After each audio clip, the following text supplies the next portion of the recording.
first test, day 2. We are here to present more thrills and more excitement to you. Gone. That is bowled in. And the third wicket. Beautiful delivery, the edge taken. But the innings comes to an end and South Africa will be mighty happy about that. Oh, that's a beauty, right? They've gone up in the air.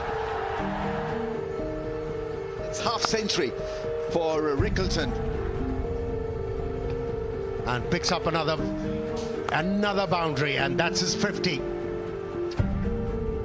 Oh, catch! He's taken that brilliant as Babar, and South Africa on the back foot here, trying to survive in this test match. They trail by 162 runs. Pakistan would feel extremely happy with how things have panned up for them in this test match. Back in the city of Lahore, Gaddafi Stadium, where we're here for an all-important day 3 of this Vigotel Mobile presents Bank Al Falah Test Series between Pakistan and South Africa.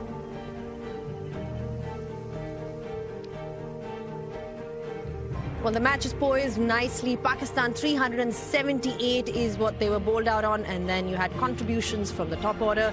Imam-ul-Haq making that 93. Shan Masood also shining with a bat, making 76, and then some useful lower order contributions as well. Amongst the bowlers, Mutasami was the pick of the bowlers for South Africa, taking 6 wickets, and then in response from South Africa, there's been some solid partnerships. De Zorzi is still out there on 81 not out, and Ryan Rickleton really adding some useful runs at the top, with South Africa trailing by 162 runs. Well, great to be here back on pitch side as we head into day 3 of this test match. Plenty to look forward to in today's play, because things are evenly sort of poised in a way where South Africa has clawed their way back into the game. Pakistan might be slightly ahead, but they still have a long way to go. They've got to take wickets and they need to score runs when it comes to that second innings. I've got with me 2 legends of the game, Sean Pollock and Waqar Younis. Waqar, great to be back on day 3, and an action-packed day awaits us because it could potentially go anywhere. From a Pakistan perspective, that morning session is going to be crucial. Every morning session is important in Test match cricket. We say that every morning we come, we talk about this session or second session. That's the beauty of Test match cricket. And I think Pakistan, as you said, is ahead a little bit. I think it's a bit more than that, because 162 lead on this pitch, which is playing all sorts of tricks. I feel that Pakistan, get these early wickets, even if they get a 60, 70, 80 runs lead, I think they'll be very, very happy with it. Polly, you were out there earlier having a really closer look at the pitch. Does it look any different to what you've seen on day 2? Yeah, I'm sure we're going to get a pitch report just now, but it did look like it's changed a lot since that initial morning. So they hadn't put the roller on it. That might flatten things out a little bit. But there's no doubt there's enough in that surface. Whether you're a spinner who's getting it to rip or not turning it that much, you're in play with the variability that's created every time that ball pitches. So plenty of work for the batters to do. And as you say, for South Africa, I think they've got to try and just eke out every possible run. We talked about they've got potential. They bat quite deep.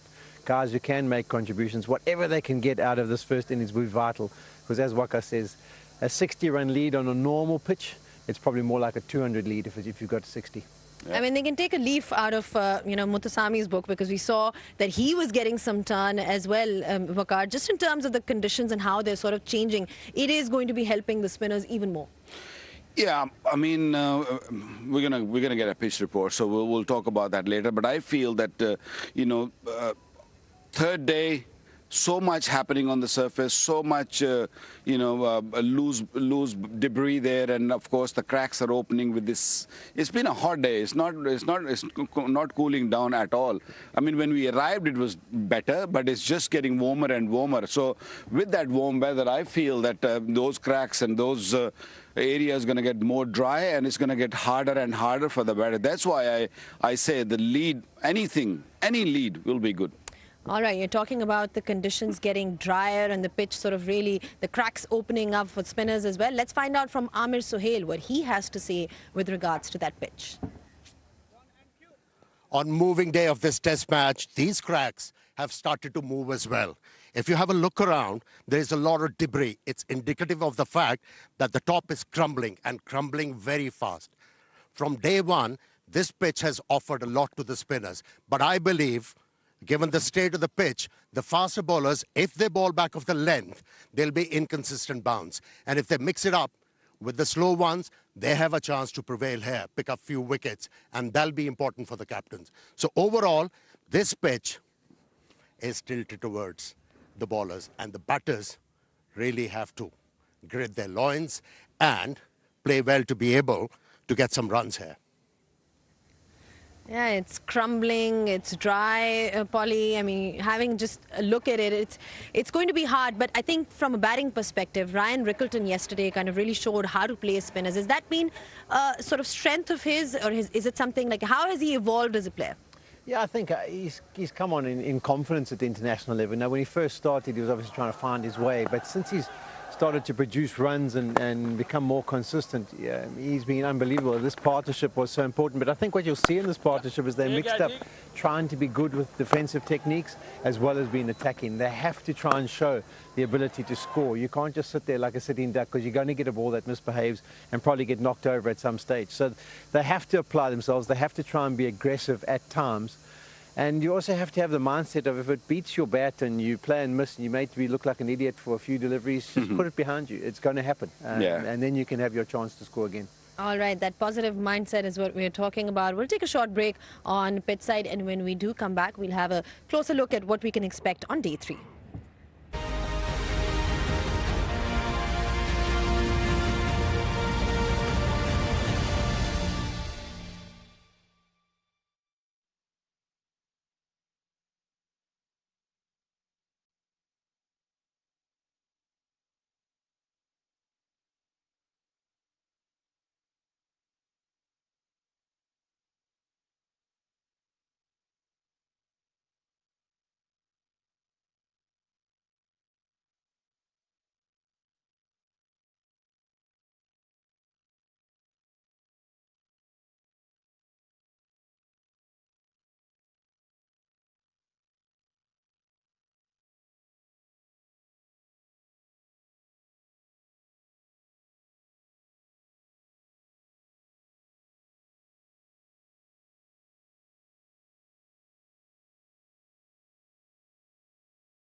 Back on pitch side, we're just discussing day 3 and how it's going to unfold respectively for each teams. Waqar, yesterday Pakistan's bowling was on point, and in particular you expected the spinners to do well. Noman Ali, why is he so consistent? We've seen that against England, and just generally, why do you think, what can you attribute it to? Look, there are a few reasons. I think the first one is, of course, he's hungry. And he sees opportunity, and he's not a youngster. He knows that his time is limited, so he's got to do really well every time he walks onto the field. And then, of course, the experience he carries from first-class cricket. Played so much first-class cricket, he knows exactly what needs to be done to get wickets, and that's why he's getting wickets. And I think all these other bowlers also got to think on that. If you want to be a good test match bowler, what you need to do is play more 4-day cricket, have more overs under your belt. You get used to bowling more overs, because in test match cricket, you're not going to get wickets in 4 overs or a 6 over or 10 overs. You've got to bowl a plenty of overs to get, get in the list of greats if you want to really play test match cricket. Paulie will probably tell you better, because we were just discussing about it, that how important it is to have sort of a fuel of at least 25 overs for one innings. Now, I'm not talking about the test match. One innings, if you can bowl 25 overs in a test match, you should have that in your bank. I think for him too, the experience that he's got now, I mean, he's not a young chicken, is he? He's been around for a long period of time, and what he's done is, when you come into international cricket or any kind of domestic cricket, you kind of think, I have to do this, I have to do this, I have to do that. By the end, when you're more experienced, you actually realize you just got to keep it simple. Yeah. You just got to get up there, and you've got to be accurate, and you've got to be consistent. And if you are that, you'll get the results you're after. You don't always have to try something. And he understands that there's enough in that pitch. I don't have to make it do this, make it do that. I've just got to land it, and everyone's going to go on straight, odd one's going to turn. It's going to create enough variation, enough problems for the batters. I mean, you read that, Sajid and Noman last played their domestic game perhaps in February, March. It's been a long time since they've played any kind of first-class cricket since that time. So that kind of match practice, you saw Sajid Khan as well. What did you make of him bowling in different phases? Look, when you haven't played test of first-class cricket or a longer version cricket for a while, what happens is your body needs a bit more time to just gather the whole data again when you come back. And that's why I thought Sajid was a little bit rusty to begin with, but now he's just getting the hang of it, because he's also another one who's played a lot of first-class cricket, and he knows exactly what needs to be done. He's probably not as effective as Noman, but he's so consistent and he's so resilient. He'll keep coming at you on these sort of surface and keep asking you questions. Paulie, they say that for a spinner, the more overs they bowl, the better they get. They find their rhythm, and that's perhaps it's also for fast bowlers as well. I mean, what do you have to say about getting that prep behind you? How does it work in South Africa, having those first-class games and domestic games to help you prepare? Yeah, I think both teams. I think, what did they get? 378, South Africa 216. I think there's going to be an innings here where the spinners really get it right and actually bowl the team out for under 150. I think both teams will be better served for having had an innings. They've now had a few overs under their belt. They understand what pace to bowl at, what areas to try and hit. I think you can get a better performance from South Africa second time round, and I think the same for Pakistan. I think this morning and also in the second innings, you're going to see better from them. From the fast bowlers' perspective, I hate to see it where you just rely on one form of attack. And I think the fast bowlers, they can play a role here today. It might be just a case of hitting hard back of a length with it scuffing up. The variation's going to be there. I think maybe rolling your fingers across it, not slow balls, but actual fast cutters, which grip into the surface and stand up. I think they can still play a role. So hopefully we'll see that as the game goes. Hassan Ali, I thought he was good yesterday. I thought he was the most impressive of the two Pakistan seamers. Yeah, I was going to mention this. Hassan Ali is a prime example yesterday. Only bowled 4 overs, but he looked like someone who will get you a breakthrough. Zozi struggled against him, but what happened? He only bowled 4 overs, and that's it. And the entire day was gone for him. So I think captains got to also think, positive for the fast bowlers, that this pitch will work for them. But what you need is the plan. If you get a good plan right, you'll be fine. I think the pacers will have the impact if they get it right. Right, it's time to move on to the predictions game, Polly, because I think you two are making a great pair. Yeah. I think it's 4-0 so far. Yeah, Vikas? my 5 or 6. I've just lost the count now. Yeah. No, okay, so what are our predictions? I think South Africa are going to squeak. They're going to get themselves to between 275 and 300. I think Pakistan will have a comfortable lead. And then it's going to be, can the South African bowlers really come up and step up and get themselves back into this game? If they don't pick up early wickets, I think Pakistan will set a formidable total. It's going to be tough if that, the trail is 162, Vakar, right now. And if Pakistan manages to get early wickets, where are we heading? If South Africa only gets 270, 280, game over for South Africa. They need to get into really close to the total what Pakistan have to survive in this game. All right, then. Thank you so much, gentlemen. There's a sort of a smug look on Sean Pollock's face right now. But thank you to Vakar as well. And there's a battle on the field, and I can tell you there's a battle off the field happening here as well. We'll take a short break, and when we do come back, like I said, there's plenty of action lined up for you. Pakistan will be making to, get early wickets, and then from a South Africa perspective, they'll be looking to bat longer. Take a short break, and then bringing you all the live action from Gaddafi Stadium, Lahore.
First test, day 2. We are here to present more thrills and more excitement to you.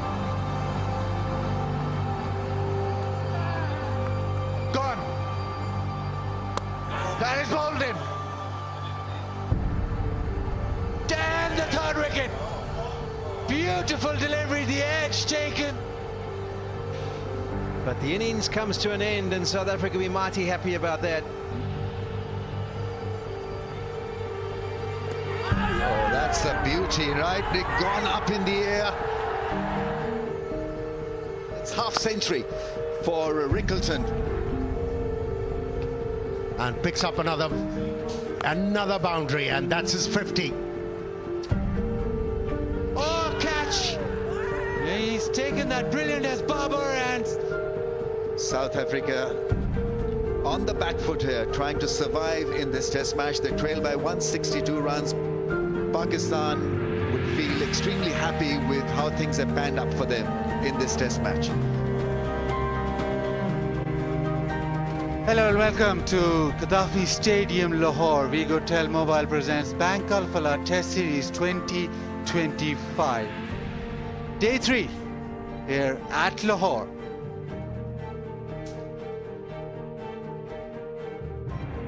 Pakistan quite happy with the way they performed these first 2 days.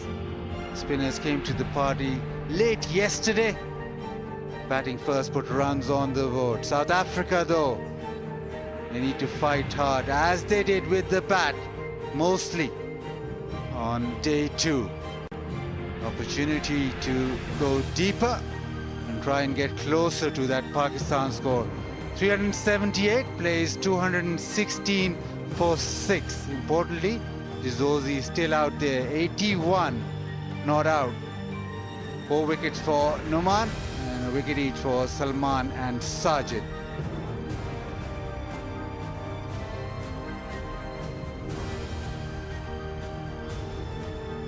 It's been a surface which has aided spin, and the suggestion is that it will continue to do so. A lot of development in terms of cracks, in terms of the rough, so lots of places to aim for the spinners. Now, earlier we heard from Ryan Rickleton.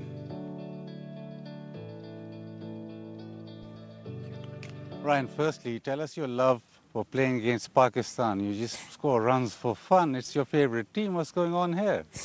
I think stats might suggest it is my favorite team, but yeah, always a good team to come up against. They got great skills, so yeah, and obviously great players as well. So nice to just contribute for South Africa. Sometimes it just happens to be against Pakistan.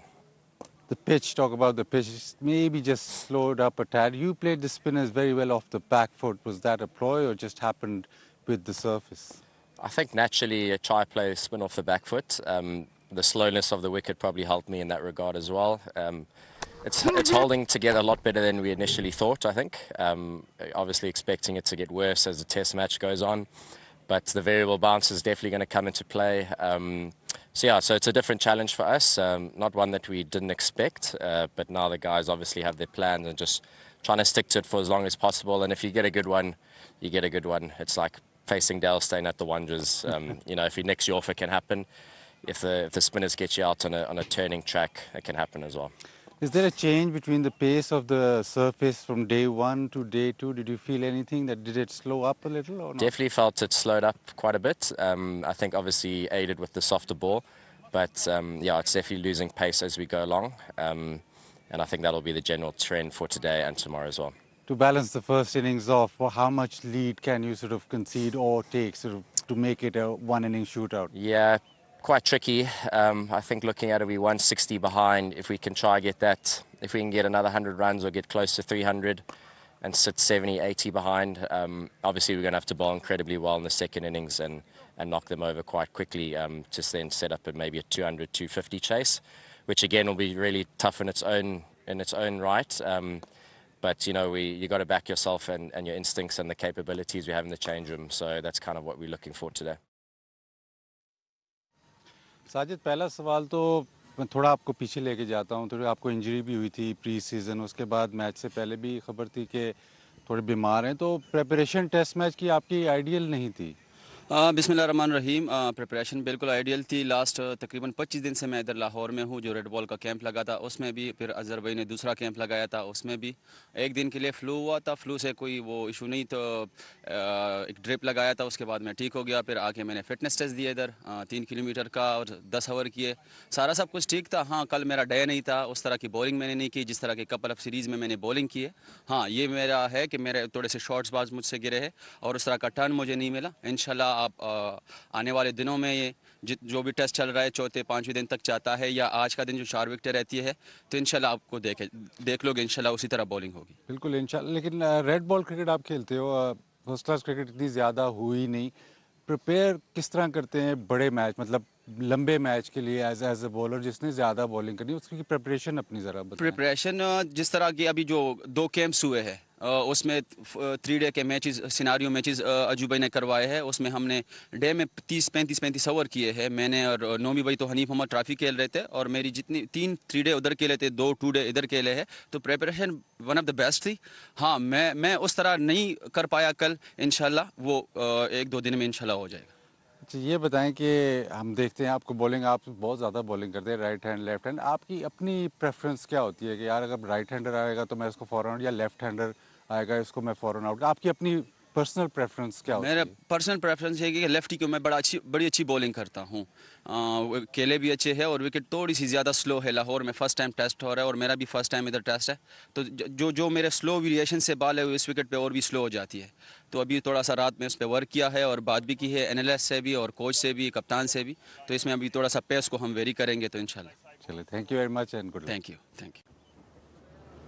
Sajid Khan very motivated to bowl better. He thought he had a bad day yesterday and be more consistent now. Pakistan will want the spinners to arrive and make sure that they wrap things up early.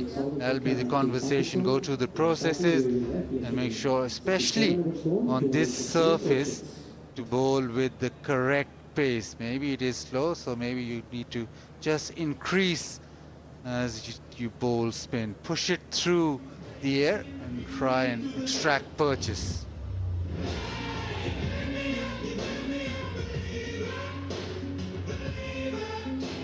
And Lahore look picturesque as ever.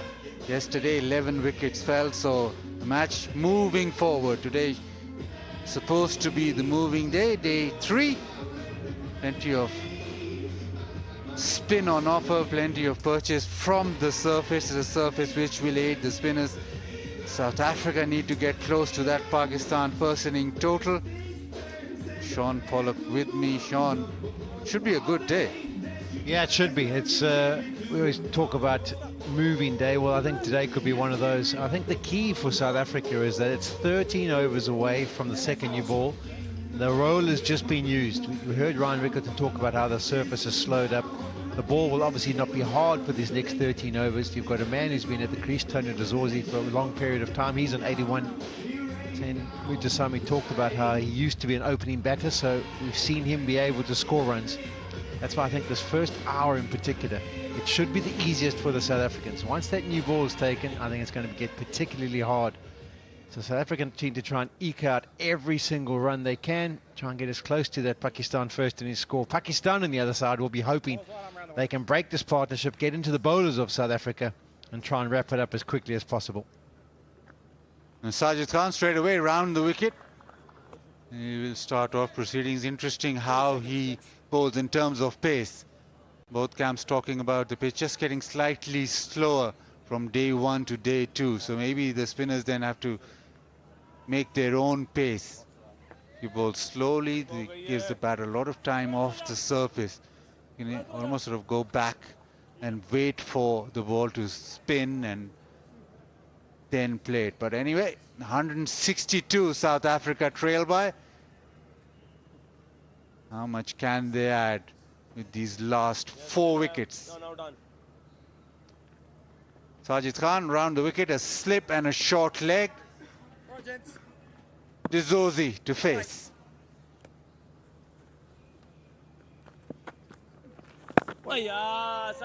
Nice and simple forward defensive. Now the other thing will be is how the spinners now operate. It's very interesting on such a surface.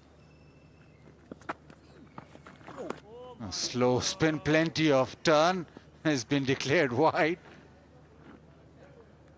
Yeah, it's actually interesting there. If you have a look at Tony Zorzi, he gets into position, he backs himself, he's going to get a cut on it, but he couldn't even reach it. I don't know why he was pushing his weight a little bit to the leg side. He needed to move a long way across. Oh!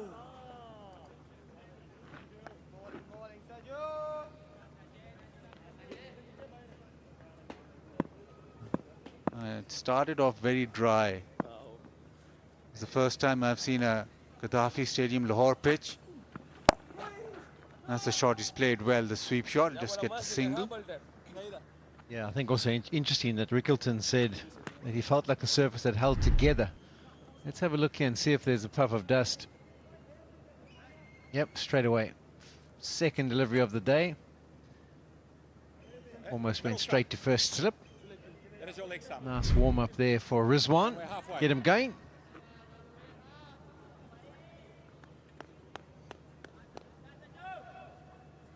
And Mutasami, he's got credentials with the bat. This one that just carries on. Yeah, a lot of development in terms of the cracks widening, a lot of rough areas, the follow-through areas where it's just developed a little for the spinners to aim at. Oh! It's always difficult to get the viewers an understanding. I don't know if anyone's walked on a dry riverbed. That's the kind of feeling you get when you walk out there. That it's crumbling up.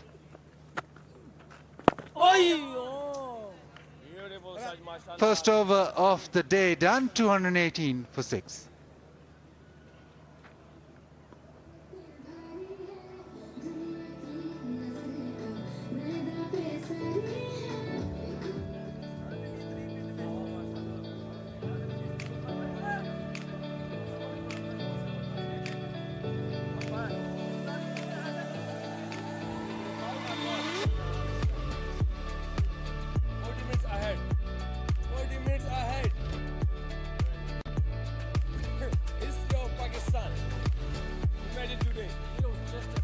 Partnership between De Zorzi and Rickleton. That was the one that propelled South Africa forward, but as has happened throughout the test match, wickets are falling in clusters. So once you're in, make sure that you score as much as possible, because the wicket around the corner and suddenly the game changes quickly. Numan Ali had a good day yesterday, leader of the pack, 4 wickets for him. He'll be looking for his 9th fifer in test match cricket. And since Pakistan have gone to these spin friendly tracks, he's really come into his own. Start off over the wicket, slip in a short leg. Oh! ये पापा ये ठीक है यहाँ से जरा.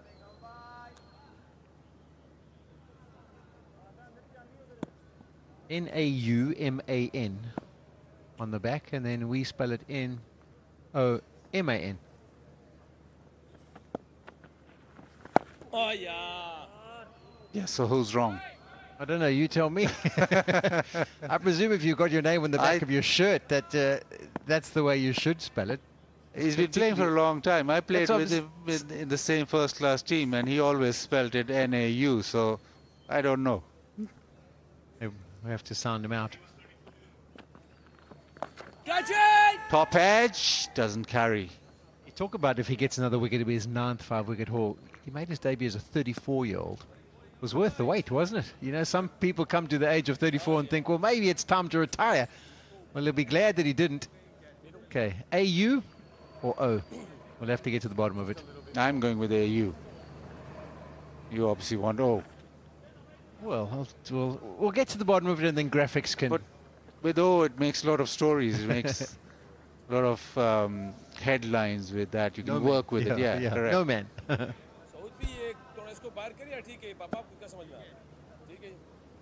Slight change in the field. That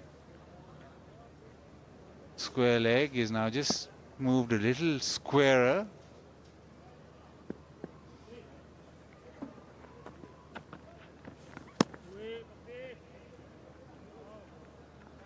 Both camps talking about the pitch getting slower, also talking about as the ball gets softer, it sort of comes off the surface pretty slow, so maybe they'll just have to work on the speeds. Also, the new ball, the harder ball, tries the reverse. The harder ball, not only for the fast bowlers, well, we haven't seen a lot of fast bowling, but for the spinners is one that gives them more pace and more purchase. So, as you mentioned, 11 overs after this remain.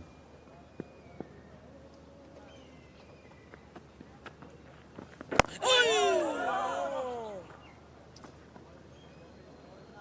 219 for 6.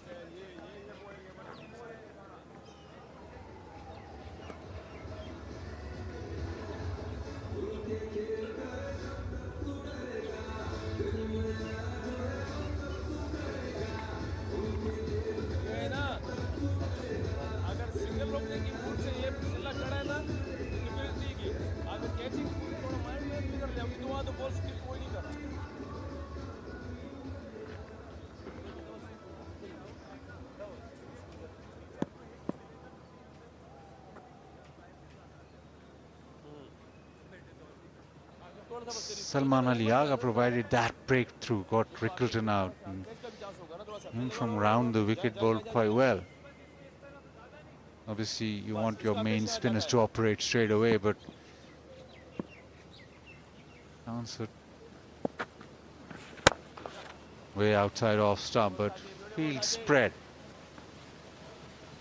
I reckon Chance should just keep in mind the spell that Salman Ali Agha bowled. He bowled quicker through the air, he got a little bit of purchase and he was threatening.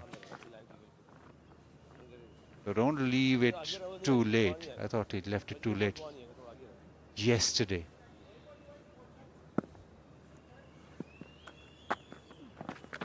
Good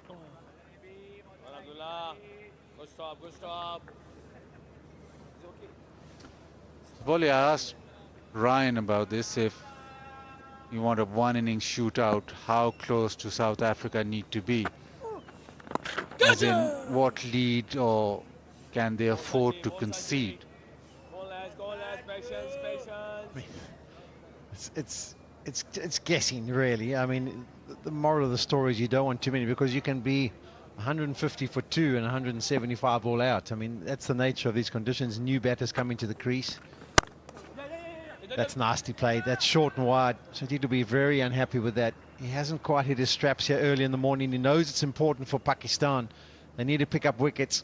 And Mutasam is showing that he's pretty accomplished and that he's not going to be going down without a fight. Yeah, I just waited for it and he smashed it through the offside. He has credentials with the bat, so that shot shows you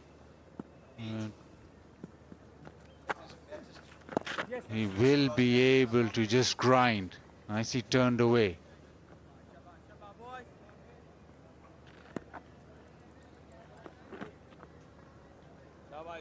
Shabash, beautiful, beautiful, Sajid.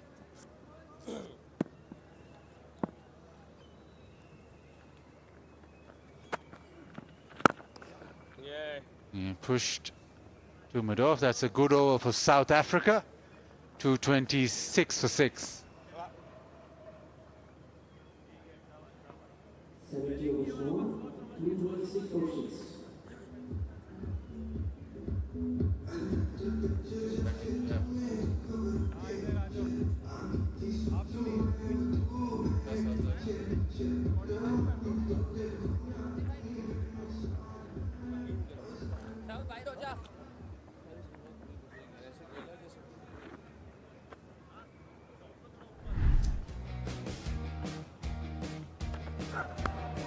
This Zozi started off with little nicks down to third and fine, and then gradually got into the innings. Yeah, we're saying he was playing in the wrong V to start. The V supposed to be straight down the ground. He was going behind the keeper. Didn't have the greatest of starts, but that's the key mentally. Sometimes in international sport, it doesn't always go according to plan at the initial part of your performance. And if you can bite the bullet, hang in there, you can turn things around. That's exactly what Dazorzi's done. Could he be the first person to get a 3-figure score in the test match? A lot of people got to 70s and even 90s. No one got the 3 figures as yet. No, come on, Paul, you're going early. Still 15 runs. Reverse sweep. Sean, South Africa always prided themselves with all-rounders and batting lower down. They've done well in the previous sort of year in terms of getting runs at the back end. They'll need them today too. They sort of got in the ICC Champions World Test Championship since 2023. They've averaged 83 runs for the last 4 wickets. So anything around about there or something more, it'd be good in this test match going on those stats.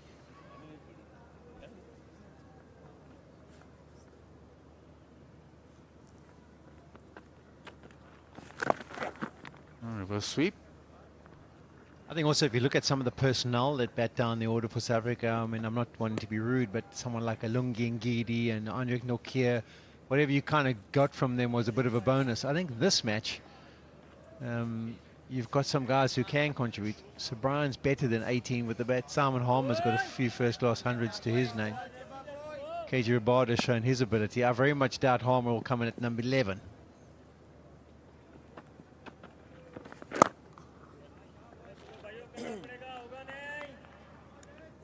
There's no doubt with this older ball, it's not quite as pronounced, the amount of turn, the amount of bounce.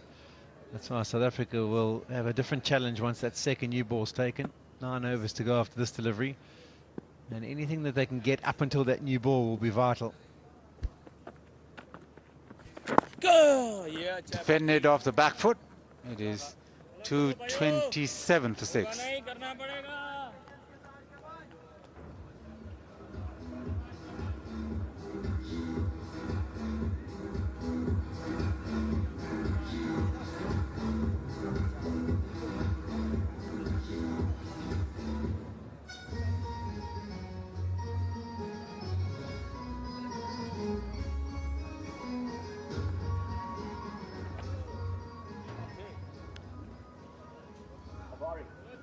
South Africa will want to, hoping to replicate that sort of stat again, or get a few more.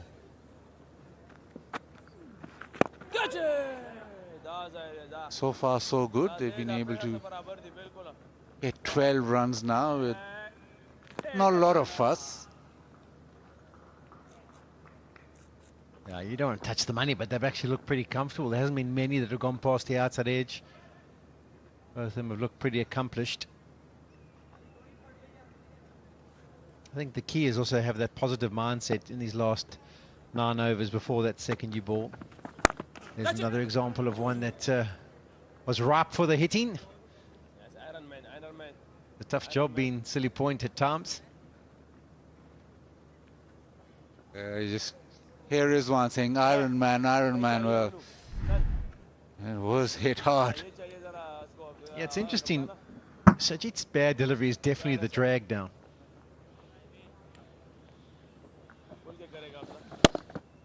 Actually going to ask for us to get the replay of that last delivery. Just look at his body position when he gets to the crease. Yeah!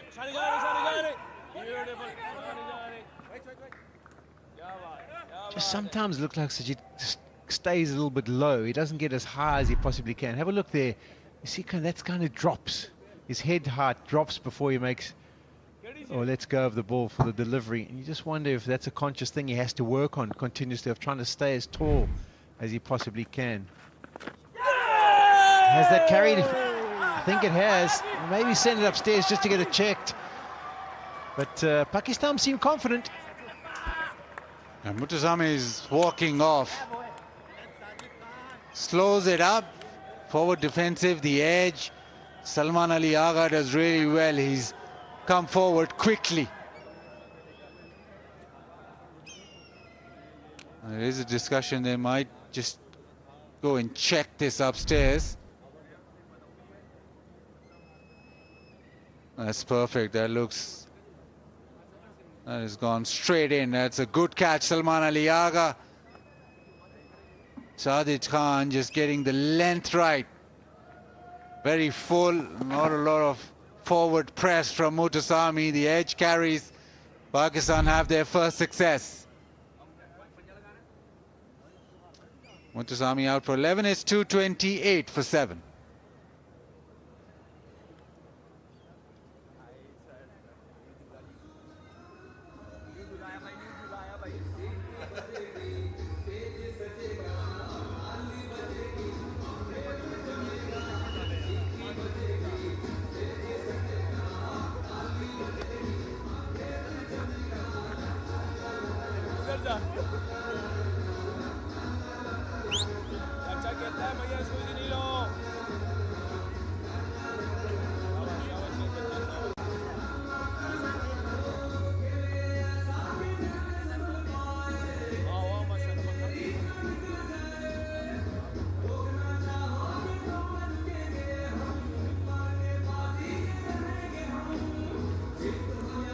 Harmer walks in at number 9.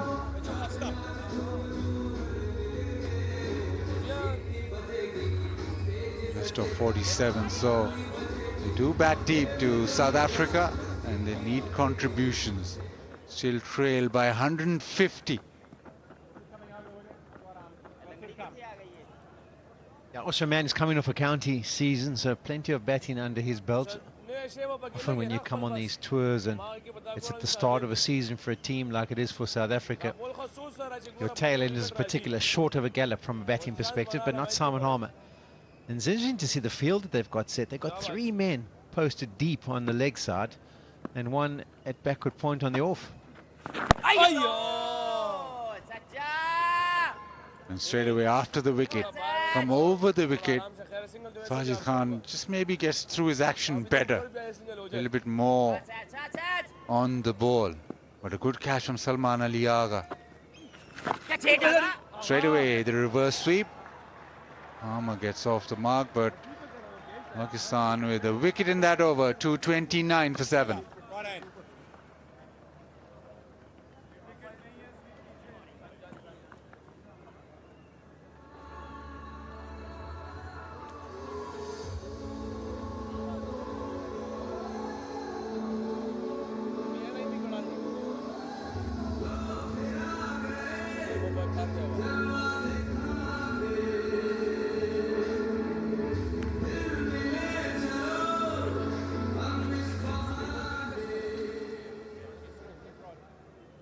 And the wicket that Pakistan were hoping for, they've started off with the wicket. This is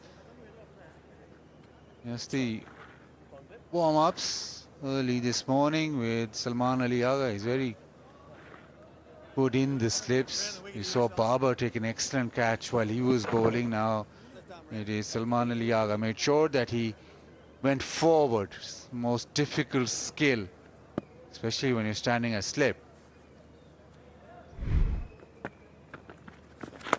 Goes reverse again and beats the field and gets a boundary. Yeah, we talk about game plans and each batter has his individual plan that he wants to implement when he gets to the crease. Well, it's clear Simon Harmer loves the reverse sweep. In the first 3 deliveries we've seen it come out twice and to good effect. 1 for a single and then straight away going with the spin. He middles it. You talk about the reverse sweep, it's almost the reverse hit, the way he gets into position. And that's obviously something he backs. All of a sudden, big change on the field on the offside.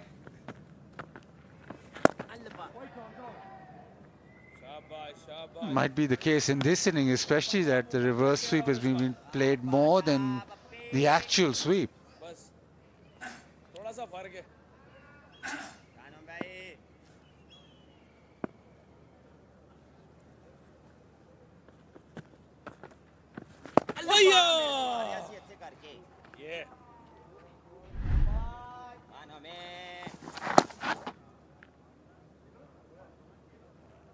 And the modern day play doesn't feel as if it's anything out of the ordinary. The reverse sweep, it's just a normal shot. Oh, Popsy!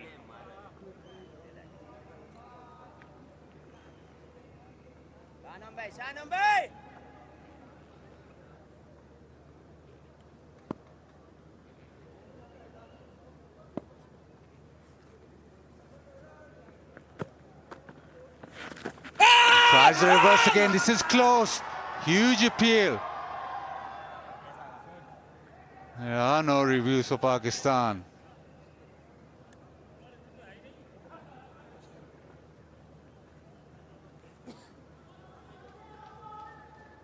ये अच्छा ball था बजा उसके वाले बहुत अच्छा था ये वाला हाँ ओके तो कौन इमी हाँ हाँ बिल्कुल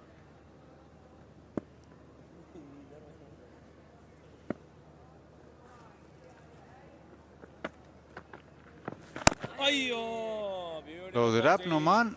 That is 233 for 7. 73 overs gone, 233 for 7. These overs in 187 and Harvard on 5.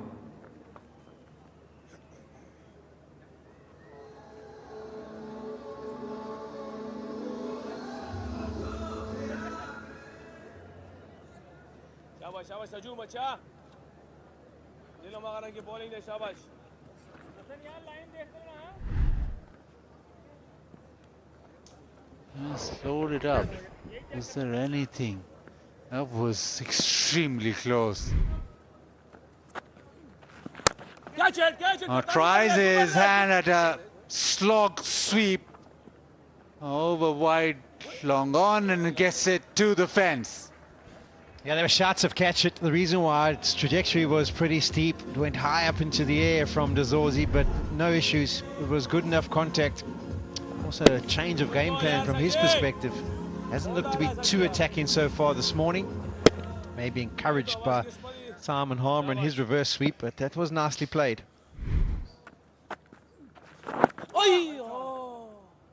Sean Masood reacts with getting the fielder down to long on, so back to a back foot defensive. I think we're going to have a look at Hawkeye. That looked like it was close, although it hit him in the stomach. It's must have been pretty close there going on to hit the stumps.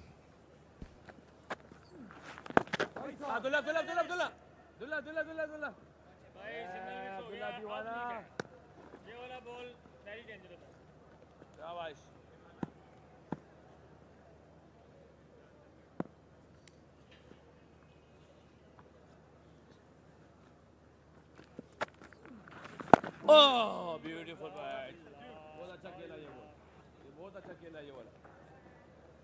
Bank Alphala with Bank Alphala's 1100 plus branches. Open your current account from your nearest branch to get various free services and earn Orbit rewards.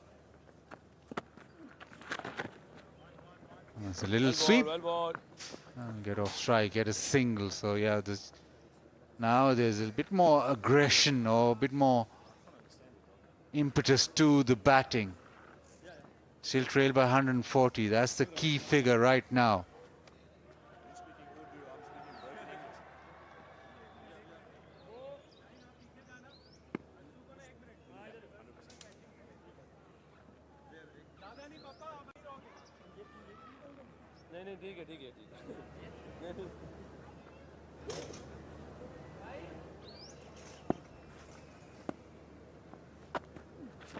Oh, beautiful. 238 for 7.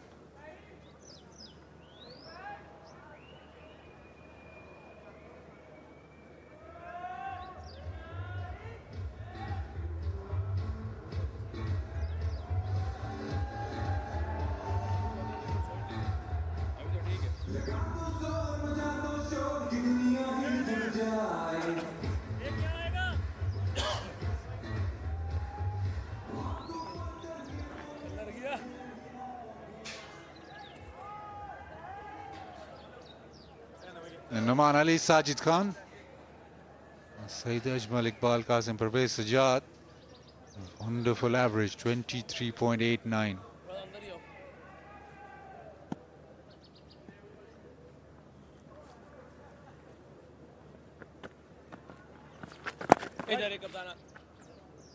Tony Dezorzi's story is pretty interesting. He missed out in a test match in Cape Town, which allowed Ryan Rickleton to open the batting. Rickleton got 200, and then Dezorzi didn't earn his spot back for a period of time. Came back into the test team in Zimbabwe because a lot of the star players were rested. That's nicely played. Aggression again. Does it go the whole way? Yes, it does. Takes him on to the cusp. 98 for him. And he probably wouldn't be playing this game if Temba Bavuma was fit. So he's now got the opportunity because of an injury, and he's making it count. A fabulous shot. Just gave himself a slight bit of room to the leg side to be able to just pump it over. He's gone flatten all the way. Just 2 runs away.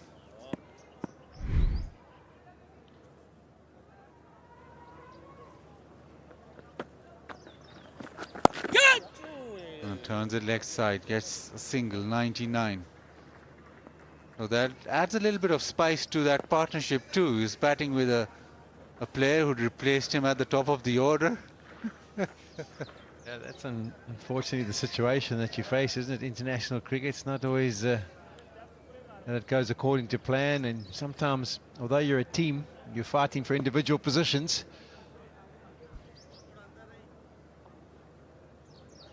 Will he go for that reverse sweep again? Previous overs very close with their LBW shout.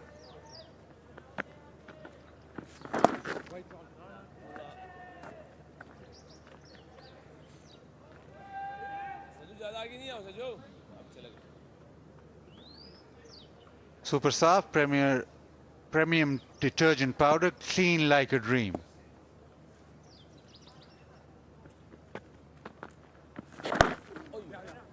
Works it away leg side. The single taking out the opportunity for Dezorzi.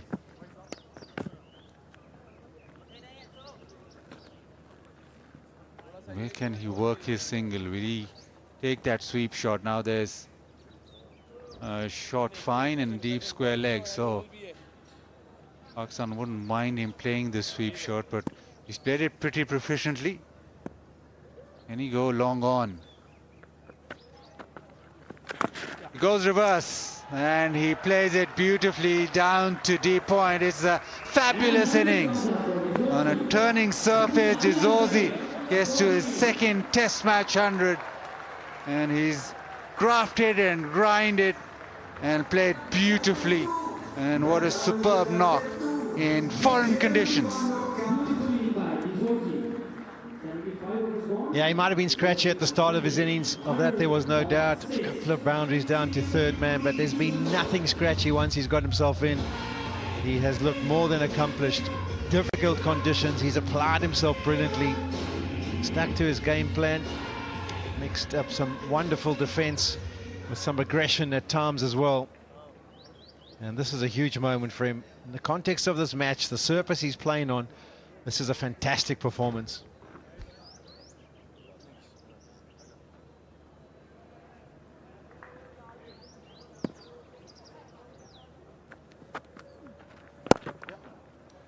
Yeah, works it away on side, which is fabulous. A very competent reverse sweep, and he knew straight away. On a surface which is completely foreign to him. On a turning track, he did it the hard way. Started off. Catch it! What a difficulty, but he's grown in confidence. He's grown through the innings. As I say too, I mean, he would have come into this match much like we were talking with Amin ul Haq, where it was a second chance for him. He was out of the main starting lineup, and he had to kind of prove to the team, the selectors, the management, that he's the man for the job. You never quite know what pressure the batter's feeling individually as he gets to the crease, but he got through that initial period, and then he's been really good, really accomplished. Job's not finished though. He needs to try and eke out every single run here for South Africa. Oh, lovely bowling. Slows it up. The length is perfect. You need to be hitting that length more often than not. Just make the batter come forward. You've seen a lot of reverse sweeps and sweeps because of that length. If you drop slightly short, it becomes a little easier.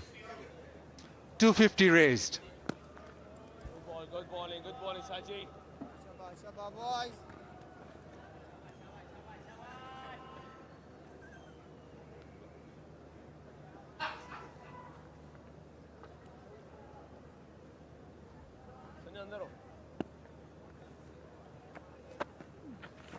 Ooh. 250 for 7.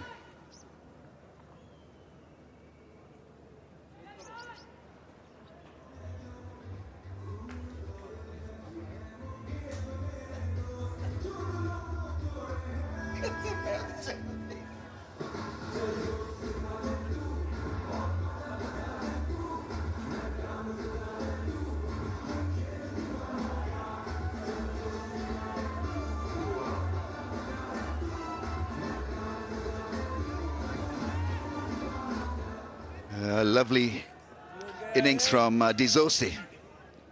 Talk about grinding it out, talk about resilience and commitment, talk about adapting to conditions. Well, we've seen it all in this knock from him. And then the fact that he was kind of demoted down the order to bat in the middle order on a terror of a pitch. At least for a South African, he would have not played on a surface like this before, I'm sure. So from so many angles and perspective, it really is a grand knock.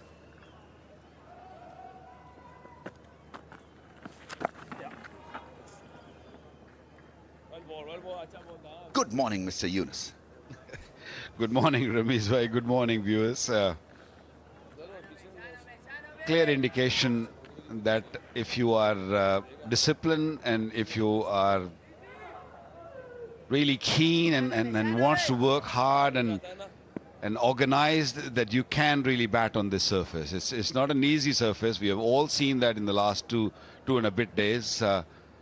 But this gentleman has shown that it's battable. Played a magnificent, a little scratchy to begin with, but he hung around at the time when things were hard. Now things are very comfortable and easy for him. With a real odd delivery, he'll get beaten, but otherwise he's just hitting the middle of the bat. Nicely played into the vacant area, at least 2.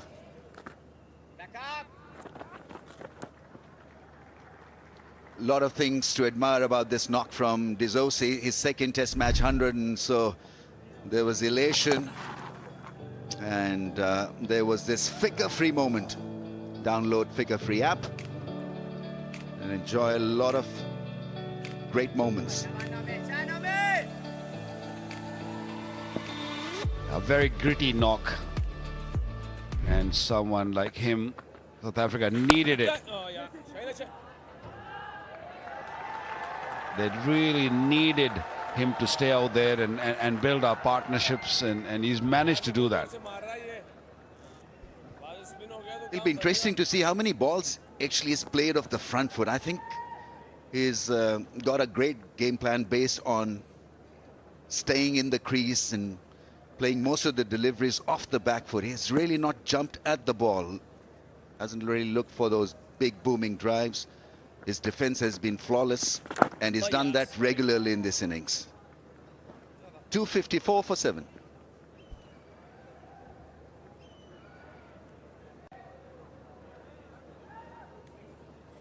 Was gone.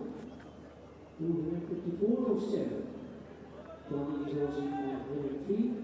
Howard 49.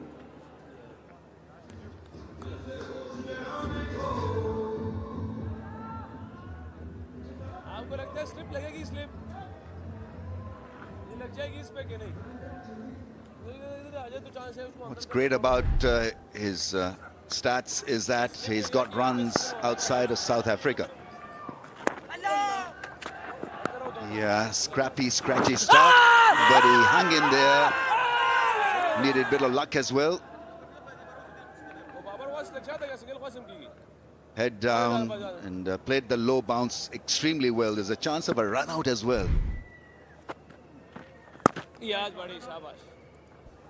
You do need luck on this pitch, and he's used quite a bit of it in his early part of his knock. And the big surprising part for me was, because he struggled against Hassan Ali, Hassan Ali since then has not been introduced back in the attack. I hope he gets the new ball now and give it a go for maybe a couple of overs, 3-4 overs. And Pakistan known for the reverse swing, over the years, and things are changing, of course, with the last series against England, West Indies. We started preparing different pitches, and I sometimes honestly get a little worried for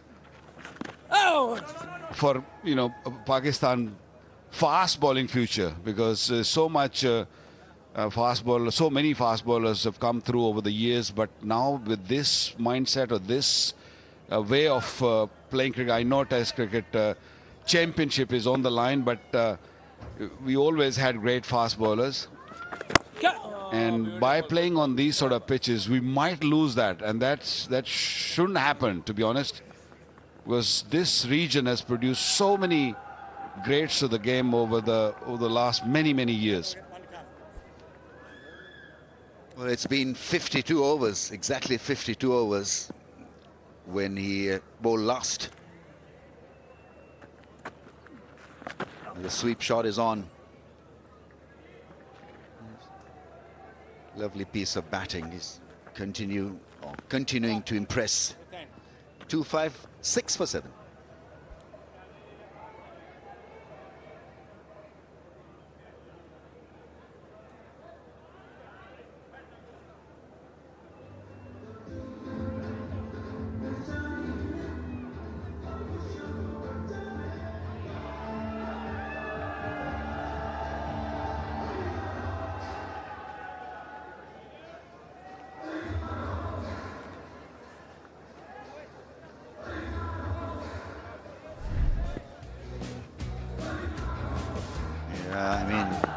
It was an edgy start. Mentioned that he was living on the edge, worked extremely well, and so to his credit, he didn't throw away his wicket. It was a tough gig, tough going initially, and then he had a plan. The plan worked perfectly. Some slot sweeps, hitting the ball with the spin at times, conquering the opposition with a terrific effort. Comes down the track as well. Catch it is the call, and is that taken? That's a great catch. Shaheen Afridi has claimed it. 5-wicket haul for Noman Ali. His 9th 5-wicket haul, and I think they've got the better of the strike force Zosi. Terrific catch in the end, because he was wandering just a little bit and then seized on the opportunity, picked up the flight. It went flat. It went kind of straight to long on fielder there, Shaheen Afridi. They're taking an excellent catch. He's tall, he's about 6'4", 6'5", had to bend low and made sure that he grabbed it with both hands. Terrific, athletic piece of fielding. But a great innings comes to an end. He was shaping up so well, a little out of character, that shot from Zosi. But he felt confident, felt he could take on the fielder at long on, not to be. 104 of 171. Very fine innings. 256 for 8 now, South Africa.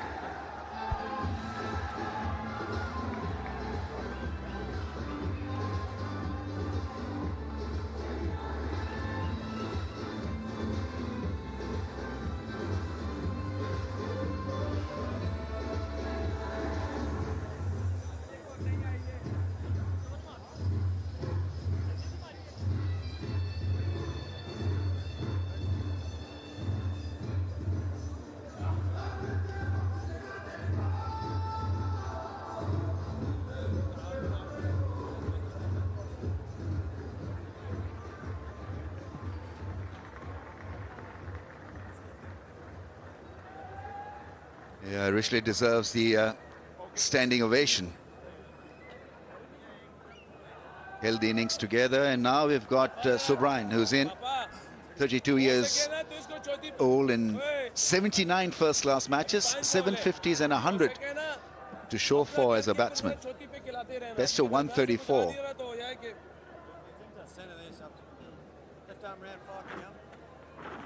In all the helter-skelter, let's not forget what Noman Ali has achieved. Another 5-wicket haul is 9th in 20 test matches, the most by a left-arm spinner for Pakistan, that is.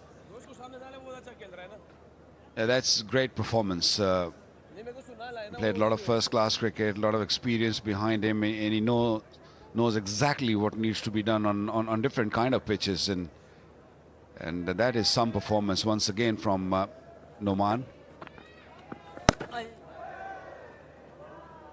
And don't forget the catch taken by Shaheen in the deep. That was another superb catch. Got too close to the ball. He probably wanted a little bit more elevation on the ball. Look at that. That is brilliant, because he mischarged it for a split of a second and then realized that he had to just dive to his right. He's a left armer, so that's some catch to get rid of a man who's in great form, playing really good cricket.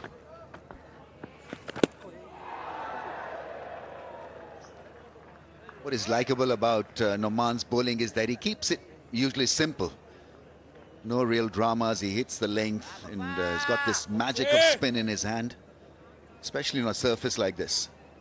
Well organized, good, solid bowling game plan. That's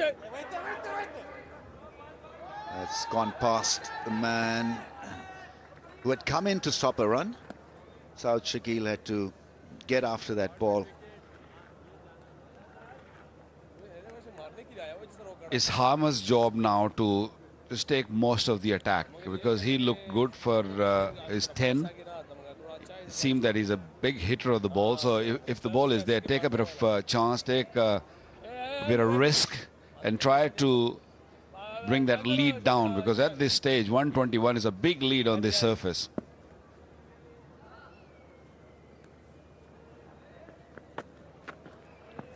Yes, honey. Beautiful, Papa. Looks very solid. Simple technique.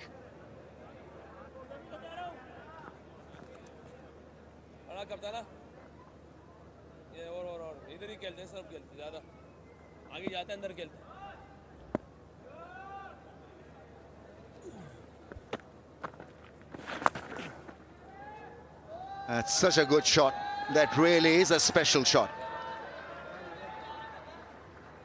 This kind of improvisation now we see very often in test match cricket, but he's pulled it off. It's a beauty from Harmer, 261 for it.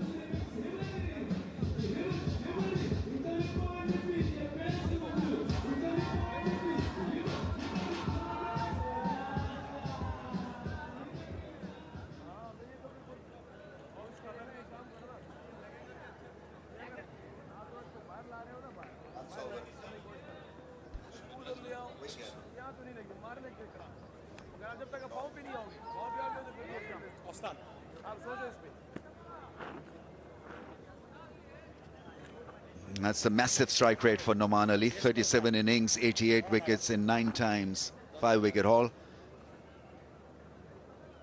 Over to you, Waqar Yunus, who knows a thing or two about picking up a 5-wicket haul.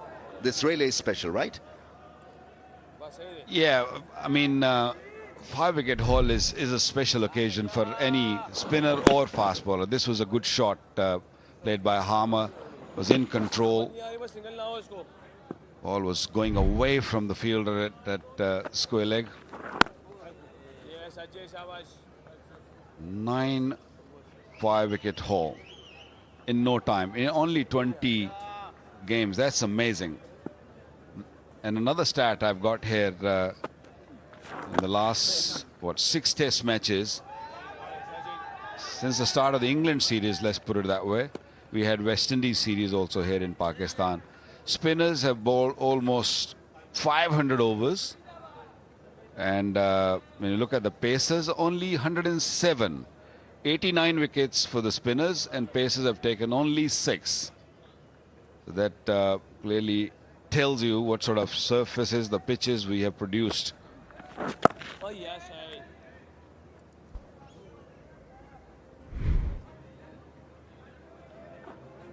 Felt this pitch was ripe for some reverse. But clearly Pakistan feel that there is advantage to be had, or more advantage to be had, with the spin duo of Sajid Khan and Noman Ali. I don't mind bowling on in this sort of a surface because there's reverse swing. It's the length you need to bowl. Yeah, nicely tucked away for single. New ball is due. 263 for it.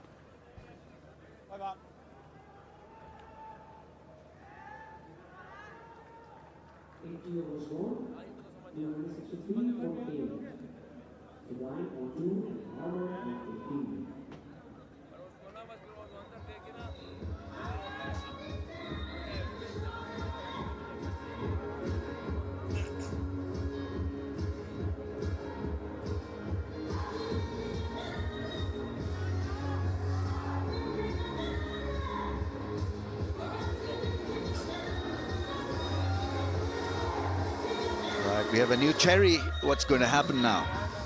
Is it going to be used by the spinners, or will we see a comeback of one of the pacers, from one end at least? Probably get it to zip through at a better pace. They find more life from this second new ball. Already he's done a fair bit of damage, Noman Ali. 5 for 109. The other great thing about his bowling, I'm trying to assess why it's been such a success. He can shift gear from aggressive to somebody who can be miserly, because he can do that. He can hit one patch of the pitch regularly.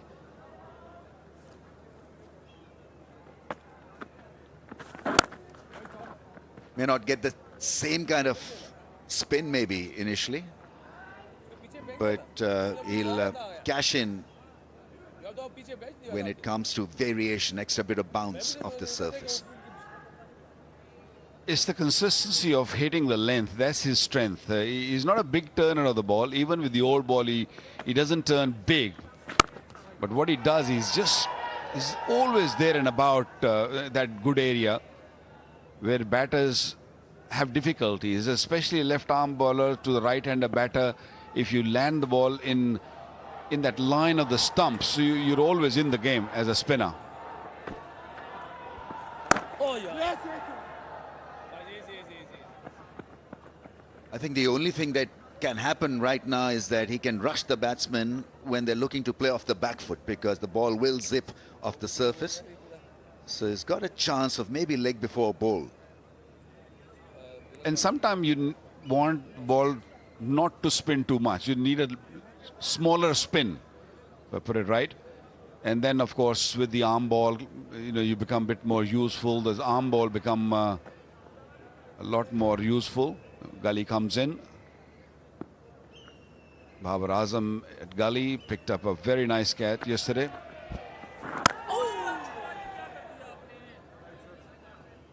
One can still manage the ball on the back foot. It's the front foot. When you come on the front foot, that's where the difficulty is. New ball, yes, a little bit of risk involved going back, but I still feel this is such a slow pitch. You can manage on the back foot. Bit more flight, nicely played for a single.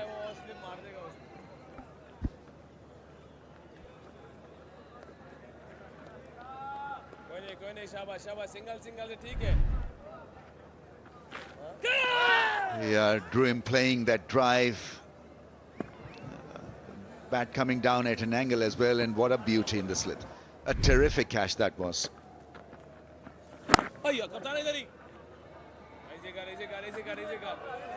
8 down for 265.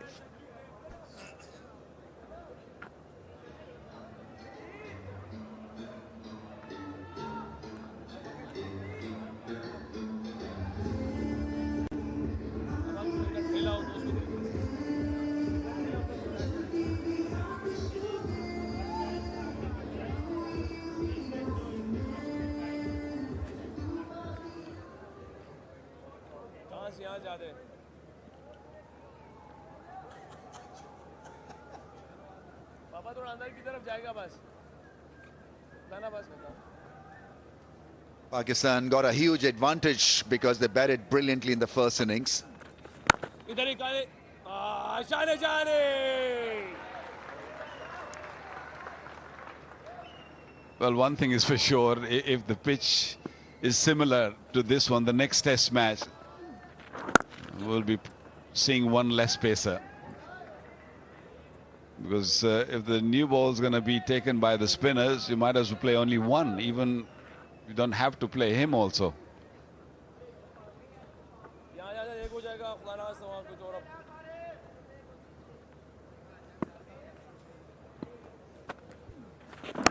Yo, beautiful, Saji.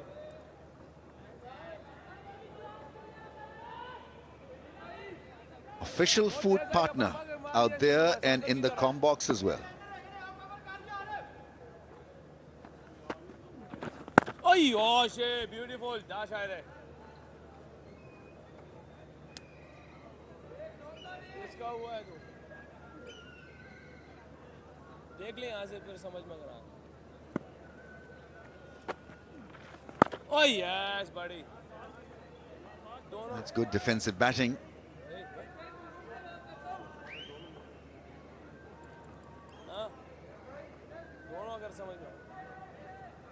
What is he thinking? More defense or maybe, yeah, go for that experiment. He's played that shot extremely well. End of another over, 267 for 8. 82 overs gone, 267 for 8. Survive on board, 117.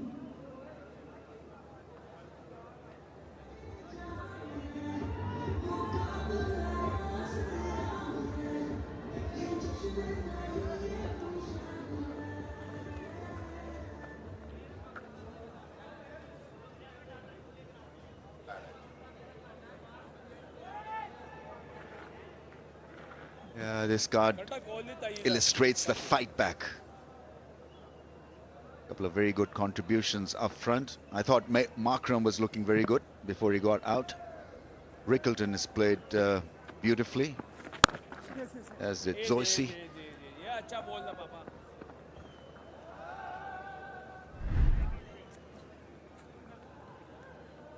Yeah, wickets. Where did the ball pitch? Mark the red area. Focus on the red area. Wicket to wicket stuff works, and I think it's the fuller length that has caused a lot of problem.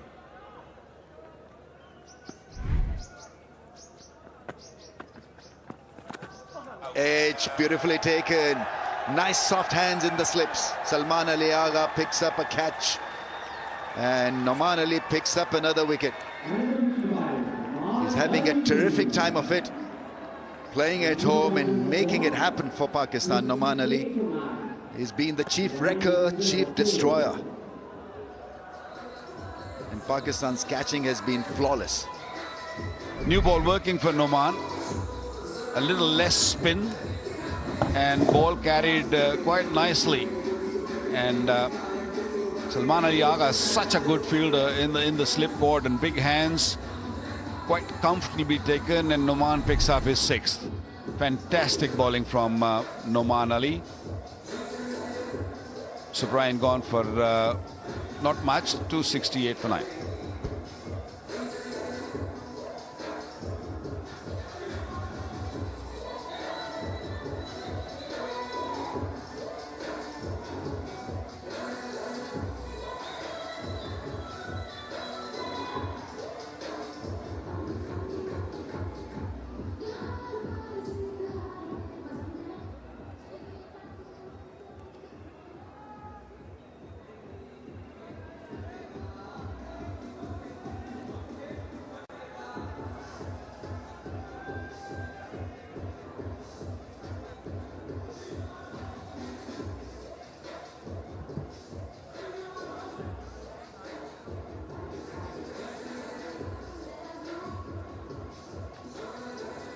Kagiso Rabada, the last man in.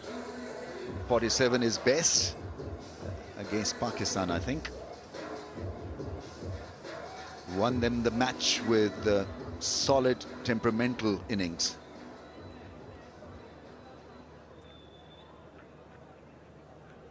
I'm talking of that 47 that he scored.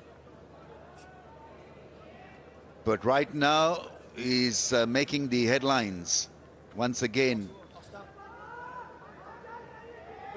Center spread kind of a performance from Noman Ali, 6 for 112. His ability to rock the boat with the old ball, with the new ball. Terrific all-round stuff.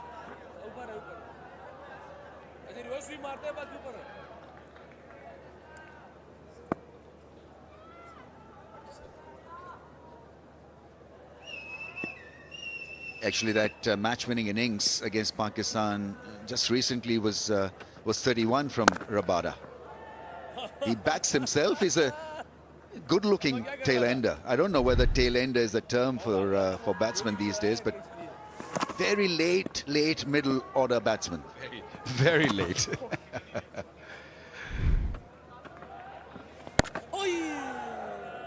Yeah, another fantastic spell from Noman Ali. That delivery from him was just perfect. Great lines, great lengths. Just a little bit of spin. And wonderfully taken by Agha in the slip.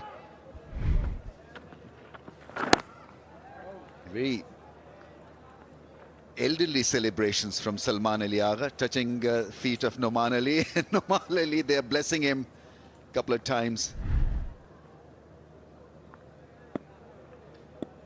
And fair enough, I feel. The amount of cricket is played is the senior most in the side. Not in the test matches, but overall. 268 for 9.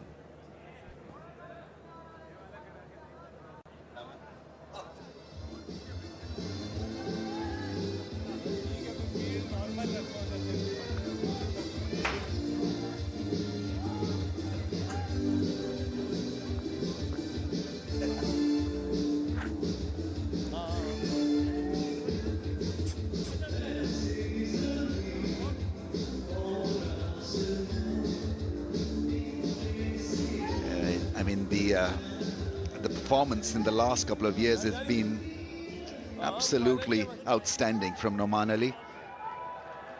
Almost forgotten as a spinning product, and then reintroduced because Pakistan re-strategized their cricket here in Pakistan. So he became the cog. He became the integral part of that winning combo, and he's since then not looked back.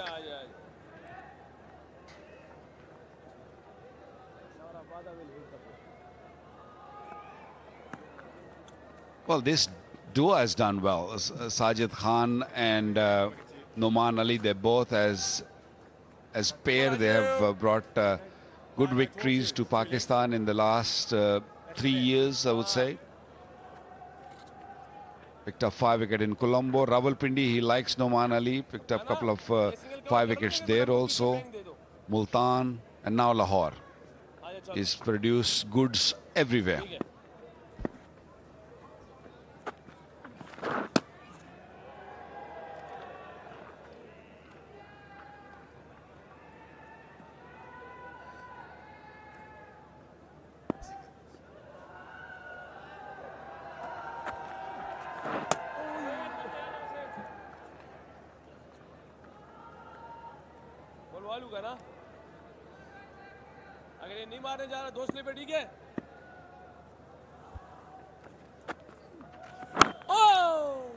That's well played in the end. Couple of vicious spinners from Sajid Khan, and then that last ball staying the course and well negotiated by Rabada. Gets beaten once again, very close to the outside edge.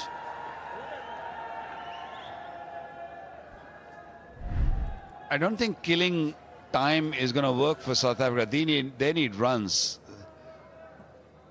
Weather is going to be dry. There's plenty of time in this test match, so it's important that they get runs. Beautiful delivery. Sajid Khan picking up his third. Perfect, got the edge, and Rizwan behind the stumps, pouching another one. Excellent bowling from both of them.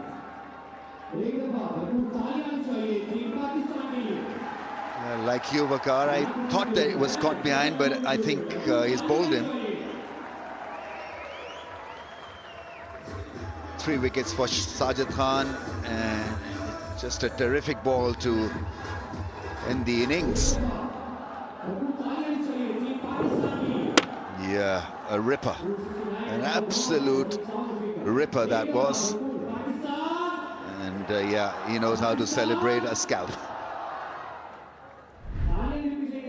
He's like the Kabaddi Raider. And Kagisa Rabada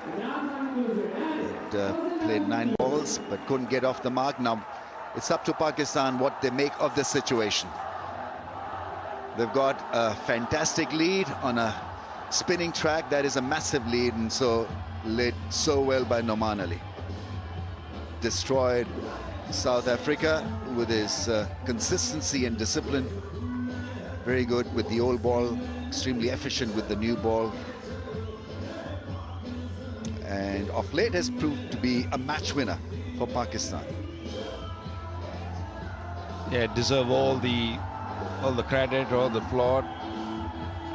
Good with the old ball, and even better with the new ball, picking up 6 wickets for 112 in his 35 overs, a lengthy spell from him.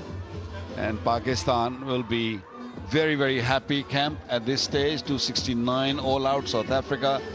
South Africa trailing by 109. So that's a very, very healthy lead on a surface where you can see that there's a lot of debris, a lot of dust, balls spinning. So that's a healthy lead. All 10 wickets taken by spinners. 269 all out South Africa. They lasted for 84 overs, and Tony D'Souza with an impressive century on a demanding surface. He played outstandingly well.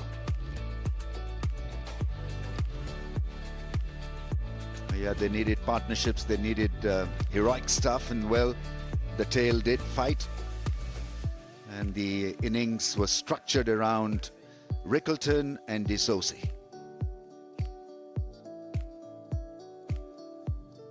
Pakistan once again a dominant force when it comes to bowling out oppositions here in Pakistan with spin. Salman Ali Agha picked up a wicket, 6 for Noman and 3 for Sajid Khan.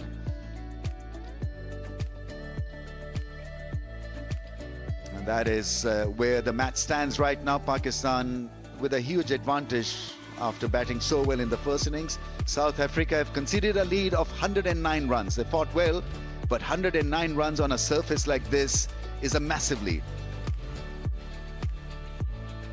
We'll take a short break and come back when play is live.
This Lahore cricket ground here, the Gaddafi Stadium, the game is moving along nicely. Pakistan were very good, 378 in their first innings. South Africa just bowled out for 269. The star performer for South Africa, Tony de Zorzi, 104 off 171 deliveries. Noman Ali, the key and keen performer for Pakistan. If you missed it, if you're just joining us, it was Tony de Zorzi who started a little bit scratchily, to be honest, Amir, but then came good. Yeah, once he established himself out there in the middle, crack never appeared in his resolve. And the reason why he was able to outrun his fate because of his solid defensive technique. He defended good deliveries with aplomb. And that's why he was able to score 100 on a demanding pitch. But how about Noman Ali? Once again, a stellar performer for Pakistan, picking up 6 wickets. And he was supported by the off spinner. And that was flicker-free moment. Indeed. Noman Ali brings that assurance for Pakistan team. The pitches are tailor-made for him, and he comes good most of the times. And that was a big wicket. Yeah, I think the key is that he's just consistent, and you know he's going to deliver. He's going to hit that area, he's going to produce. That's why he was our flicker-free moment of the day. Celebrating another 5-wicket haul, his 9th in Test cricket in such a short space of time. Had to wait until his 34 years to make his debut. Well, it was worth the wait. He's been a wonderful performer since then. Now, what he does so well, he deciphers first what the batsman is looking to do, and then he adjusts his line lengths. And most of the times, he's able to deceive the batters with his flight, with that drop. There's a conventional left-arm spinner, Wiley Campena, top of the shop. Yeah, very impressive left-arm spinners for Pakistan. 9 5-wicket hauls. Have a look at the innings. Just 37. So he wouldn't be betting against them getting another 5 for in the second innings, Amir, would we, on these conditions? I'm sure he'll come in and do another good job. And also in the second test, I'm sure the conditions were pretty similar. So he'll be excited about that opportunity. As far as the game goes, Pakistan lead by 109 runs on the first innings, which we believe, with the conditions that have been presented here at the stadium, that's a significant lead. South Africa with it all to do. How can they bounce back? Can they show some character? Can they find a way to pick up 3 or 4 quick wickets and feel like they're back in this encounter? That's what the instructions will be as the final thoughts are given by Aidan Markham, the captain. Yeah, order of the day for the faster bowlers is to pick up quick wickets. And if they're able to do that, especially in Rabada, the spinners will gain confidence and they'll start to believe, yes, we can restrict Pakistan to a low total and make a comeback into the test match. I think what Pakistan have to fight against is sometimes you go, okay, well, we've got a lead of 109, so we're in control of the game. And then also you can maybe just from a mental perspective not apply yourself like you should and find yourself 2 or 3 down quickly. I think Iman ul Haq, he'll be keen to continue on from where he left off. And what we have seen of Pakistani batsmen in the previous 4 or 5 test matches, they haven't been able to bat well in the second innings. They have to bat that. Yeah, as far as batting goes, since 2023 in the second innings, Pakistan are down at the bottom, averaging just 20 with each individual. They'll be wanting to improve on that.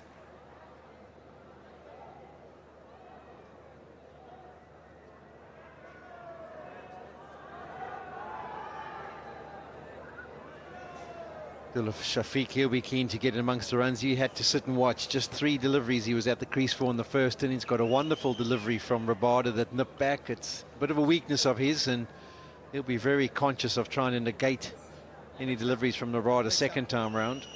Best of 201, averaging just under 38. He'll want to make another contribution. Imam-ul-Haq. A lot of plaudits, a lot of wonderful things said about his application in the first innings, but unfortunately that only lasts for 24 hours. Then you're back at the crease and you have to kind of do it all again. But he'll be confident, and particularly with the amount of time he spent at the crease, he'll feel like he knows how to go about trying to achieve again. Rabada wasn't overworked in the first innings, wasn't his kind of conditions, or didn't have to bowl too many overs, but his record is formidable, and he'll be wanting to start things well here for South Africa.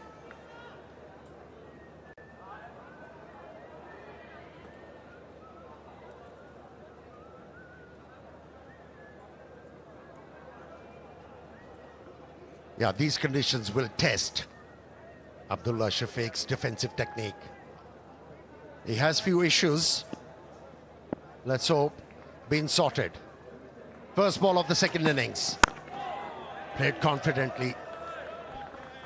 Yeah, that's sort of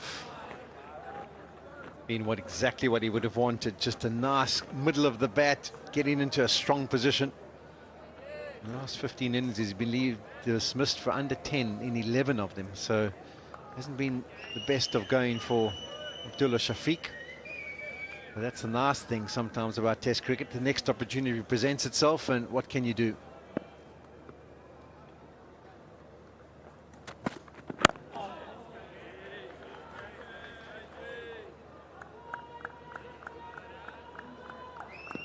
Rabada will just have to get himself nice and loose, warmed up, and then you would hope that he would have an impact at the top of the order here.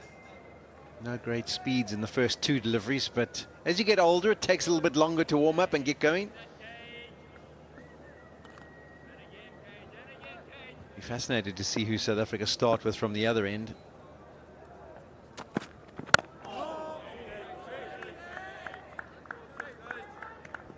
Yeah, looking to present full face of the bat, Abdullah Shafiq. Not looking to play the ball towards extra cover. He's aiming to play the ball back to the bowler. And that's why he's looking good. This is what happened in the first innings. He got one that nipped back nicely. New ball, just a little bit of movement, trapped him in front. South Africa weren't 100% sure, sent it upstairs, and proved to be a wonderful review. And that's what Rabada did to him in the first innings. The first delivery of the Test match was very similar. On the angle, looked like it was coming in and then shaped away, beat the edge. And then 2 balls later, you got the other delivery, the one that nips back at you. And the last delivery, barely reaching to the wicketkeeper. That can be troublesome for the batters, like a bounce.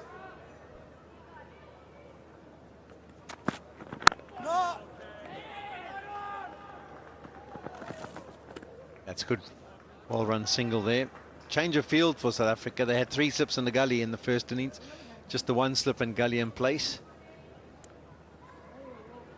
It was Vian Mulder who had to make his way across.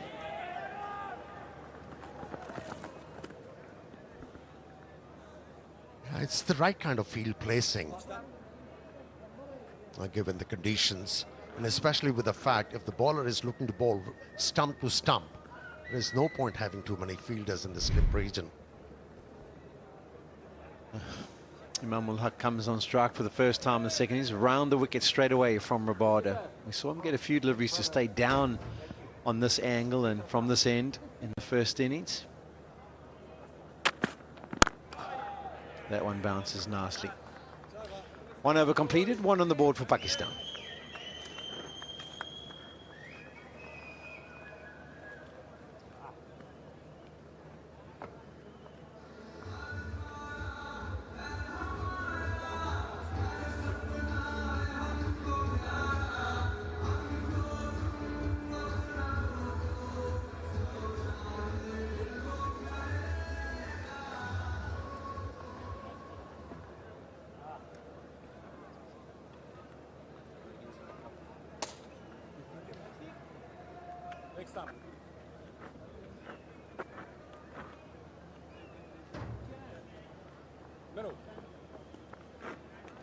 So it's going to be Simon Harmer.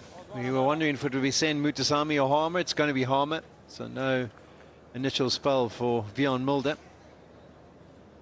He was pretty impressive with the newish ball in the first innings, was Harmer. And just picked up the 1 wicket. It was very interesting to see him after the innings was concluded in Pakistan first innings. At the lunch break, he was out in the middle bowling again, working on something. Obviously didn't feel comfortable with the rhythm.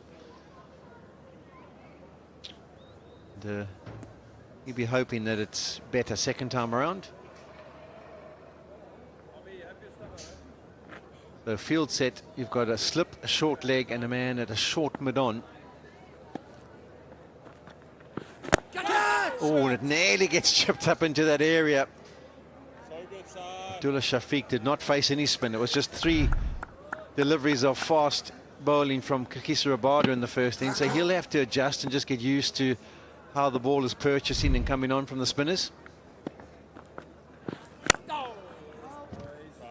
You've got to have short mid-wicket in place on a pitch like this. Now, if as a batsman, you hit the ball slightly earlier, you give a chance to the bowler to be picked. Right pace, for me that was. That's how he should be bowling. A bit of pace behind the ball. Yeah. No run. It was 2 noises, but we had to wait for the umpire, Chris Brown, to give us the signal, and he said just leg bars.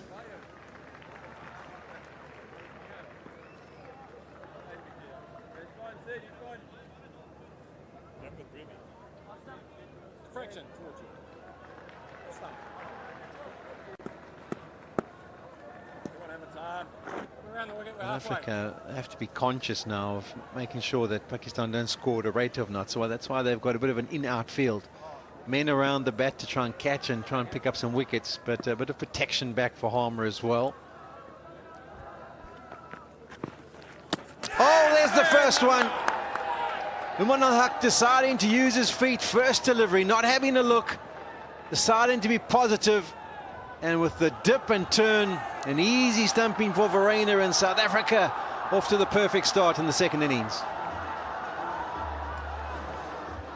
Well, that was brave from Imam ul Haq. What he was looking to do, he was looking to push the ball towards mid-off, but the bowler saw him coming out of the crease and dragged the length back. Plenty of spin on that occasion for Harmer, and behind the stumps, neat job done by Verreynne, and Harmer straight away obliging the captain, who was given the new ball by removing Imam ul Haq for naught. Pakistan 2 for 1.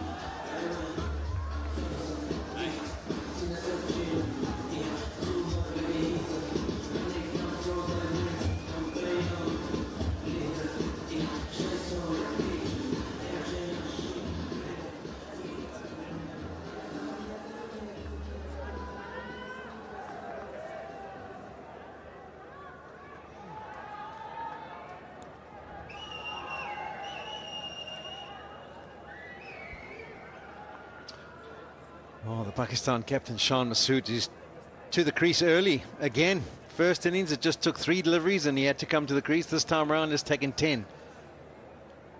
Yeah, almost feels like he's opening the batting. Did a wonderful job of putting on a partnership in that first innings, but this will be a different situation. Very interesting from ul Haq, deciding to almost premeditate, using his feet straight away. You can see how the ball just dipped nasty. That was what Simon Harmer did well in the first innings. Just got that pace right. Ball dips, purchases, pronounced seam turns, and South Africa have their first. Yeah, when as a batsman you're looking to use your feet, you have to get to the pitch of the ball. He wasn't able to do that. And he was picked up. Nevertheless, a good start for South Africans. Need quick wickets. They got one. Oh, there's another good delivery. We've seen plenty of that, beating the bat from the spinners. 2 for 1.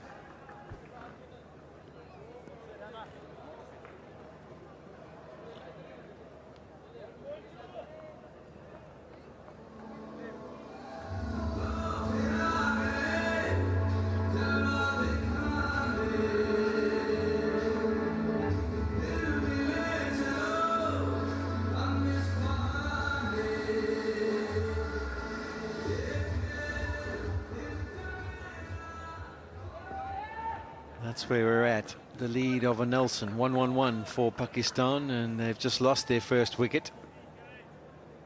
Game is definitely moving forward this morning.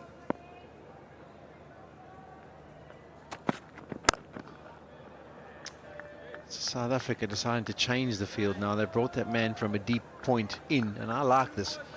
Make them try and force the issue and punch it through. This is that last delivery. He doesn't even get within 10-15 centimeters of it.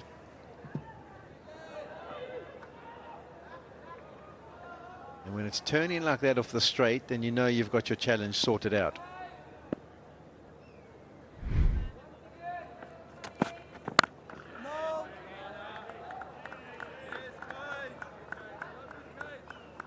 Ball seems to actually be hitting the bat nasty with the seamers in this new ball. Yeah, he's a tall lad, and also he's got a high arm action. Hits the deck very hard. We haven't seen any movement so far from Rabada. The ball is actually sliding onto the bat nicely. Oh, there's the edge. Would it have carried to a third slip? South Africa deciding not to have one. There'll be frustration for Rabada. It's a nice delivery. That is the peril when, as a batsman, you're worried about the balls bending back to the stumps. You stay too much inside of the line of the deliveries. And once the ball is taken away, you're not in control. But lucky for Abdullah, he picked up a boundary with that scratchy stroke. And South Africa moving the wider gully to a third slip position now. You get the feeling that the horse is bolted. It would have carried, on the replay we saw, it would have actually carried comfortably. So that would have been another wicket if South Africa had started with the same field setting. But you understand the thinking here. Probably the chat would have been, Rabada, we want you to be nice and straight. We're going to give you a short wicket, catching cover.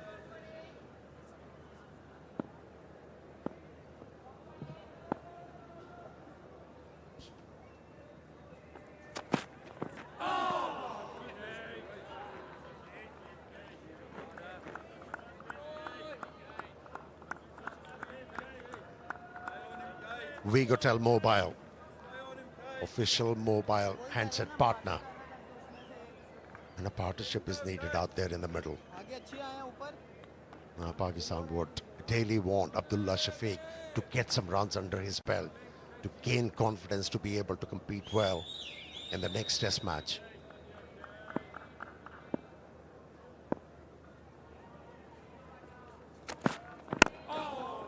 Good probing over this one from Rabada. One boundary from it, 6 for 1.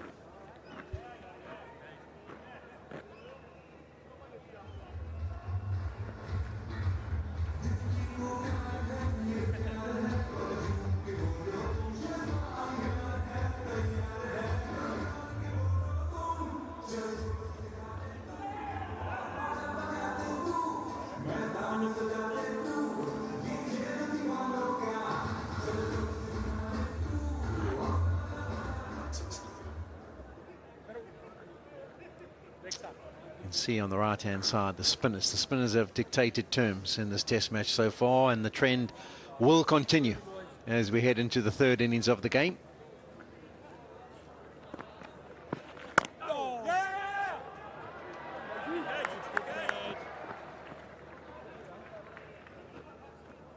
think Kakisa Rabada will wonder why he daft. There was protection back, they were always going to get the single, but just showing some commitment for the team.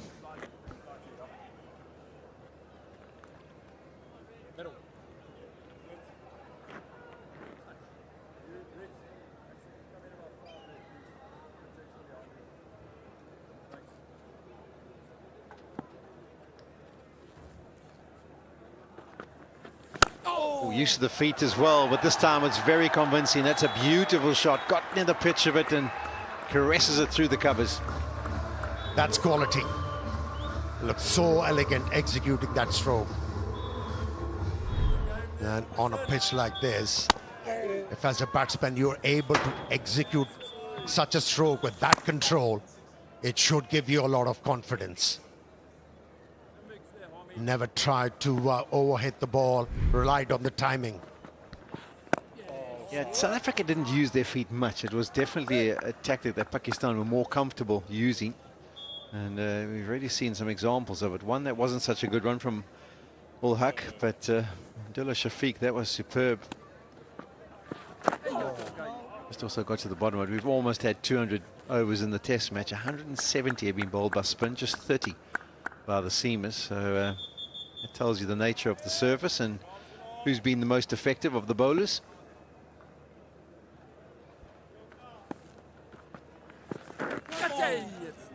That's nice bounce. South Africa will be thinking, how do we get a short, fine leg in place? Man, or leg gully, because that kind of delivery is going to be occurring more often as this game goes on. They would love someone to be able to catch there. Chipped and short of short mid-wicket.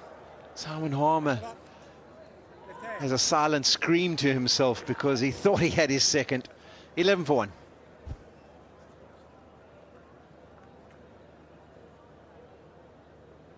Bowlers 1, 11 for 1.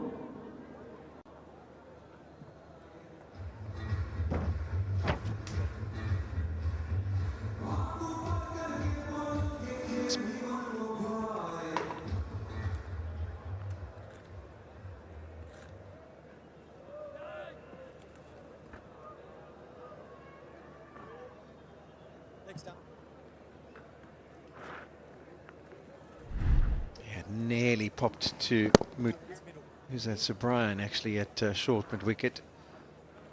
And see Captain Aidan Markram, he changed it, he brought him in just a bit closer and got him a bit squarer. Nearly worked a trick, nearly got their second, South Africa.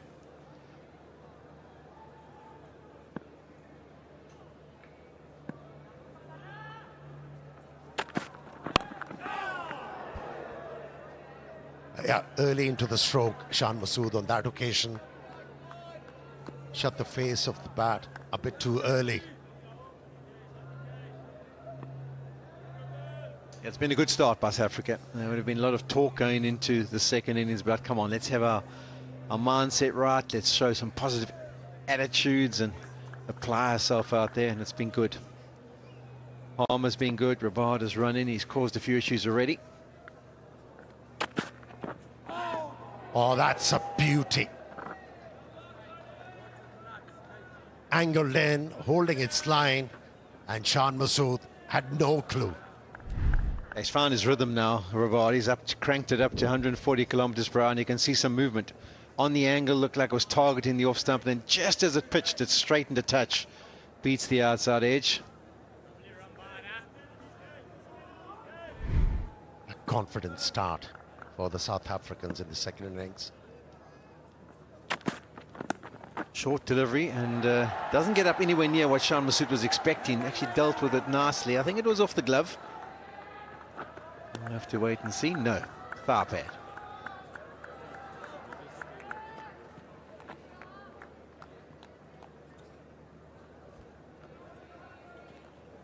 Hello hair.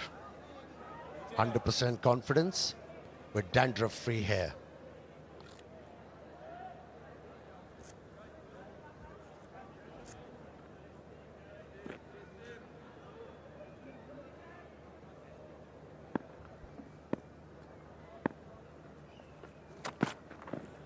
Yeah, this has been good. I'm loving the energy from Kagiso Rabada. He is charging and he realizes he probably won't have the many overs, maybe 3, 4 in this spell, and he's determined to have an impact. He's probably sat up there and watched the spinners do their magic and thought, no, I'm a quality fast bowler, I'm one of the best in the world, and I'm going to have an impact as well. Not a bad ploy from the fast bowler. I realized Abdullah Shafiq is looking very confident playing him off the front foot. Bowled it short, followed it up with a slow delivery outside the off stump. There's a thinking bowler, Rabada. Yeah, that's nicely done. That's I like that little variation. He just slowed his action down. That's why I maybe overstretched on that delivery.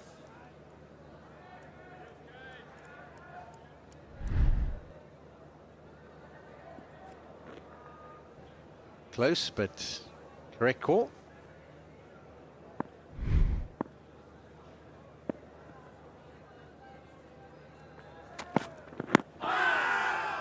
That one's just heading down the leg side.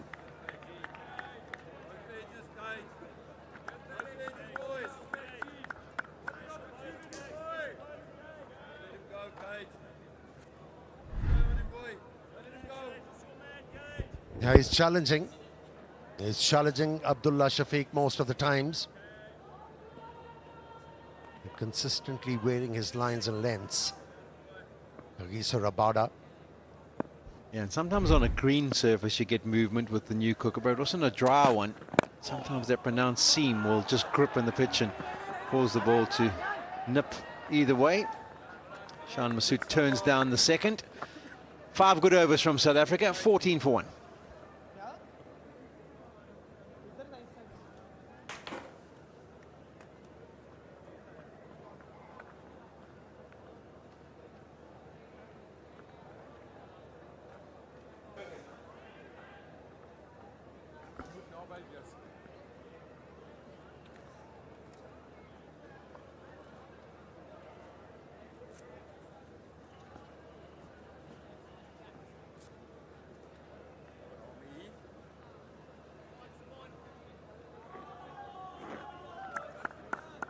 Abdullah Shafiq, he missed out in the first innings. And Rizwan being the best batter for Pakistan. Recent past, plenty of turn, plenty of purchase from the pitch. It is the new ball now. As the new ball fades away, as it gets softer, that purchase still there but won't react as quickly. So South Africa know that wickets up front. Normally it's the new ball, you think, yeah, fast bowlers, but even for the spinners there, the harder, newer ball is so important. Oh, just fiddled with that and gets it down to third. Oh, Rabada diving across, well, it has eventually made its way to the fence.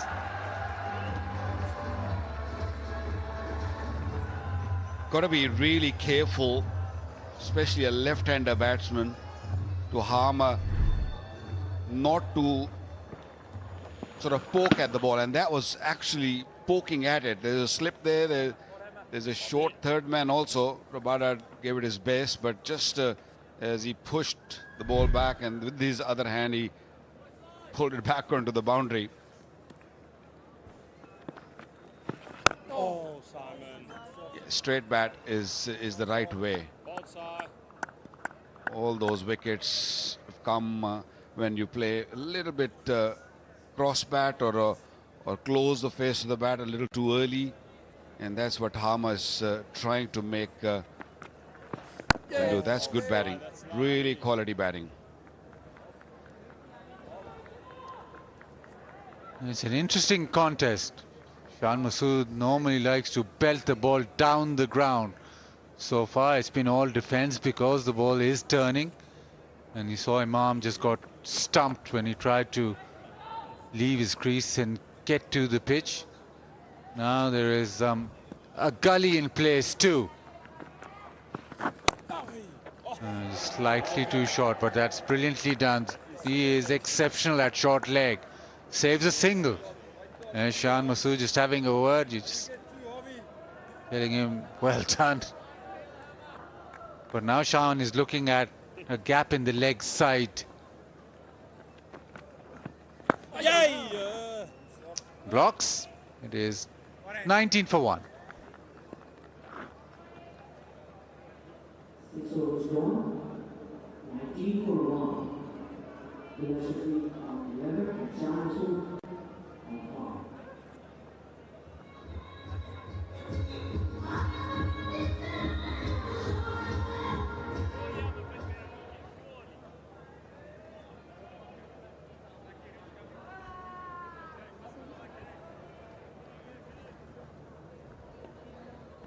Yeah, 450s in that first innings for Pakistan.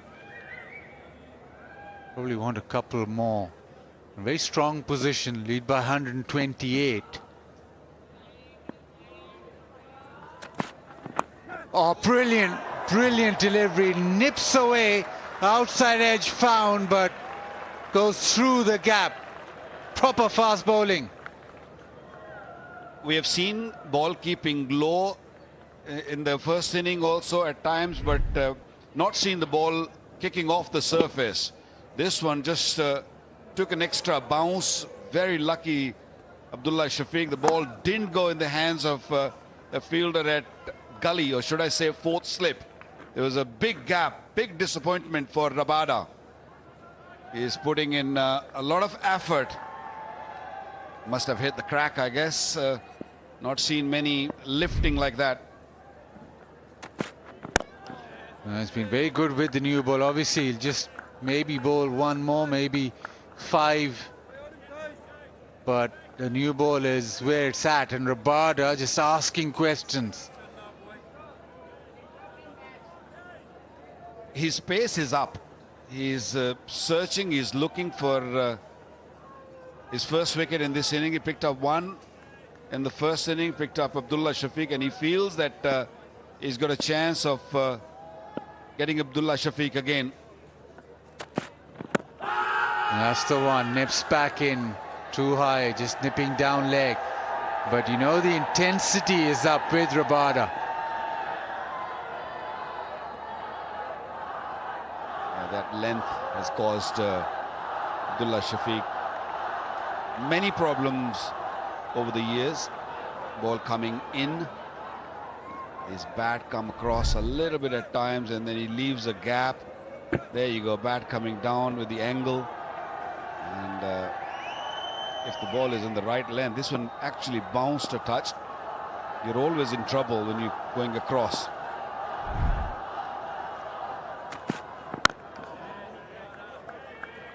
He's just searching his Rabada. 141 clicks, that one. Speed is up. And you just feel that he's running in quicker.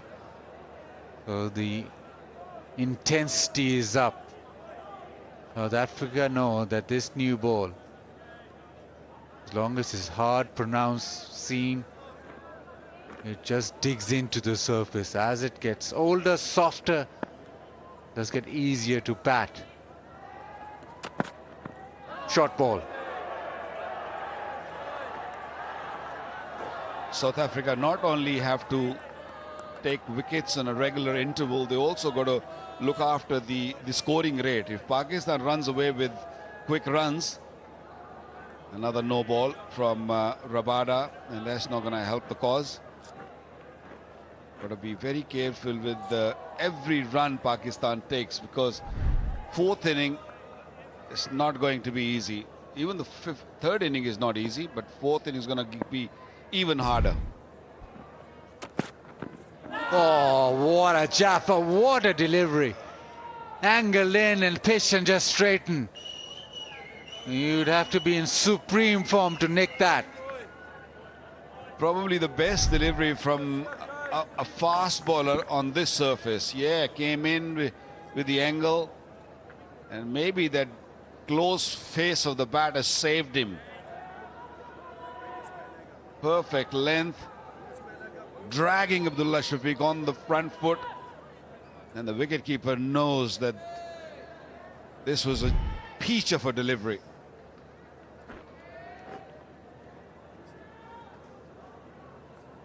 And now the second slip in place as well. So a couple of slips and a gully. Why not? Whether Rabada has bowled in this spell.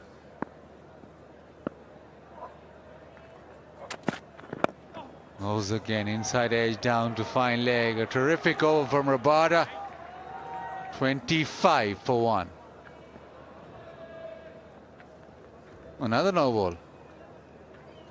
He is striving for pace. He's putting in those extra yards, extra effort. So just overstretching. Just over the line, second time in the over. But Rabada is definitely switching it on and making life difficult for both batters. Saw in the previous over, Rabada bowled an excellent delivery to Shan Masood, also going around the wicket now. Yeah, good one. End of the over, 26 for 1.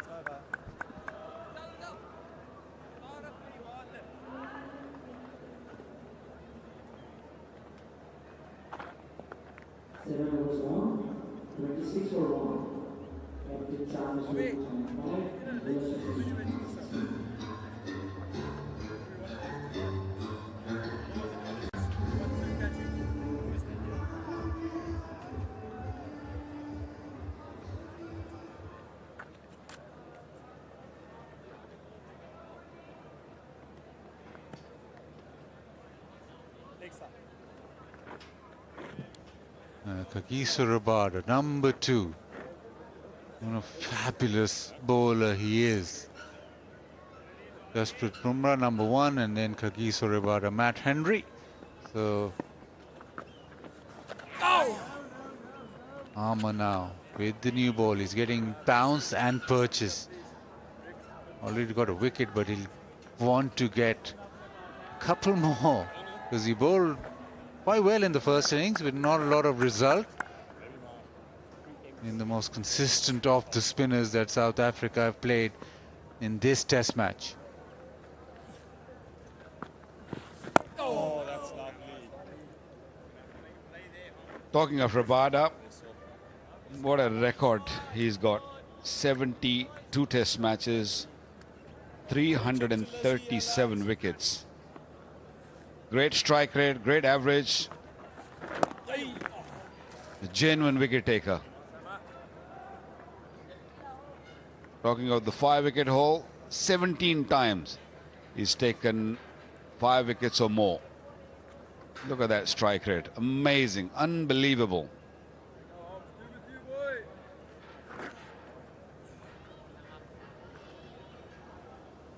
Four-time, don't forget, is taken 10-wicket haul in a test match also. Oh, terrific. And has turned from the surface. Just with Rabada, he's absolutely brilliant all throughout. But one thing that might just play on his mind, he's played in India and Pakistan. This is his 9th match. Obviously very difficult with the fast bowlers, but he's just got 15 wickets. It's the one final frontier that he wants to conquer, and you can see it with the pace that he's bowling at today, that he probably also knows. Slightly shorter, so easier. Shan Masood wants 2 and will get them easily. 29 for 1.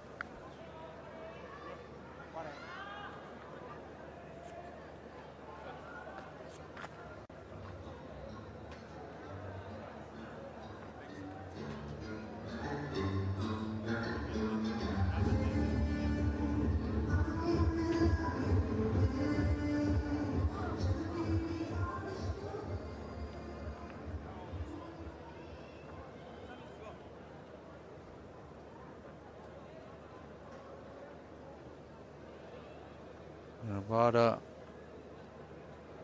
in Pakistan, 6 wickets. It is difficult to bowl in Pakistan. He does rely on bounce, he does rely on seam movement. The bowlers that are successful or were successful fast bowlers in Pakistan were the ones who got the ball to reverse. If you ask Rabada, I think that's not his supreme skill. Anyways, into his 5th over.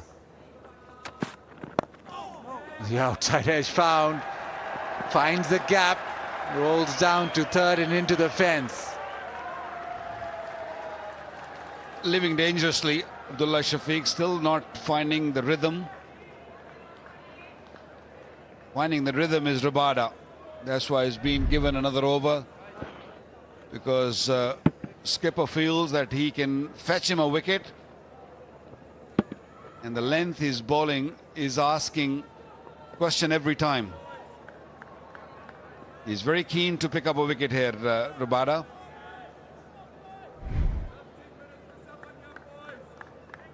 Bowling a good pace. Absolutely, he's on the money. Goes again.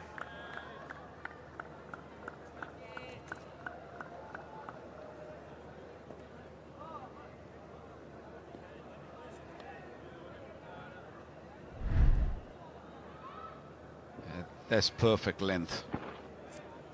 that fourth stump where Abdullah Shafiq is not comfortable. He's used a short delivery also.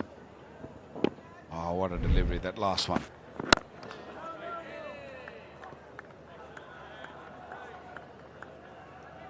The length has to be a little short on this pitch because he's tall and he hits the deck hard. He gets that extra kick. That line from fourth stump outside off stump is the key. This is not the pitch where you look to bowl Yorkers. This is a pitch where you want to exploit the pitch, a surface where there's a variation in the bounce.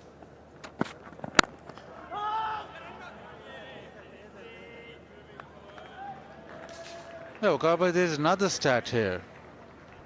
A.J. Rabada got to 300 wickets and he passed you in terms of balls bowled, so he got one up on you.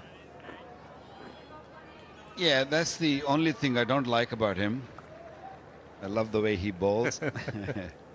I mean, a great talent. I always see someone doing better than you and performing at international stage for a long period. That's why I love, honestly, I personally love Test match cricket, because you grind yourself in and you get the best out of you, and he is getting the best out of himself right now.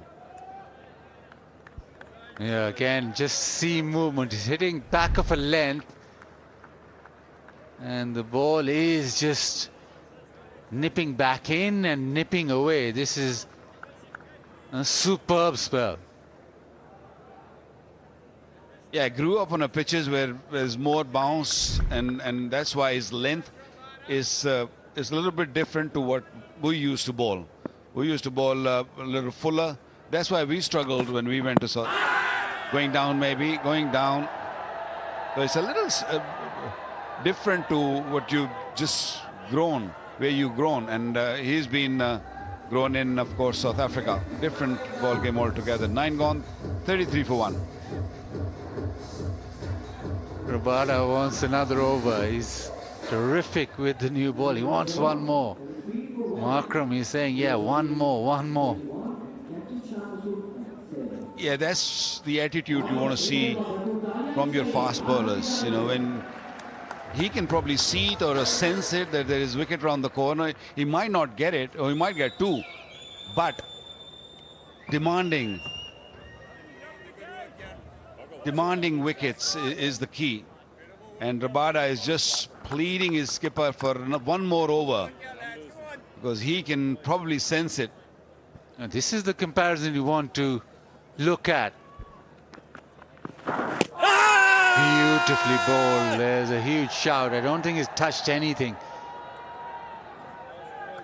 This new ball is reacting off the surface. Even for the spinner, it's really going quickly.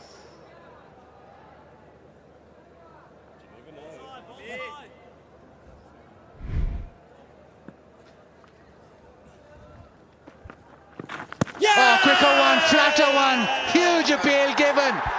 It was the one that comes straight back in. Harmer, well, he bamboozled Shan. He's thinking, Shan, is he going to go upstairs? Is he going to ask the umpire to review it? Yes, he is. Looked out to me.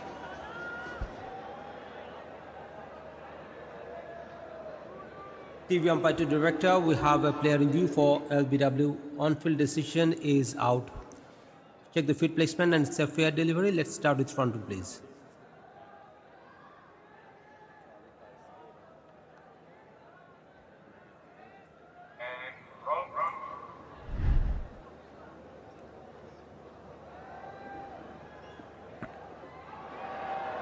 Just roll it once again. I can see a clear gap as the ball passes the bat. Satisfied, no bat involved. Ball tracking whenever it is ready, please.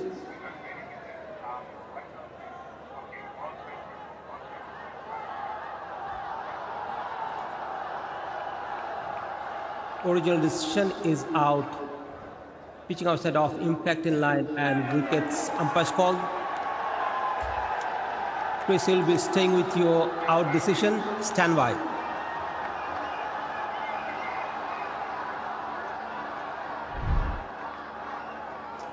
The review retained, but the decision stands. Shan Masood misled that arm delivery, which has come back in and hit his pad. He's going to cut it, but Harmer, after turning the ball, gets one to just straighten back in. Captain goes for 7, 33 for 2.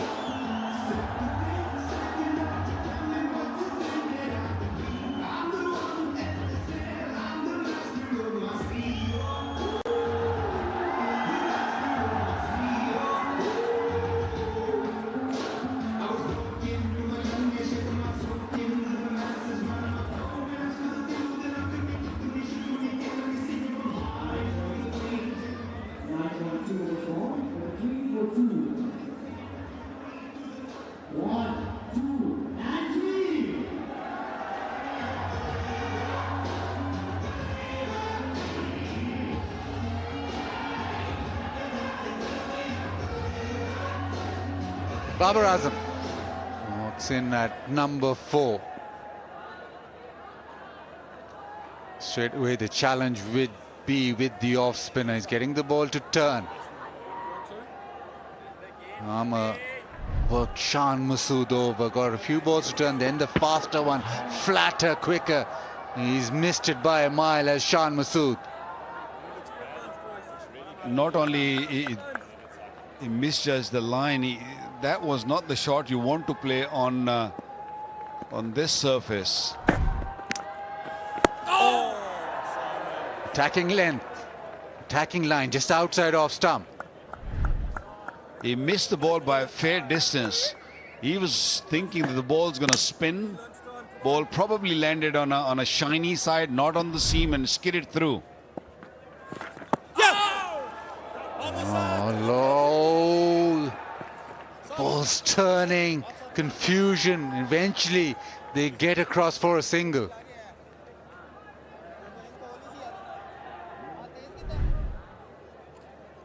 Yeah, enjoyed it, and Harmer was not given a new ball in the first inning. First up is leaving a mark now.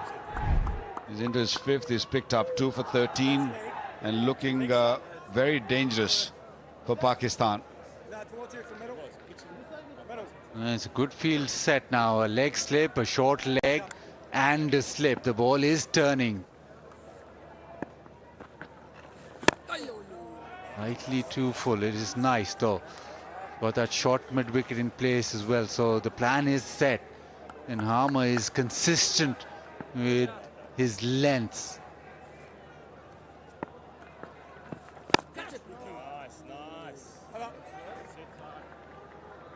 Lovely over from Harmer. Picked up a wicket. It's 34 for 2.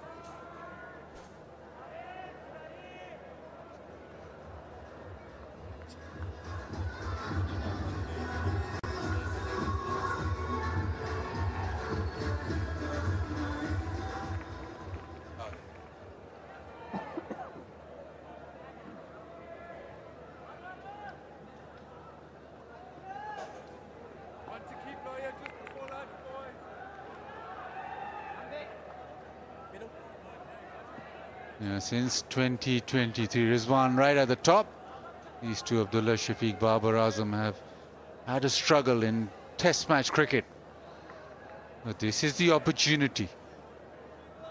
It is a difficult pitch. You're setting the game up. Pakistan in front of the game, but just make sure. Rabada. Oh, lovely. Seams away. Huge shout. But it seems high.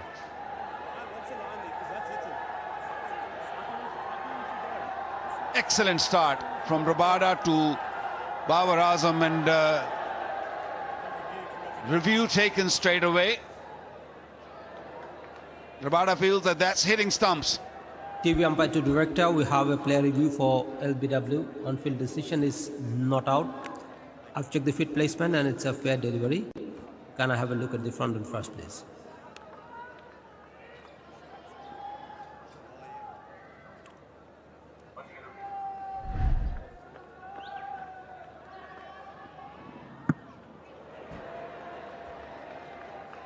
Just roll it.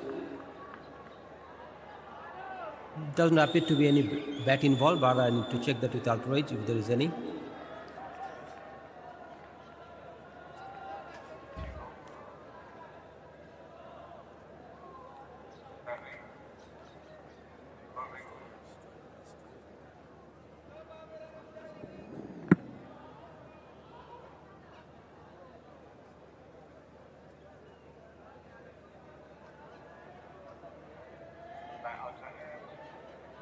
Outrage is coming up. Roll it through. Clear gap. Roll it through to the pad. Clear gap as the ball passes the bat. Satisfied. No bat involved. Ball tracking whenever it is ready, please. Original decision is not out. Pitching offset off. Impact in line and wickets missing. Rod will be staying with your not out decision. Stand by. A relief in the crowd, but it was a terrific delivery. It's always going to be high when it's struck the batter on his inner thigh pad, so missed the pad altogether. Oh, this is terrific. This is a spell you want to watch again and again. Rabada, he pleaded with Markram for another over. He's got that over because he's in such terrific rhythm. 2 slips and a gully.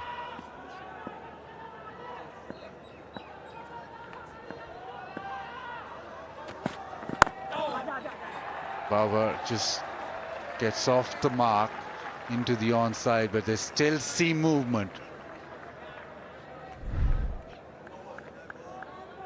That was an excellent delivery. Babar just turning his blade, and you might not see it on TV, but ball just left enough for Babar to close the face, and then hitting on the back leg. Lucky that it was just ball was climbing and gone over the top, but a magic delivery.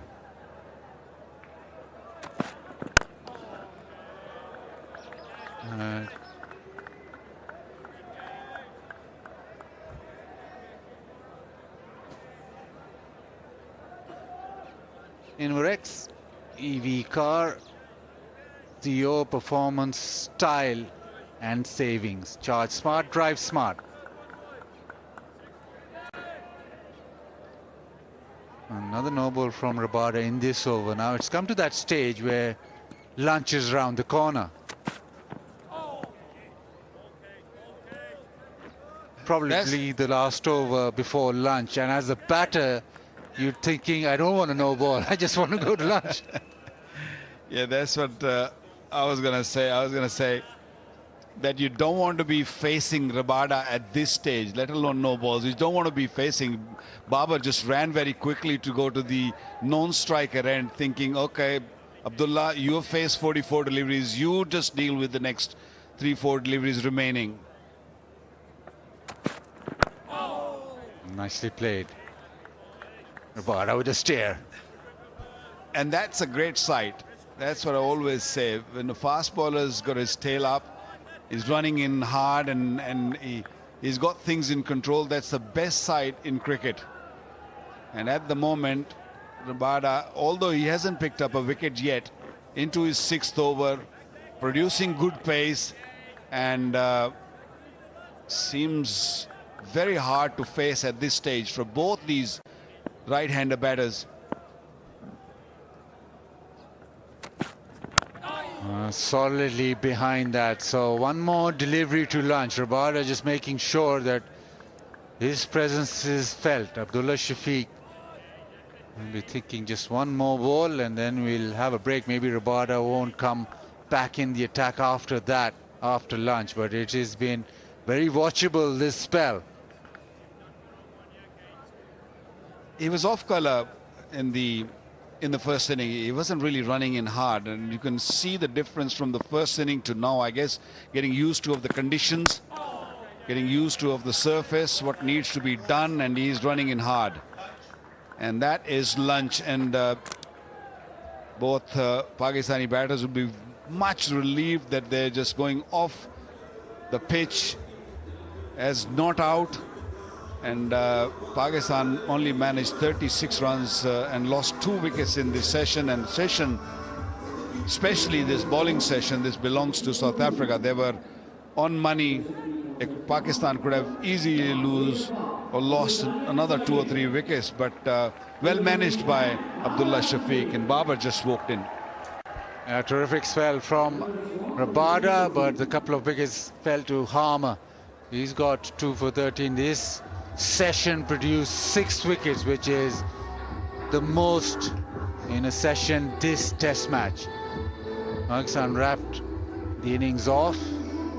At this moment in time, they are ahead of the game, 145. They lead by in a strong position, but South Africa in these 11 overs really tested Pakistan.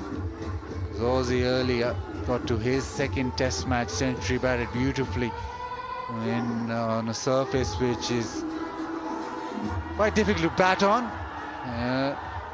Babar will come back after lunch, so the crowd will stay on to watch him. South Africa want to fight even more. And Pakistan, well, they lead by 145. Abdullah Shafiq still out there on 21, and that's the key. Once you get in, you want to stay out there. Imam al-Haq gone very, very early in the inning, who batted supremely in the first inning. Shan also just disappeared before lunch. Rabada 6 good overs, no wicket for him yet. Harmer picking up 2 wickets for 13 in his 5. That means that first innings 378 for Pakistan, played 269 South Africa. A couple of wickets have fallen down for Pakistan. They are 36 for 2, but in essence, they lead by 145.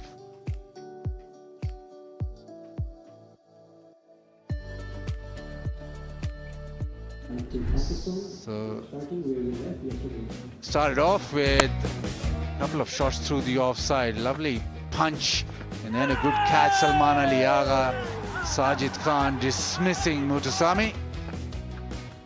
Reverse sweep, Harmer batted well, but the moment for South Africa, this is slog sweep which went to the fence, then a lovely hit down the ground, flat 6, and he got to his 100. Fabulous innings. Yeah, batted beautifully, and that's how he departed. Brilliantly taken in the deep by Shaheen Shah Afridi. It was a big wicket at that stage, and Harmer kept on trying, but Noman was too good for the others. Picked up his 6-wicket haul, and then the last wicket, Rabada, was dismissed by Sajid Khan.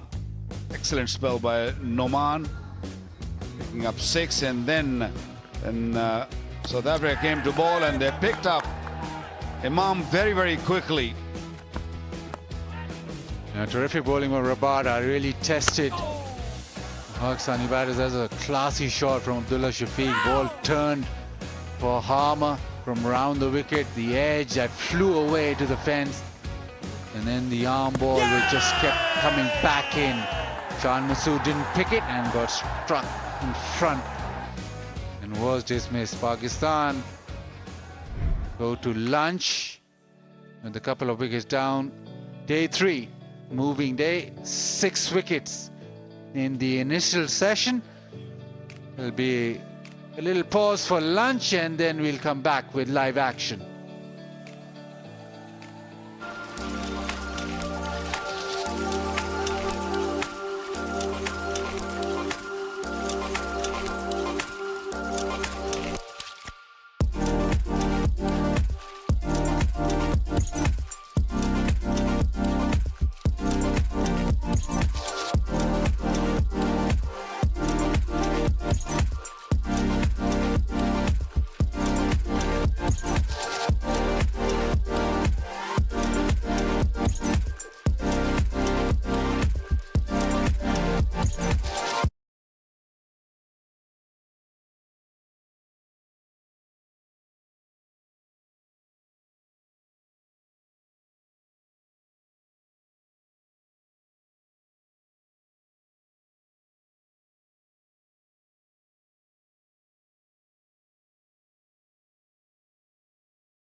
ठीक है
देखा जाए तो south Africa की best team है क्योंकि world championship उन्होंने जीती है, उनकी कॉन्फिडेंस है। लेकिन अगर पिछली 2 सीरीज़ देखें तो हम भी अच्छा खेले अपने होम सीरीज़ में इंग्लैंड और वेस्ट इंडीज़ के ख़िलाफ़। तो प्रेशर मुझे तो नहीं लग रहा कि दोनों टीमों पे कि वो फाइनल जीत के आए हैं, हम होम सीरीज़ जीते हुए हैं, तो दोनों टीमें इक्वली लगती है।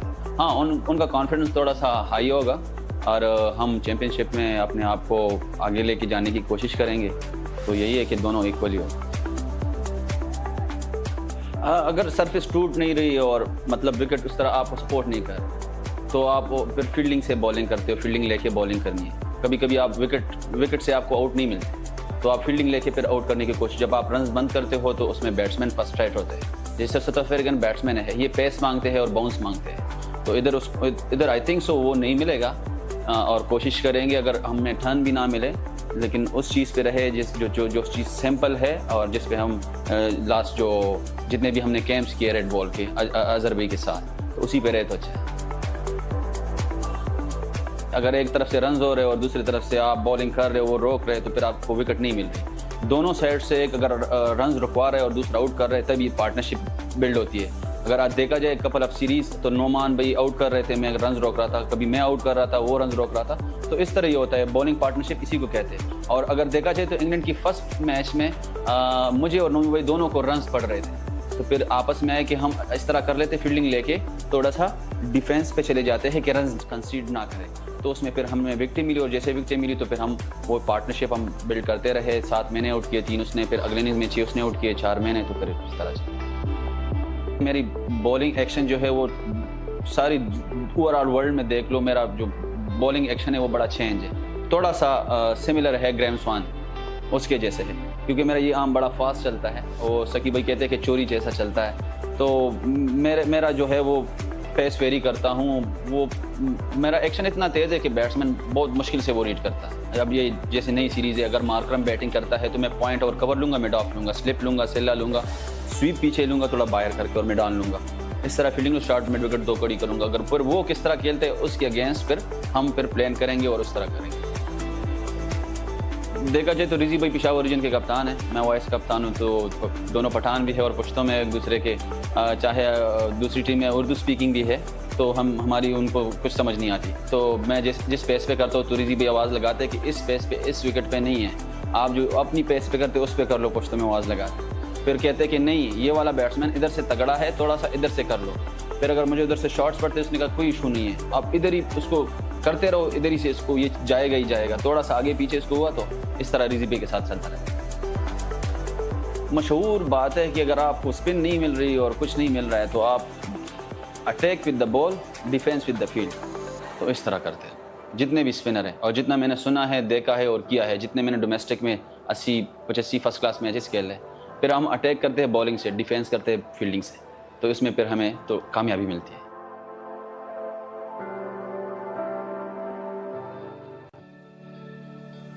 Well, Sajid Khan there, one of the orchestrators today in terms of wickets of South Africa. He bowled really well.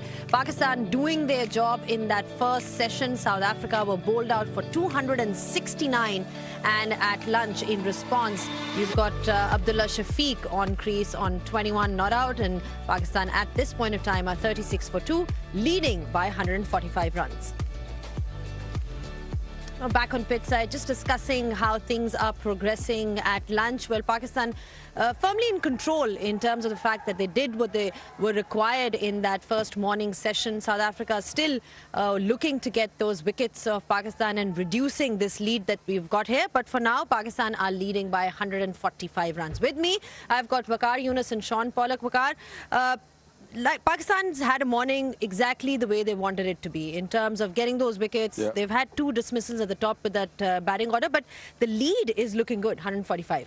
Yeah, looking at the surface, I think 145 with 2 wickets down. I think skipper and the team, the camp, they'll be very pleased with the performance so far. But things can change very quickly, so you can't get complacent. You know, ball is still very hard, and the South African bowlers, I was very impressed by Rabada and Hammer, because the way they both bowled, picked up 2 wickets. They can actually bowl a spell where you can lose 2 or 3 quickly, and the game can open. So Pakistan's got to be watchful, careful that don't lose too many wickets in a cluster, which happened in the first inning. I think once they prevent that, they'll be okay. Paulie, KG was constantly testing the Pakistan batters out there. He did that in the first innings as well, and we've seen what he can do with the ball right now, and was well supported on the other end with Simon bowling. Yeah, I was really impressed by Kahisa. I thought his attitude, his energy that he brought, he ran and he tried to make an impact. I mean, I love to see a fast bowler in these conditions say, Skip, I want another one. Yeah. After 4 or 5 overs, they were going to give him a break. No, I want another one. I believe I can do a job. He beat the bat, he ran and he charged, he bowled some short deliveries. I thought he was fantastic. I thought his control was good, and the areas he hit, he had a couple of LBW shouts, 1 review sent upstairs. So you can't expect more. These conditions aren't easy for a fast bowler, and he showed that he was up for the battle and looking to make an impact. Harmer, I think he was much better in this innings. He was the one who bowled with the control initially with the new ball in the first innings, and he showed that he's the man who they should have turned to, and proved. There we go. That's what we love to see, KG. Give me one more. I'm going to get a wicket here for you, South Africa. But yeah, I think South Africa have done well. It was interesting to hear the interview with Ryan Rickleton. Often I don't like it when players put numbers to certain interviews. And he said, if we have to get 200 to 250, we believe we can do it, right? That was what he said. But then it believes also that if they get them more 250, they can't do it. Yeah. So that's why we've got to just believe that whatever we set ourselves, we can chase down. I mean, I know that's pie in the sky. But I think with 145 lead, I think South Africa are conscious of trying to keep Pakistan to under 250. If Pakistan get over 250, I think mentally that change room all of a sudden won't believe that they can win this contest. And the spinners from South Africa, of course, they will get help from these conditions as well. We saw Simon Harmer bowling really well. Muthusamy was the pick of the bowlers in that first innings. But Rabada's spell that we saw earlier on, regardless of conditions, yeah. Waqar, and who better to speak to in that regard? If you've got a fast bowler who's quality, he can bowl well in any conditions then. Yeah, I was surprised, his attitude, which Paulie just spoke about, that that's what you want to see from the fast bowler, wasn't there. It was not there in the first inning. He was lethargic, he was tired. I'm not sure what was going through his brains, but total turnaround. He came back very, very strongly. Although he didn't pick up a wicket, but he looks very threatening. And I won't be surprised if skipper goes back to him and say, okay, you know, lunch is over, you come back and maybe bowl 2 or 3 more overs and see what happens. Because both right-handers, both batters, they were rattled. They were not really happy to face him at this stage. So maybe we might see him for a couple more overs. And, you know, who knows, if he gets one and tail up, you never know, you get more. The spinners doing the job, though, for Pakistan earlier on in this morning. Numan Ali, again, consistent. We spoke about him. Sajid Khan, we were hearing his interview earlier on. He spoke about his action. He said that he thinks that his action is quite quick, so it becomes very difficult for batters to sort of read him. I mean, what do you think makes him special?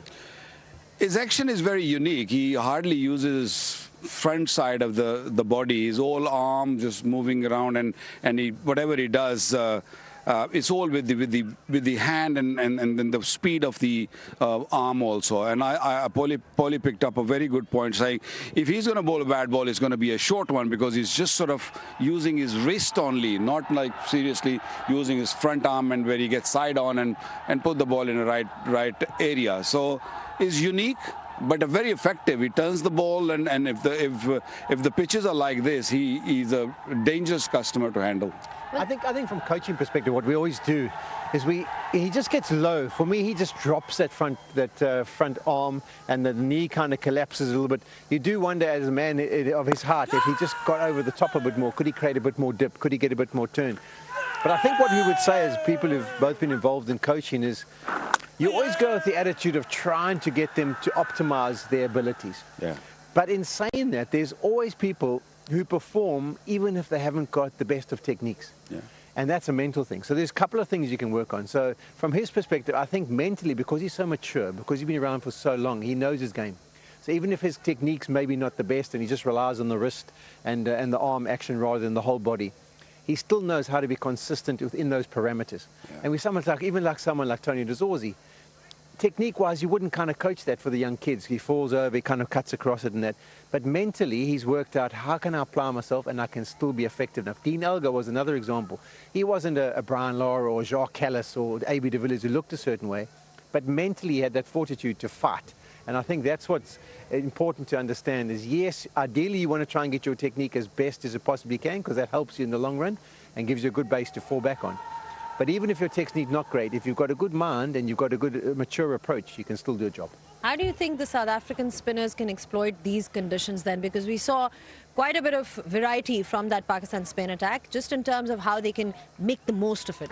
I think what you're going to have is you're going to have Simon Harmer will continue, and I think Senmu Tasami will come from this end. And I think it'll be just a case of just hit your areas consistently, nothing for free. If they hit you for boundaries, it must be good shots, and maybe that they take a risk. But as far as us giving them anything for free, no. We're just going to hit our areas, keep asking questions.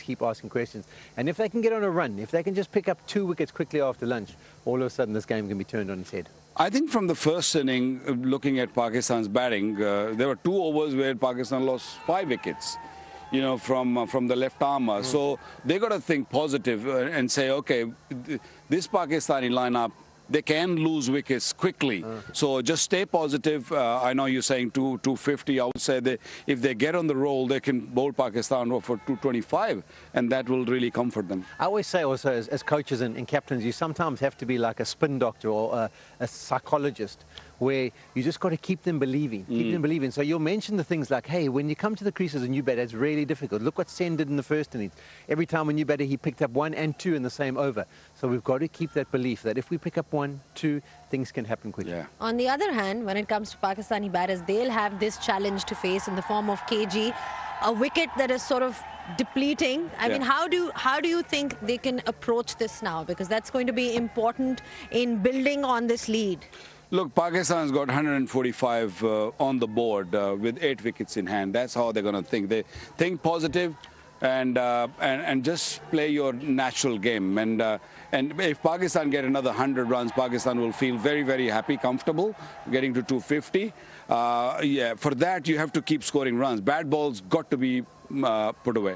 All right, then. Thank you so much for your thoughts, gentlemen. The Pakistani batters are coming out. Babar Azam also perhaps looking for runs as well. Didn't really see many in that first innings, but it's a great opportunity for him, that second innings, for Pakistan to really sort of impose themselves and build on this total for South Africa to chase in that fourth innings. Now, we are ready. The teams are in a huddle, but we are ready to take you back to that commentary box to give you live pictures and live entertainment.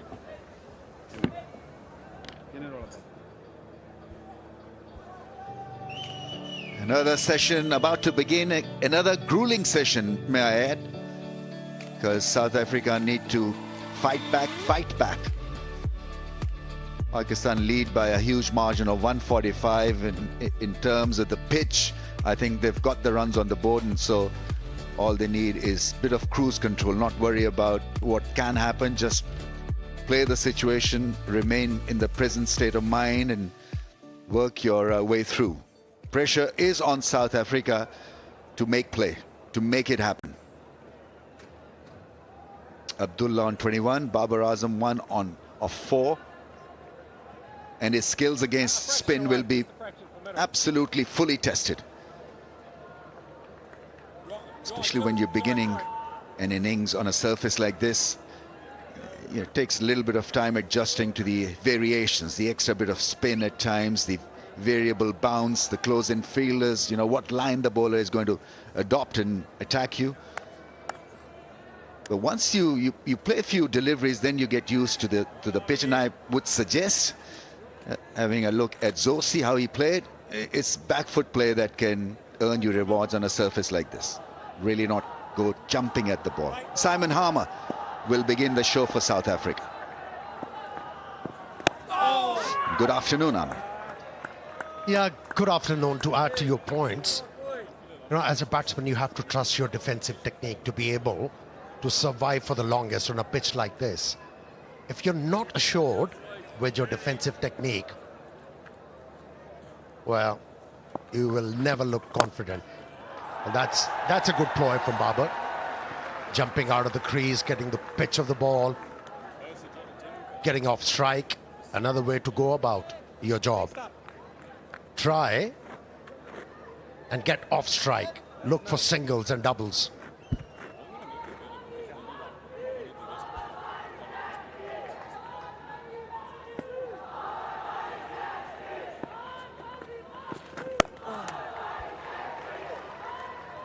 Allowed the ball to take shape and then working it away through the point area. Abdullah Shafiq, he needs a big innings here. Something to build his confidence. He looked at home when he was against the spinners. It's the faster bowlers is the main worry for Abdullah Shafiq.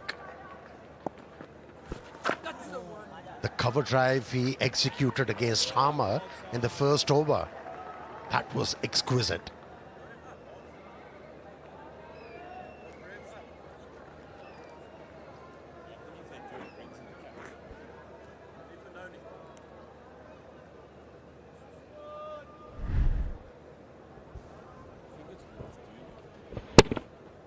Yeah, this was that shot. Certain shots remain with you for a very long time, and on a surface like this, really, to have the audacity to come out of the crease and play against the spin was pretty special. And just leaning on that one, really not trying to hit it hard.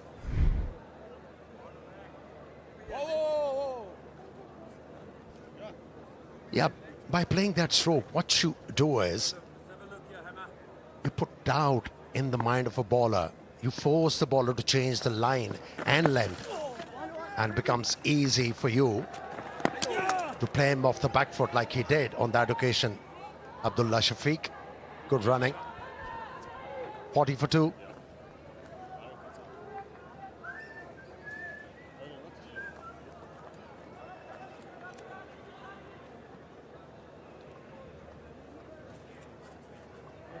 How you, buddy? Yeah, not too bad. Just got over to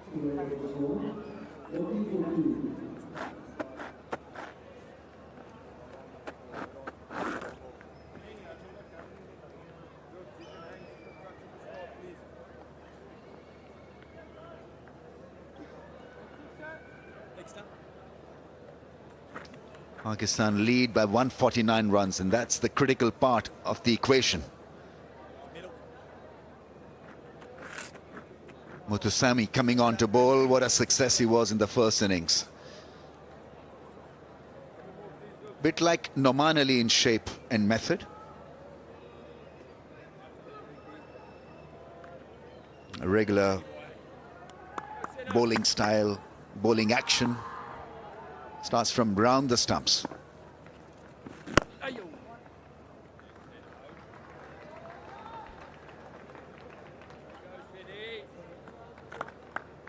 Just started with an arm delivery. Looking to fall into a good rhythm in this innings, Muthusamy.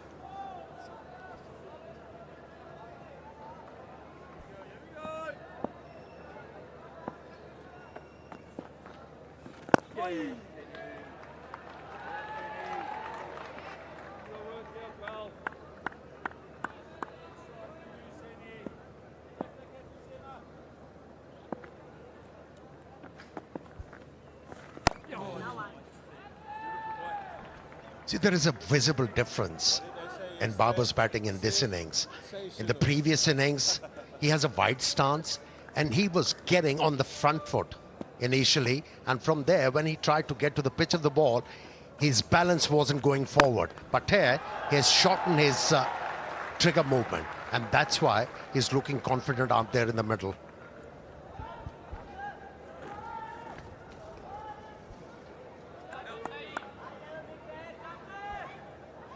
Well, he's got to adapt his quality enough to do that on a surface like this. Never easy when the focus is on you to bat properly on a demanding pitch. But he's got to put that away. Make sure that he just looks at the ball and treat particular deliveries according to what he wants to achieve. He has achieved so much, but to be able to achieve more, you have to humble yourself as a player. That's good. Good from Abdullah Shafiq, showing intent, not afraid to use his feet. 13 done. It's 43 for 2.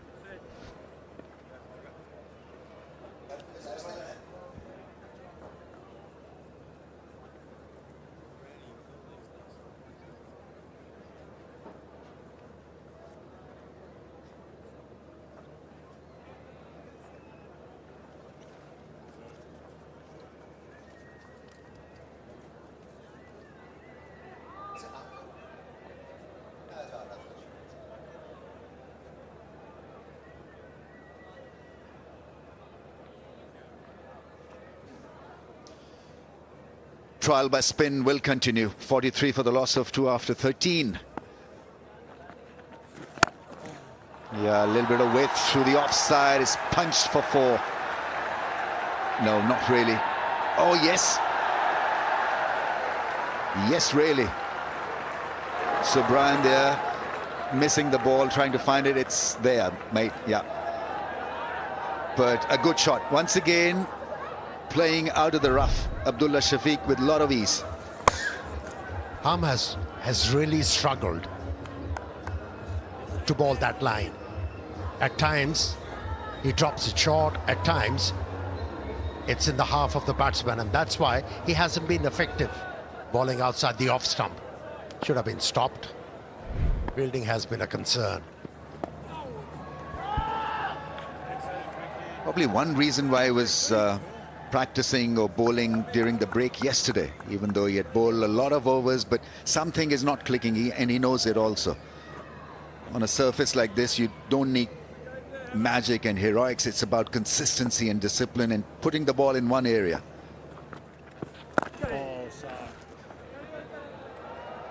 Yeah, as a bowler, you have to experiment to gain that rhythm and feel confident.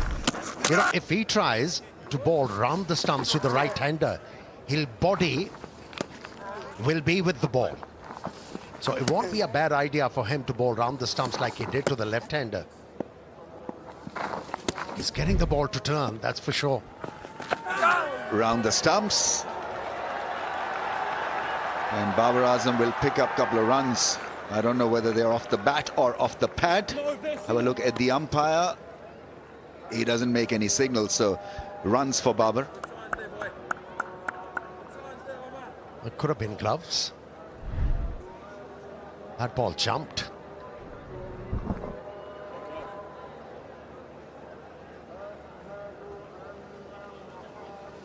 He's a reluctant sweep player, Babar Azam. He's got so many other options that he doesn't really need to play the sweep, but I think on a surface like this, it can be a go-to shot. Oh, that one straighter in line from round the stumps. You only need so much of spin from that angle to wrap you before the stumps.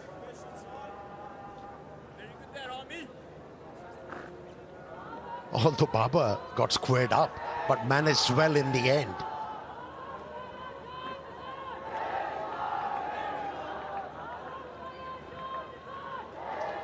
.50 on the board for Pakistan.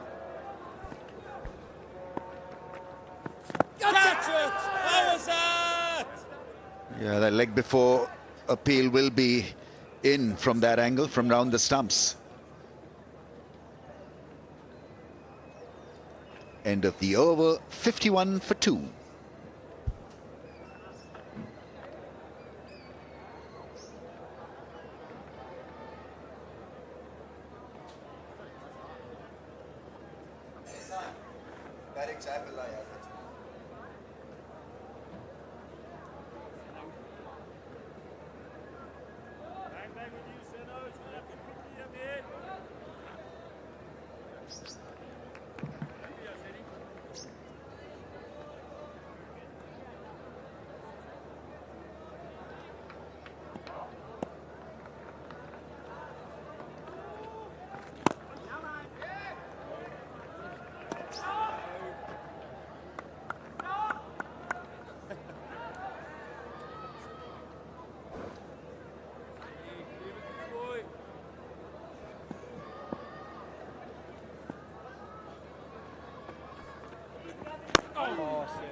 That's good batting, really good stuff from Babar Azam. Getting to the pitch of the ball and easing it through mid-off for a single. With Bank Alflas, 1100 plus branches. Open your current account from nearest branch to enjoy various services and earn Orbit rewards by maintaining or growing your balance. And may I add, a cricket-friendly bank.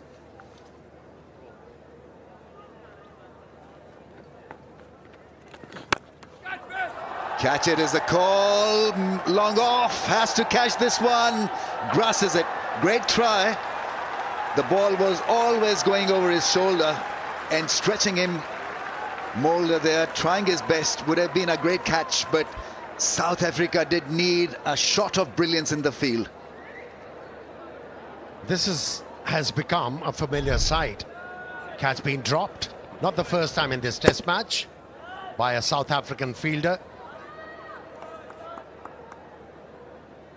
Yeah, it's never easy peering over your shoulder to catch a ball, but did well to get there. And what we have seen from Muthusamy so far in this innings, he hasn't tried to turn the ball. He's looking to ball flat. South Africa desperately needed that. Oh, that's extremely well bowled.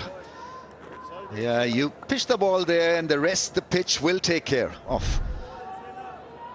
Yeah, dropped it in that area, business area, and it jumped and beat him.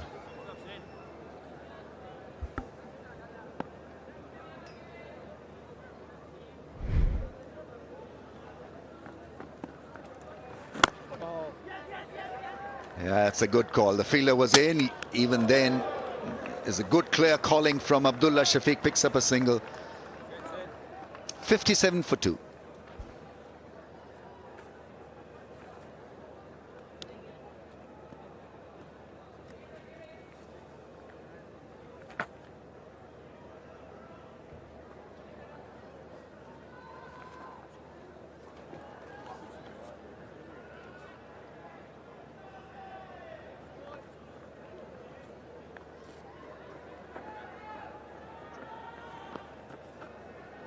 Rabada has been brilliant in this test match, even though for short stints he's looked so good. That's the greatness about truly great fast bowlers. They adjust so well.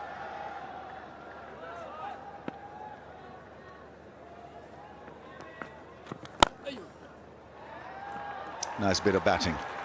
Really good stuff. Very different to how the South Africans approached batting when they were on the surface. Pakistan more keen to use their feet, get to the pitch and create different angles to beat the field. And by using their feet, Ramesh, by what these two batsmen are going to do, they're going to create a lot of rough areas in that danger zone for a batsman.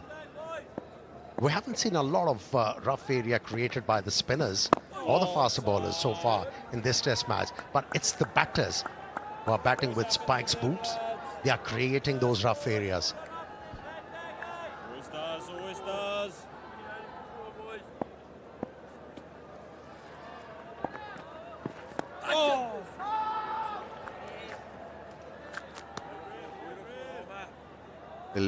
There'll be a lot of inside edges and outside edges, and you got to be lucky also, because you hoping against hope that it'll be a perfect delivery. The pitch will not play tricks, and you've got to approach the innings like that also. Consider this as a true pitch and not worry about the variations, but also have a clear-cut batting plan. Yeah, there'll be a lot of rough. And well, you've got to disregard that and just look at the surface, which is a little bit more compacted. That's well played. Playing with the full face of the blade, no bat and pad, just full face of the bat. 58 for 2.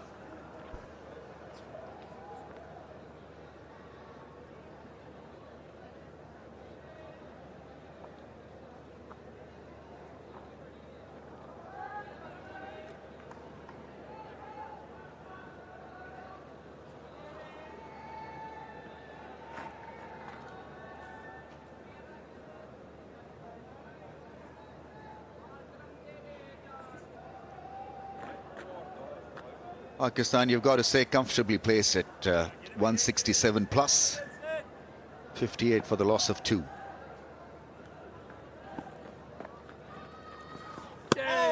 Yeah, you've got to get such deliveries out of your system, because it'll happen consistently. What you have to do is to make sure that you don't really poke your bat at that line. Just play inside the line if possible.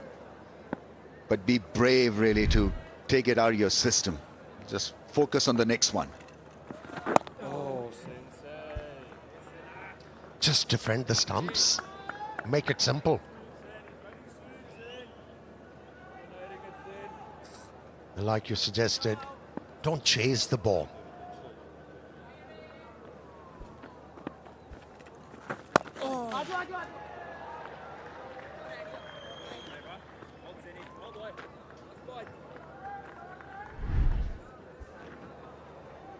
Yeah, that's such a good line.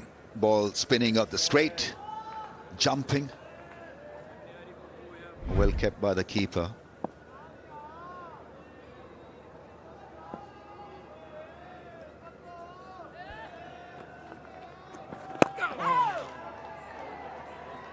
The other thing that you need to do is to not really go hard at the ball.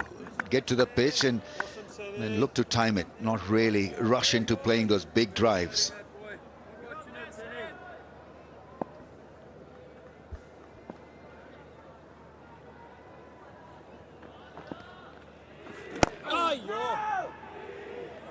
This is the challenge, isn't it, for the batters on a pitch like this?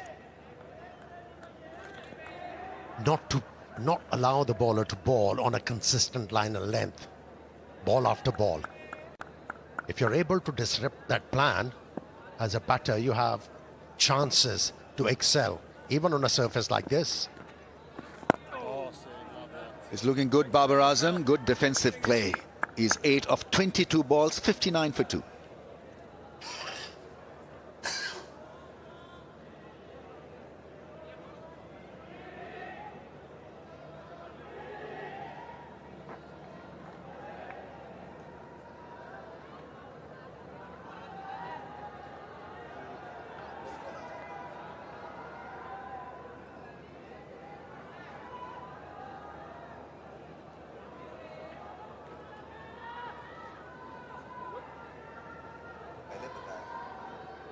Babar Azam ICC World Test Championship record, 66.57 in from 2019 to 21, which was the first edition. Then 61, it's come down into the 20s.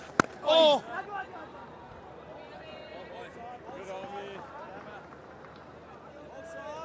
And home conditions are going to get tougher and tougher for Pakistani batsmen. If they continue to produce surfaces like this, it wins them test matches, which is great. But from individual point of view, I think you've got to come up with a different batting strategy. I like what you're doing here, Sai.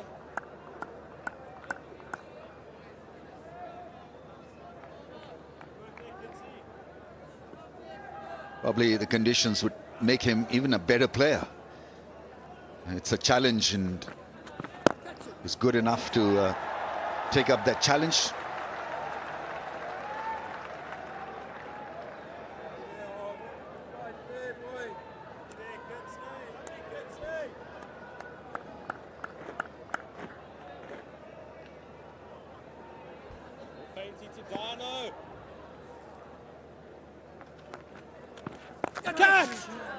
Yeah, not there, but got out of it quite cleverly in the end. Pushed it hard to keep that upper shot away from the short leg fielder. Super Asia, Pakistan's leading home appliances brand.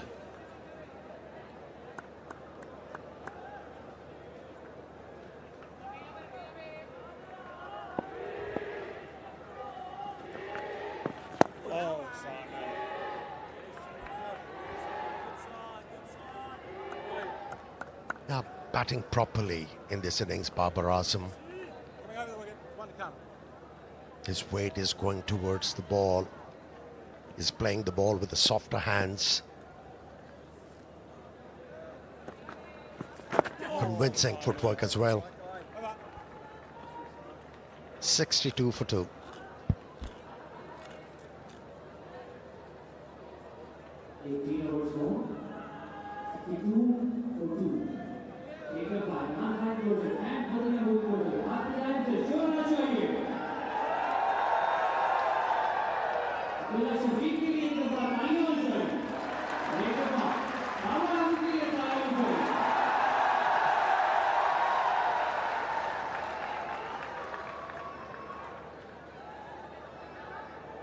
Innings being led by Abdullah Shafiq with a good 39 of 67.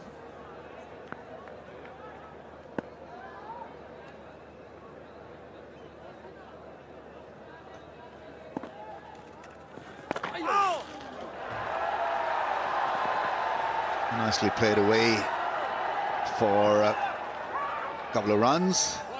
Into the 40s now, Abdullah Shafiq.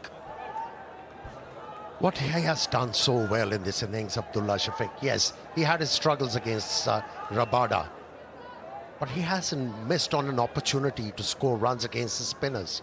That's why he's gaining in confidence. He's gathering a point of runs for Pakistan. Catch!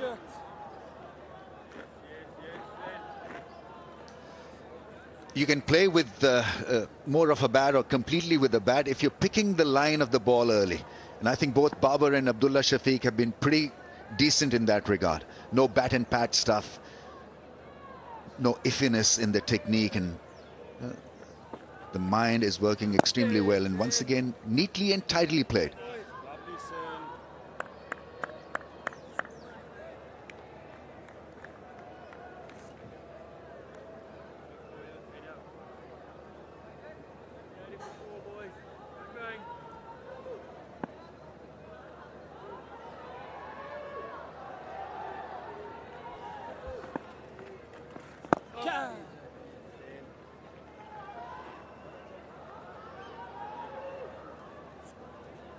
Aiden Markram has got to figure out how long can the spinners continue before he introduces another stint of Rabada. What partnership is troubling him? Is this the partnership that needs to be broken? How's he thinking? How's he looking at Abdullah and Babar as a pair? 31-run partnership. And he looked venomous against Abdullah Shafiq. Bowled splendidly well against him.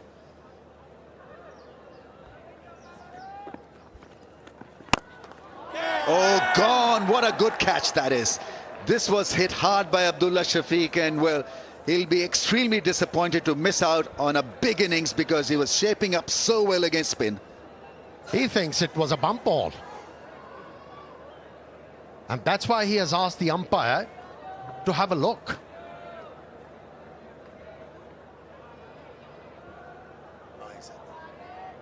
Well, he's been shown the door again. And that was a hard hit. Very difficult, really, for that to be counted as a bounce catch. Have another look at it. Yeah, I mean, clearly the bat grazing the pitch, probably. That may have gotten that reaction from Abdullah Shafiq. Not convinced. Couldn't believe it, actually. This is bizarre because he's batting so well and suddenly he's lost his wicket. 41 of 73, 64 for 3.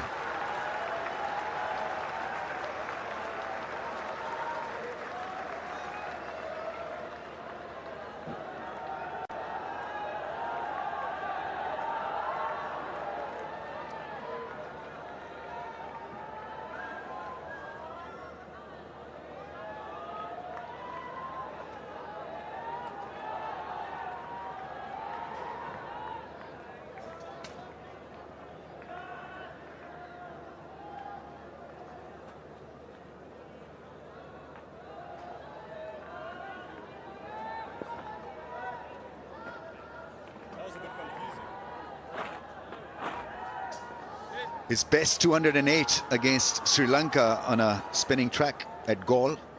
48.76 is the average. The numbers are very good. Yeah, he might not be entertaining for some, but he's mighty effective in this format. Knows how to construct a big innings. And that's why his average is closing in on 50s. Now, for the second time, he decided to take the aerial route, failed miserably. Abdullah Shafiq, the first time he was dropped by Mulder, but this time around, no mistake was made by the bowler. Caught the ball off his own bowling. You know, Amir, very early in my career, I was told by the great Javed Miandad, never ever try to straight drive a spinner, because your chances are very slim. I mean, the only way you can get out to a spinner really is by playing that shot. So you're better off really targeting mid-off or long on, rather than hitting the ball straight. So probably a lesson learned by Abdullah Shafiq. Probably the best cricketer produced by Pakistan, Javed Miandad. Oh, got to be careful. Once you camp on the back foot, it's imperative that you play the ball. Otherwise, you know, in front of the stumps, and your chance is slim. Yeah, an enclosure has been named after the great Javed Miandad. I hope you're doing well, Javed bhai.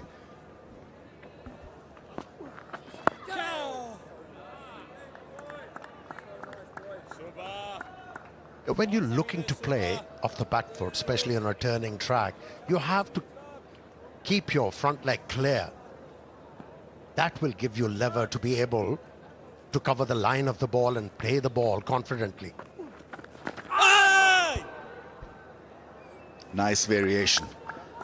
That ball straightened after pitching. Quizzical look on Babar Azam's face. I think it's a pitch where you go through certain phases as a batsman, so you'll have a comfortable time of it for about 10-15 minutes, and then things can go ballistic against you. And you've got to settle in once again. Yeah, just like that.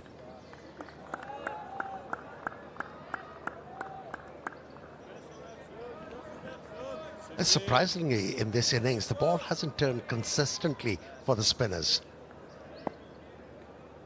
Yes, we have seen odd ball turning, but not consistently. Maybe they're trying to dart the ball in, using their shoulder rather than the fingers.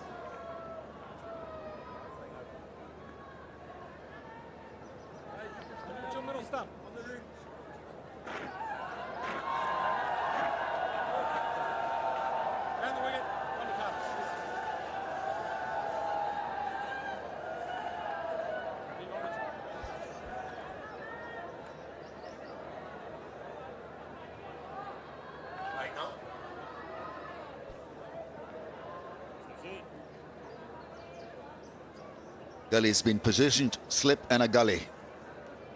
South Shakil is on a pair. I hope he's not thinking about it. Plays it well, defends well. 65 for the loss of 3.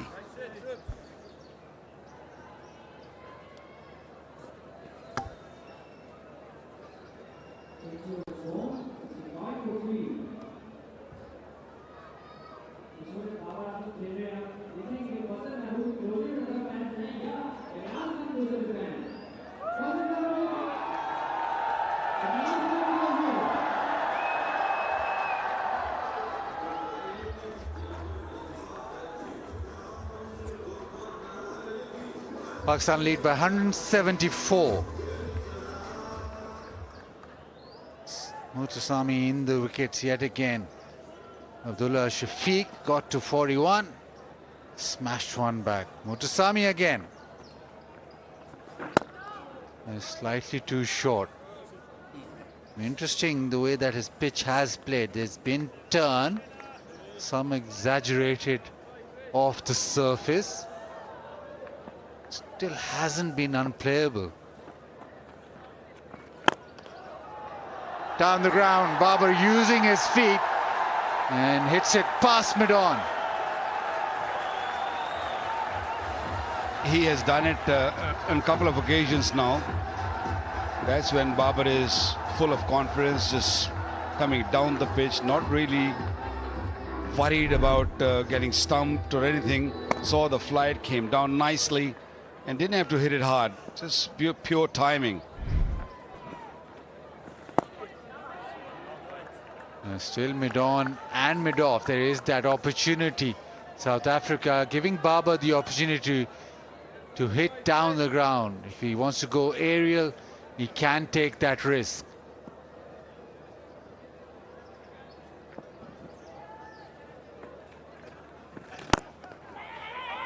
Quick single.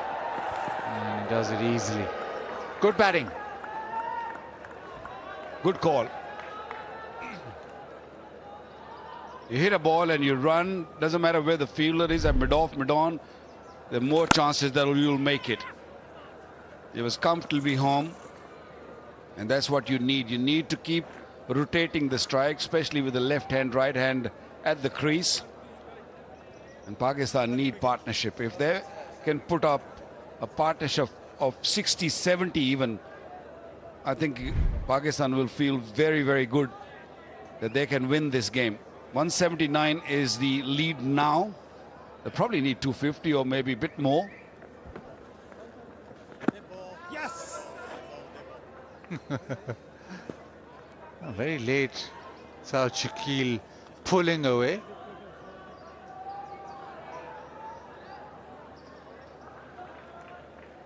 Don't know what happened, but it was a very late abandonment from South Shakil.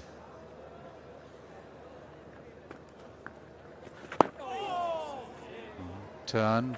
Left-handers always have to contend with the rough outside off stump, no matter what surface, no matter what test match, is always there.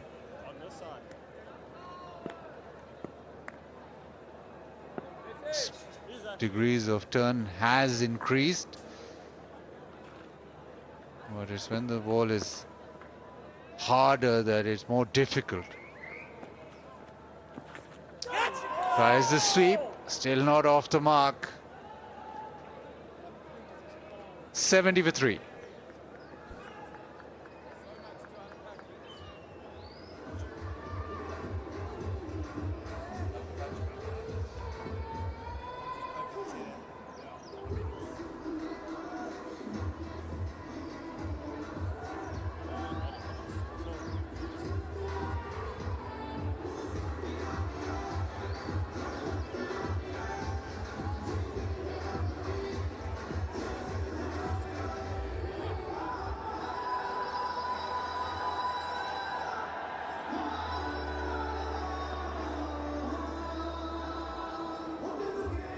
Very strong position, Pakistan. 179 they lead by.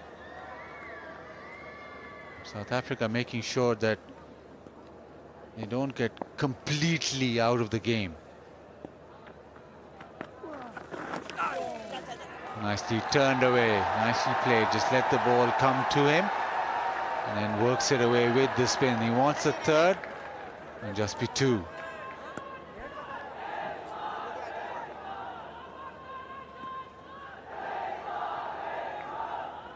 The amount of turns Brian's getting, I think it wouldn't be a bad idea to put a leg gully. Because sometimes Babar Azam just plants his front foot a bit early. And then if he gets a turn, then he gets cramped a little bit. Yes, he's got short leg there, but it wouldn't be a bad idea to put a man on the onside. They have to get him out. If he stays out there, the problem will be more for South Africa.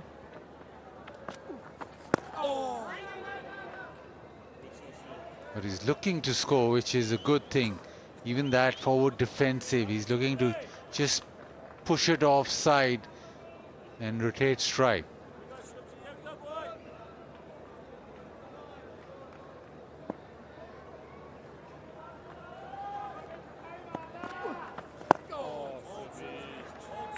There is a fielder at, let's say, a third man on the boundary, because he's very, very, very fine. Either he's got to be a lot squarer or bring him up at a catching position, because that's a kind of waste fielder for me. Because Babar Azam don't play reverse, and playing a cut shot is very risky.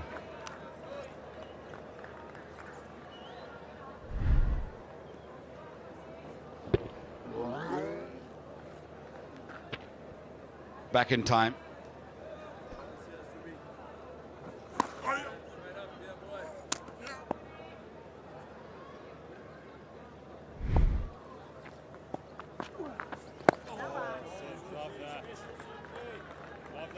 Line's good, just outside off stump, especially when you're bowling over the wicket.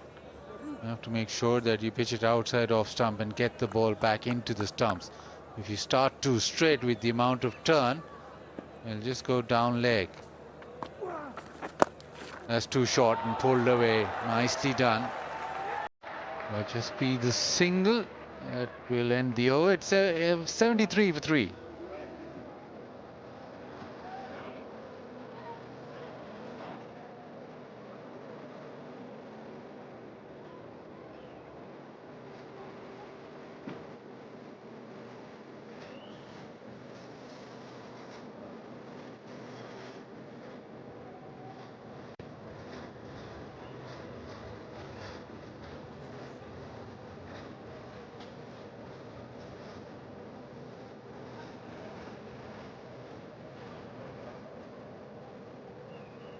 Lead by 182, Pakistan. 73 for 3 in the second innings. 22 overs bowled. So it's coming to that stage where the ball will get softer. Theoretically, the spin or the turn should also be slower. Babar has played 42 deliveries and is shaping up now. He wants to carry on. Always pressure when Babar Azam plays because there's expectation.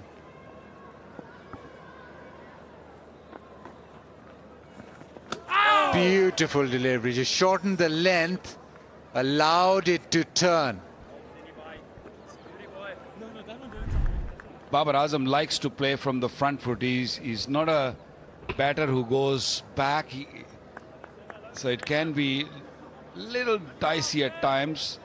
Because on a slow surface, you have to really judge the line length and then react. Oh, that's nicely played. Should fetch 2 comfortably. That's very good. He's thinking about it. The previous delivery, he got beaten. So he's gone to little paddle shot. And that's an option that has been used frequently on this surface. The sweep shot, the reverse sweep shot has been the go-to shots for the players who have got runs.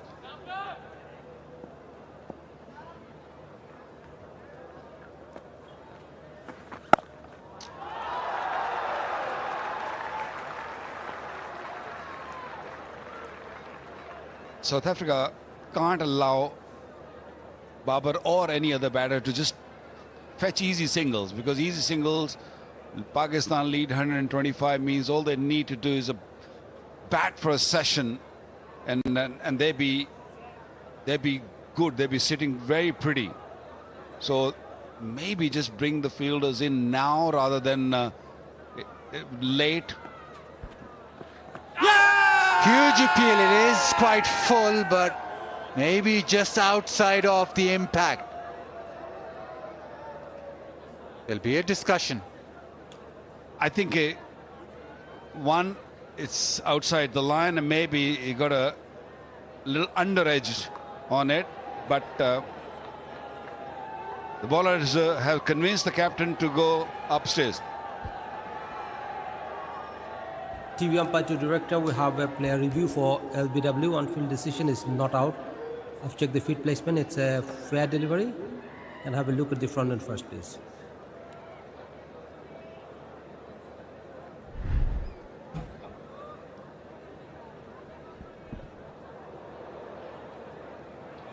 Roll it once again. Doesn't look like any bat involved. Need to check that with outrage.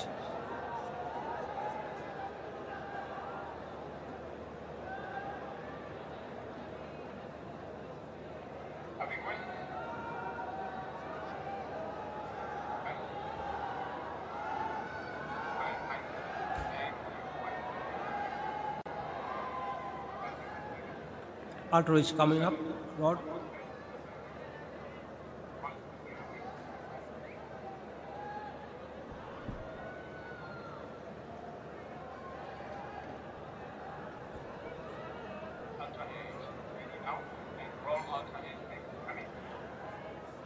Yeah, keep rolling. Okay, just roll back once again.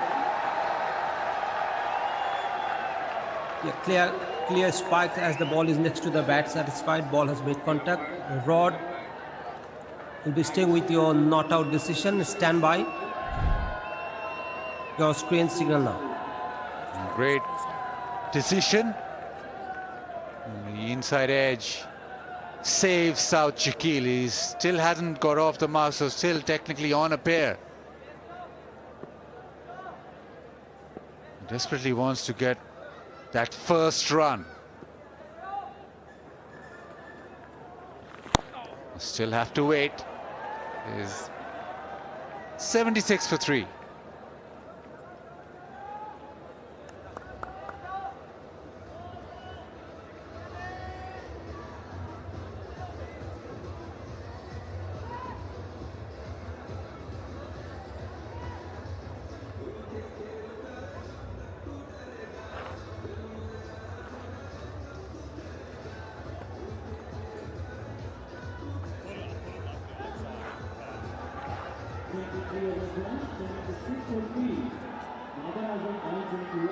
Still to come, Rizwan, Salman Ali Agha, both in good form. And then the bowlers. Big partnership is required from Pakistan, from these two, if possible.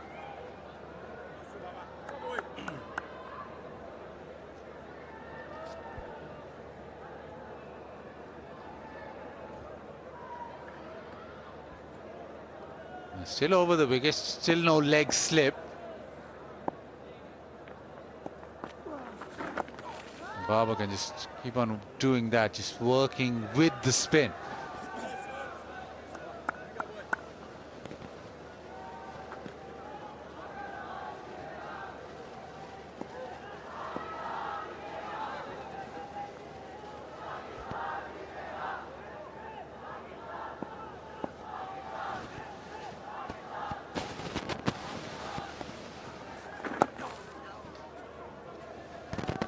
Babar quite comfortable just going back and being able to turn it.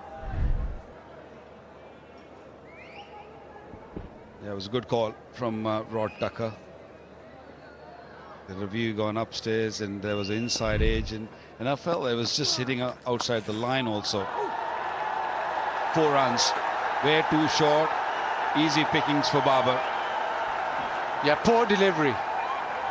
He's allowed Barber just to wait for it and smash it away. What Barber's done well is actually just wait that microsecond more. There was a little bit of turn, but the line, the direction was helping Barber. Good shot.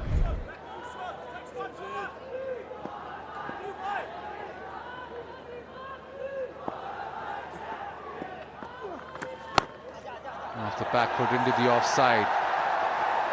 One. Oh, they'll come back for the second.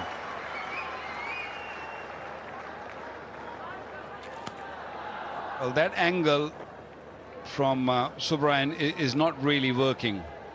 Either he's got to go around the wicket, or if he wants to bowl too straight, he's got to get someone else in the leg gully. Because Babar Azam at this stage is very comfortable. He's got no real issues there.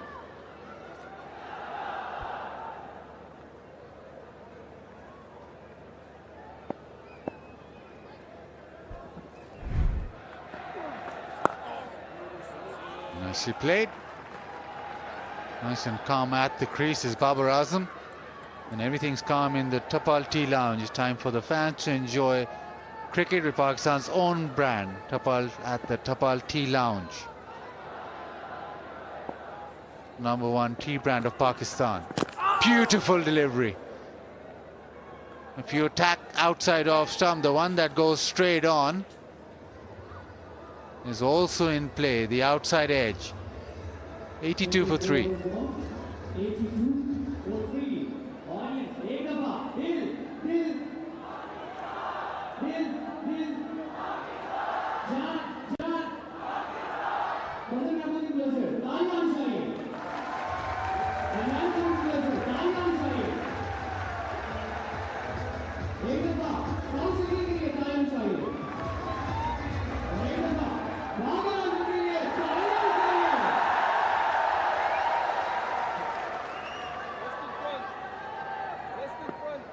South Shakil still hasn't got off the mark. Tried the sweep shot a couple of times. Pushes it towards mid-wicket. Now ball just went straight on that one. And the off spinner, when he attacks outside off stump, he can attack the batter and also attack the keeper. Oh, in the air, so it's just pressure building. Now Markram has just brought mid-on up slightly.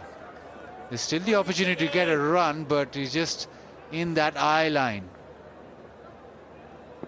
Well, he's definitely feeling the pressure, South Shakil.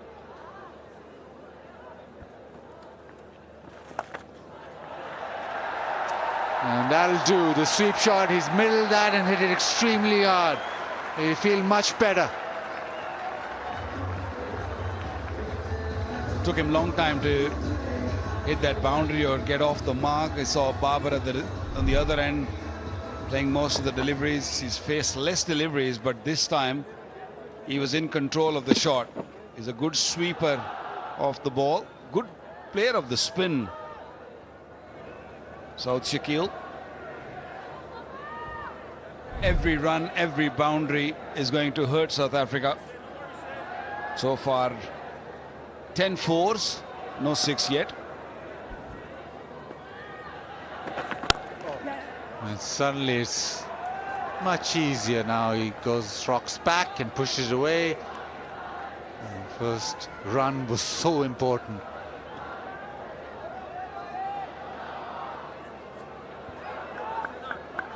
Tell me, Baz, why is this first run is so important? I mean, you want to go out there and get nobody wants a zero. Nobody wants a duck.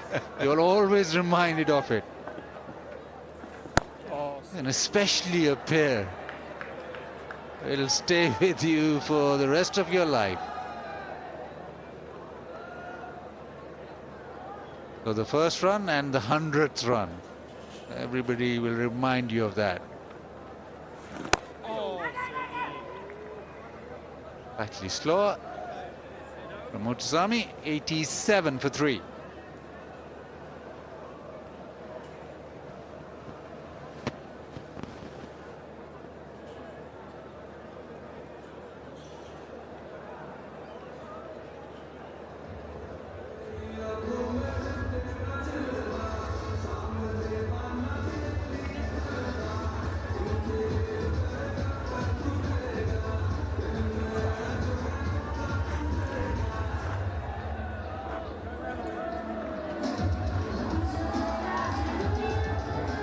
plenty of batting to come, but we know that on this surface, wickets have fallen in clusters.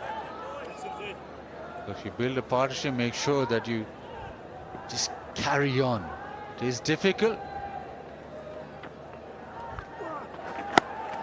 It's a nice shot off the back foot.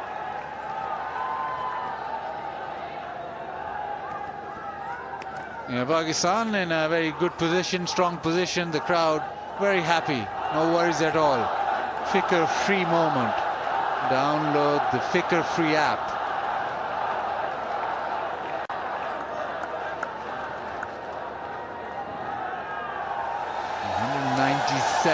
Pakistan lead by. Don't the crowd know it?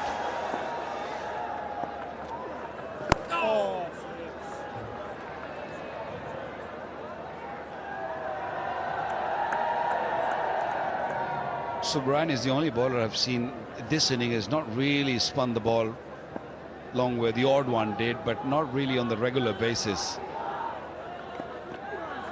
Yeah, this one turned. I think the ball lands in the line of the stumps. That one turned. Anything outside the off stump hasn't really troubled Babar Azam yet.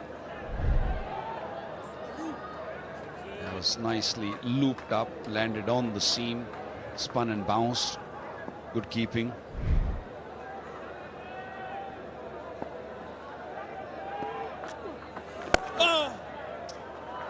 Easy single into the offside. There's a huge gap provided just to the left of cover.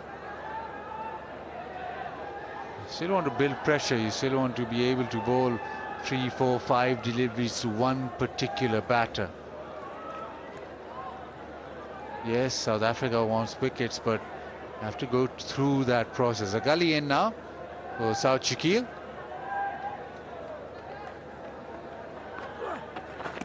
Oh, that has turned and bounced and zipped off the surface. That's the delivery you want to bowl on a regular basis. 90 kilometers an hour, a very quick, landed on the seam and bounced and turned. South Shakil got to forget that because not many can put bat on ball. Yeah, nicely played. Overdone, 89 for 3.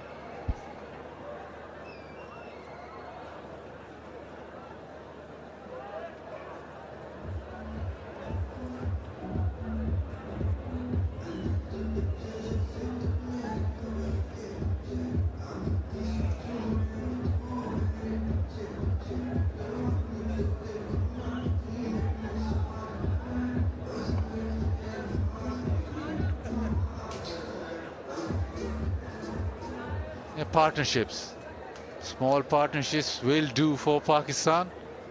And they don't want to be in a situation where they lose back-to-back wickets. That happened twice in the first innings.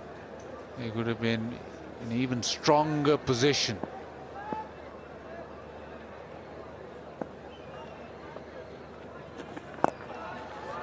But now being comfortable enough to use his feet.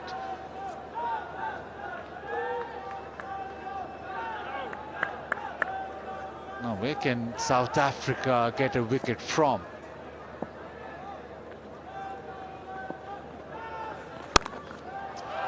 Too short, cut away.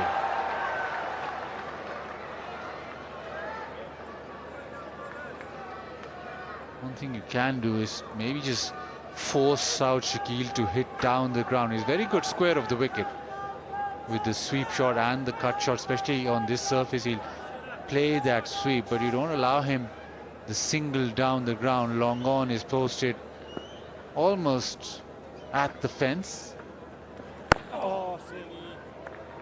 Maybe just force the issue. Yes, you want to control the runs, but if a partnership forms for a length of time, then Pakistan can almost bat South Africa out of the game.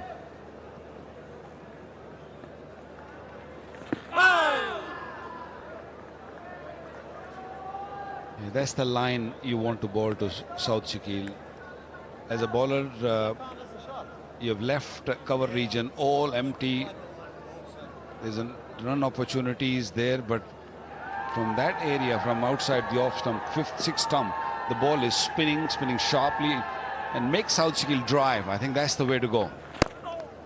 He's very organized. He's not going to do it. He's going to be very watchful, careful, but attempt him to drive from that outside the off stump. Pakistan lead 200.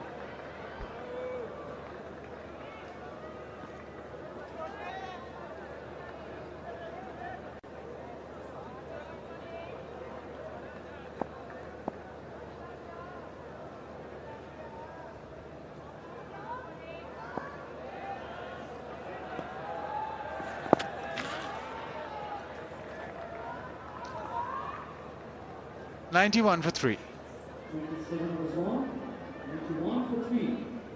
Baba Azam on 29, and South Shakil on 7. On his eight above, who showed me in the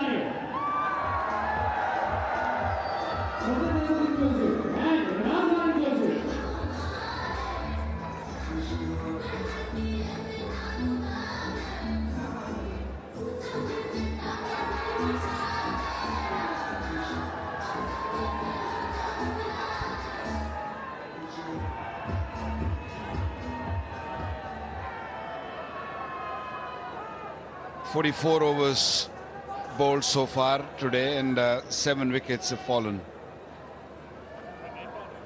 Also, the scoring rate is around about 3.25, which is not bad for a pitch which is wearing out.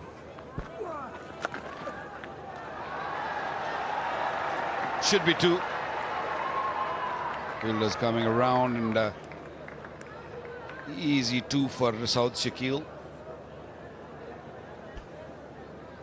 Like most test matches, the session between lunch and tea almost favors the batting unit. First day only 3 wickets fell, yesterday only 2, and we're about halfway through this session and we just had 1 wicket fall. So probably is the session that you want to be out there batting.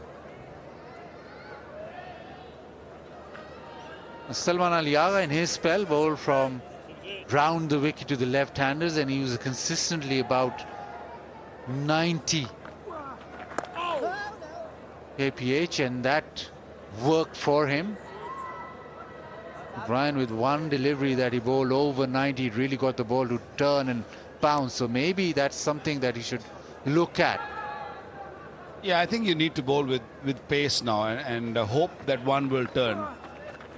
Nicely played again. This might run away for 4. It did. Good boundary by South Shakil.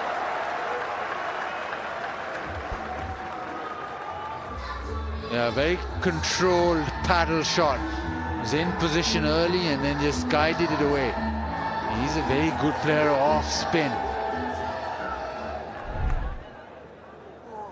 Just easing it past.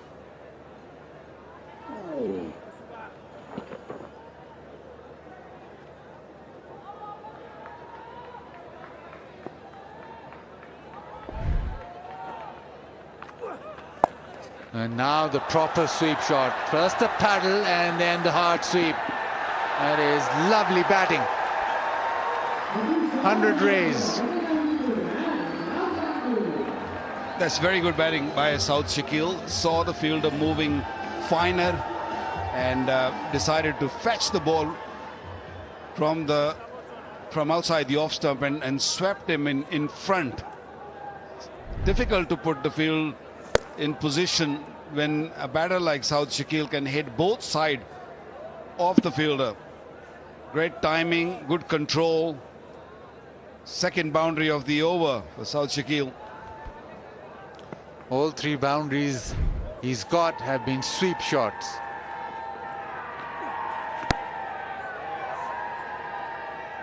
Forward defensive. Pakistan lead by 210 runs, and it is time for the players to have a drink.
Use your best. Let's play for South Africa. So this is going to be South Africa's session.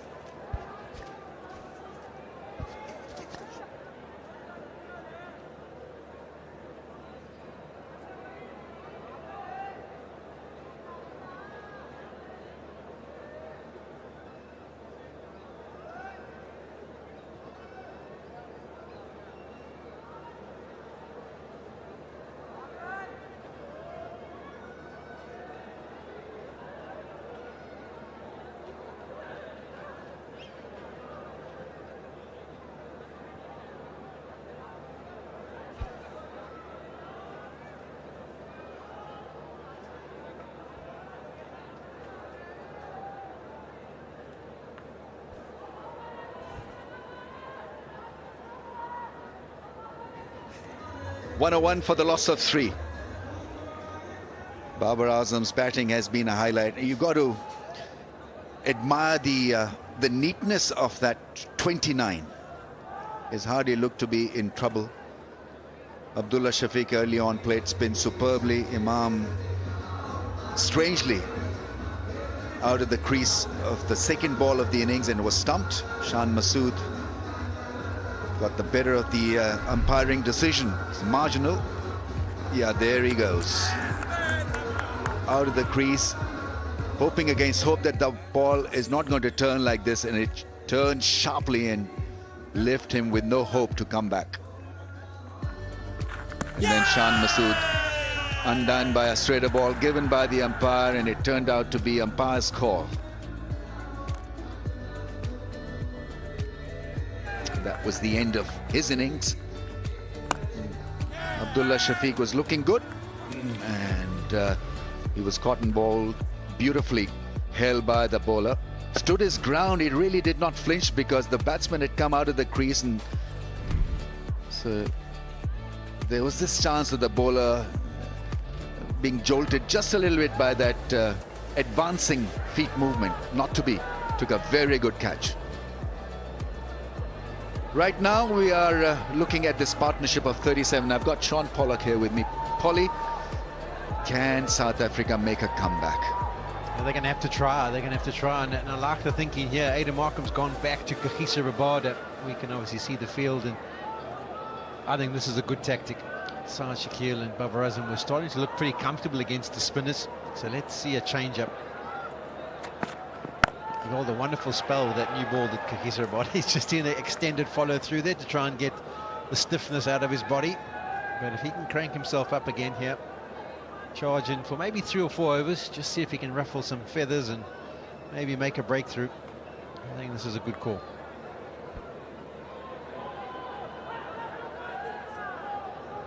From a fast bowling mindset, Polly, I mean, how difficult would it be for a Rabada to be considered not as your ace bowler on a surface like this, but someone who can come in and jolt the opposition with a blow or two?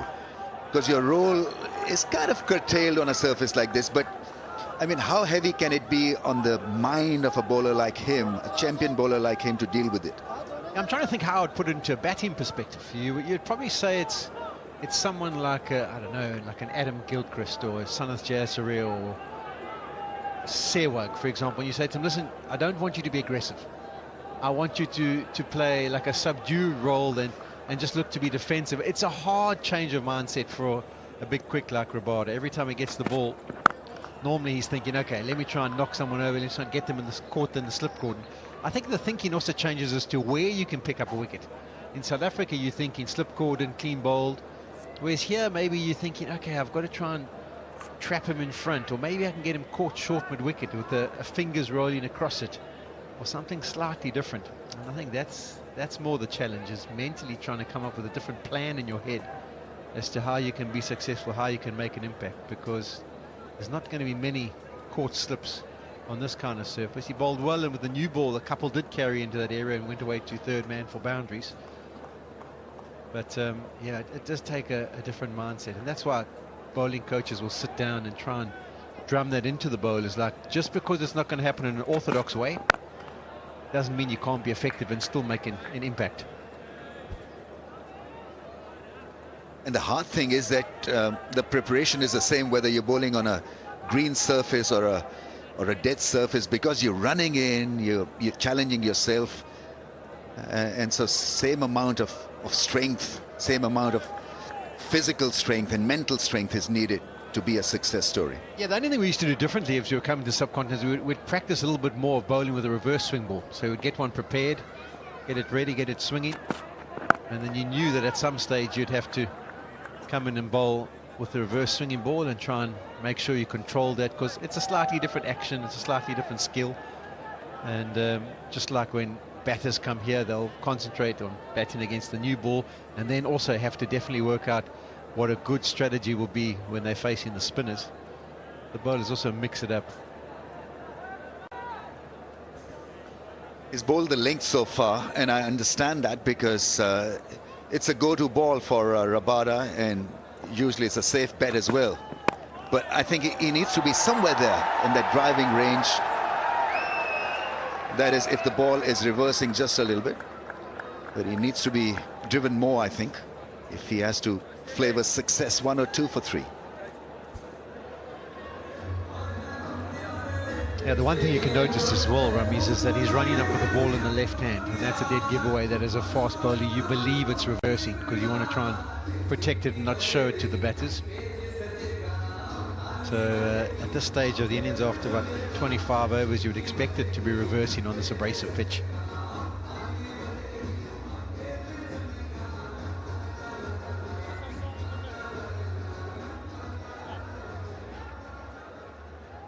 Always is fascinating to see a team like South Africa trying to work out a solution on a pitch and conditions that are not favorable to their liking. And that's why these away tours are such an important learning curve for some of the guys, especially the spin department. It's raw in test match terms, yet they've fronted the show with some fine bowling performances. That's such a valid point. I remember you come on your first subcontinent trip and you face the bowlers and the spin bowlers in the nets and play your practice matches, and you head into a test match, and after that tour you go back to your local conditions and you start to think, oh man, playing spin bowling is so much easier. And you'd probably have it with Pakistan, where they might go to Australia or South Africa and they come back and say, playing fast bowling when you get back here is so much easier than it was. And it is, it's just a learning curve, and they're fortunate these days, the under-19s, your Pakistan A, South Africa A, they go on tours around the world, so they get that experience maybe sometimes before the international level, whereas in the old days it was only once you played for your country that you get to experience it. That's beautifully played. Use of the feet, gets somewhere near the pitch, and he's so quick and nimble on his feet when he gets going down, does Babar Azam, and that's wonderfully struck. Whilst you want to admire this knock from Babar Azam from many aspects, with many angles, but one thing that has stood out for me is the confidence. Beautiful shot. He had to get to the pitch of the ball, and driving the ball straight over bowler's head is pretty decent on a spinning track. That is such a difficult angle to find. Yeah, your point's valid, isn't it? You saw Imam ul Haq not get to the pitch, and then all of a sudden he was deceived. That one turned. I mean, even in the foot after it, another one. This one dragged down, and that's also what using your feet can do. All of a sudden it makes the spinner change his length, and then if you're nimble enough and talented enough, you can rock back quickly and hammer it away through mid-wicket. Fingers swathed in bandages. But Babar Azam now rolling quite nicely, reaping the rewards of great use of the feet, and the next ball almost a half tracker, or made into a half tracker by going back deep into the crease. That's good batting. And he'll learn, the left armour will learn that getting hit straight over the bowler's head is not a bad choice on a surface like this. How troubled is he? Yeah, that's his bowling hand, so he's immensely troubled. It's sore, you can see there. Maybe it was dislocated, just trying to get it back into shape.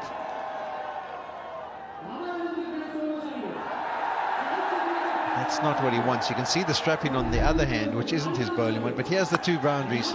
Use of the feet, it pitches, it turns, but because he's so close to it, it's not going to cause any trouble. And then that one just dragged down slightly. It wasn't too bad a delivery. But because of the ability and the technique of playing against the spin bowlers, he can rock back quickly, change up the length.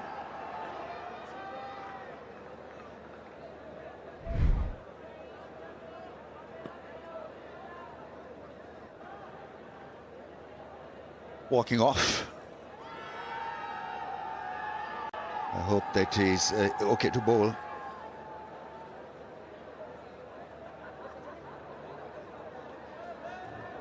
Twelfth man is in. Bosch, very fine all-round cricketer.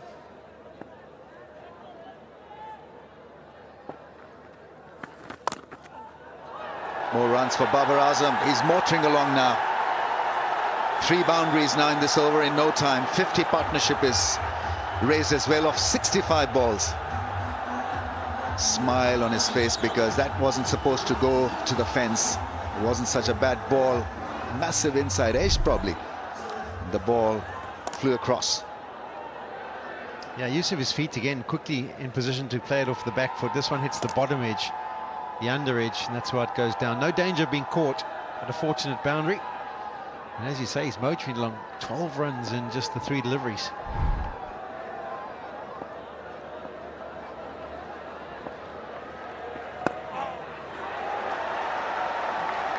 $114 for the loss of 3.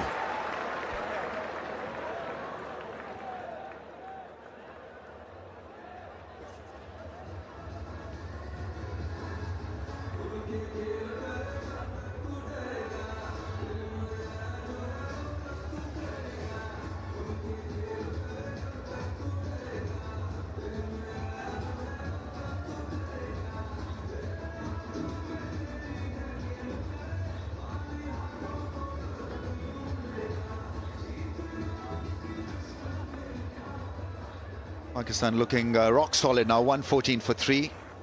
The overall lead is stretched to 230 to 23.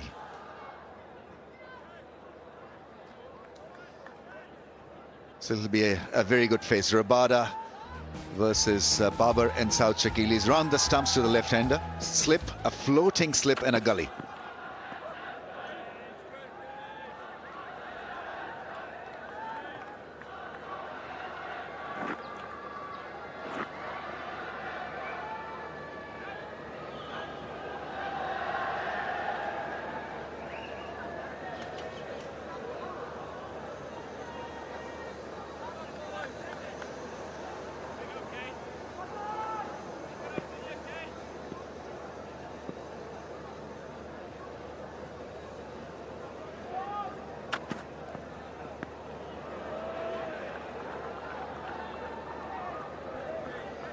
In the meantime, we can also concentrate on Flip the Bucket Challenge. KFC Flip the Bucket Challenge. All you have to do is flip the KFC bucket and wear it on your head as fast as you can. And the winner will get KFC finger licking good prizes. I hope they finish the chicken before they flip the bucket.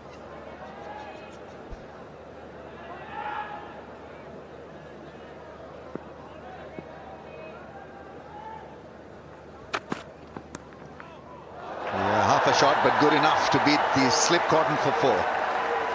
Played it down with soft hands. Yeah, full control, isn't it? It's a wonderful shot. Just waits for the ball. It's back of a length. It's set up. Just waited for it. Almost took the hands further back as he made contact to make sure the ball goes down and it doesn't carry. And the placement really good. Still want that length to be bit up from Rabada. Make him drive.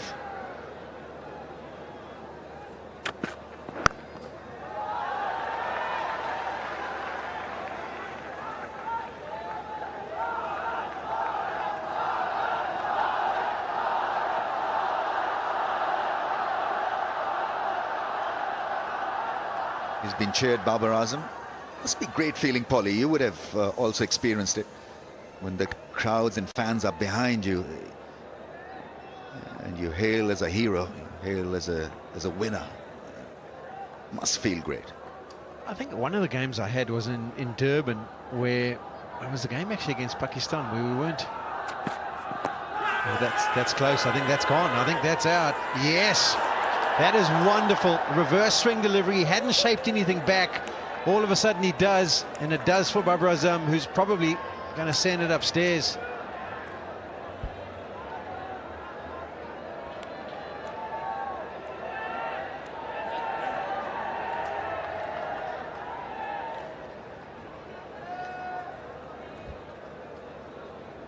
TV umpire 2 director will have a player review for LBW. An on-field decision is out. Check the feet placement, it's a fair delivery. Can I have a look at the front and first, please?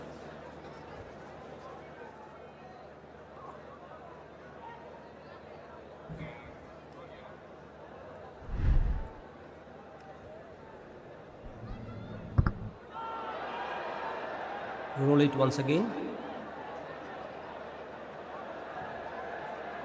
Pass close to the bat, need to check that with the alter range, please.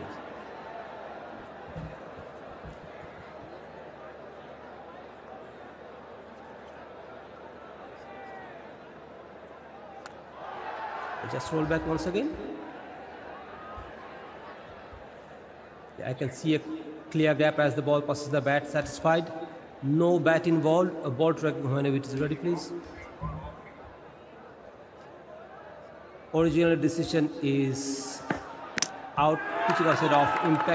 Impact umpire's call and wicket sitting. Rod, you'll be staying with your out decision. Stand by. Thank you. It's a tremendous breakthrough by South Africa, and Rabada there providing them with a lot of relief. Length just about managed and adjusted. A bit fuller, ball coming back, hitting him in front of the stumps. But nevertheless, it was a fine innings, 42 off 72. He looked good and in form. 119 for 4.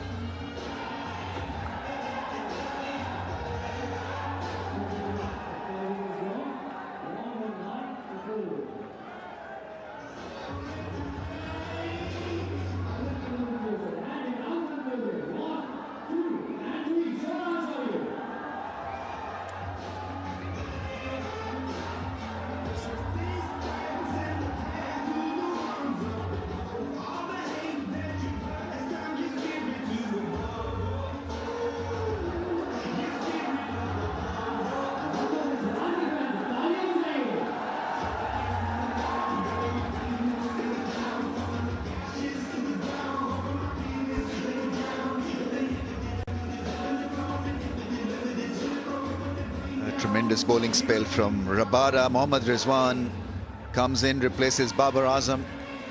Runs in the first innings, a dogged character, a fighter.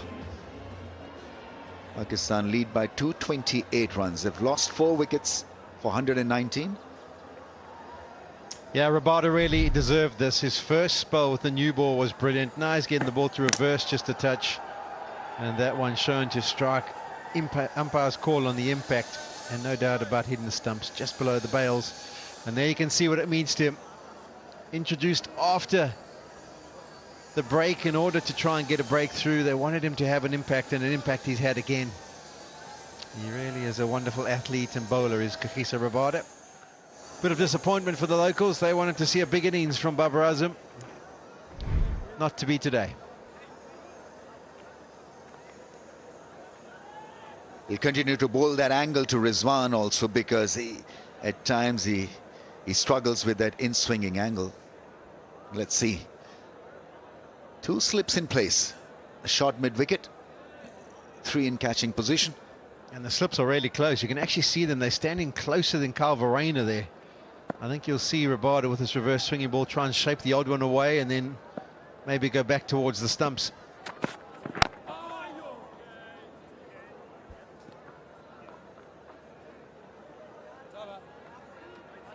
And of a fantastic over, 119 for 4.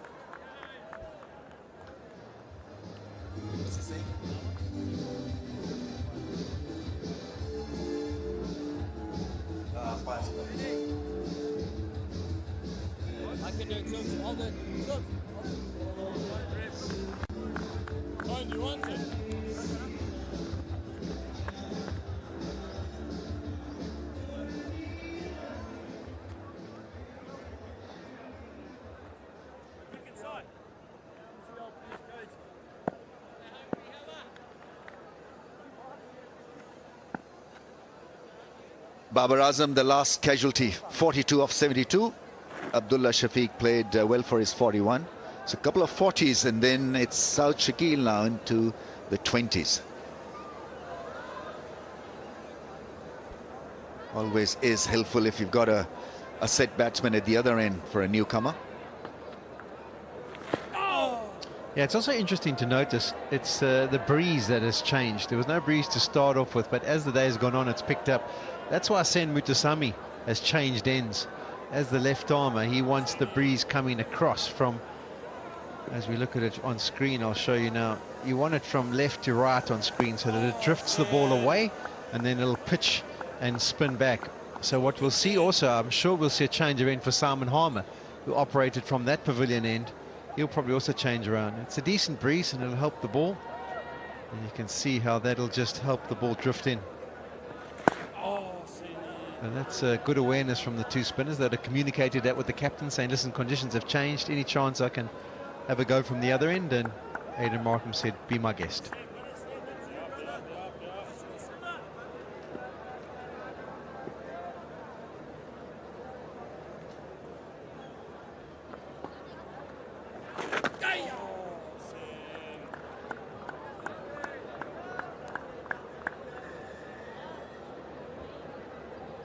There we can see the breeze. So what it's going to do is drift the ball from left to right.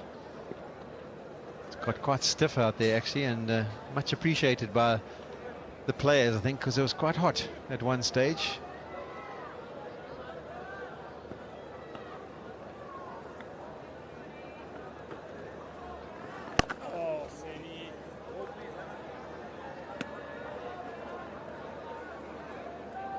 It's called game awareness as well, so you know, you've got to eke out any advantage that is available. Very seldom that it gets breezy in Lahore, but I think weather is changing. We're in the month of what is supposed to be winter times.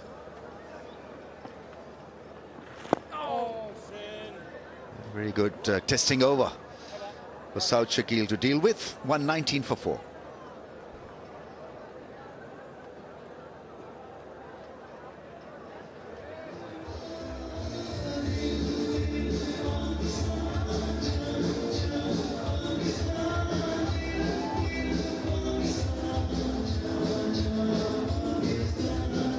Does it show on it?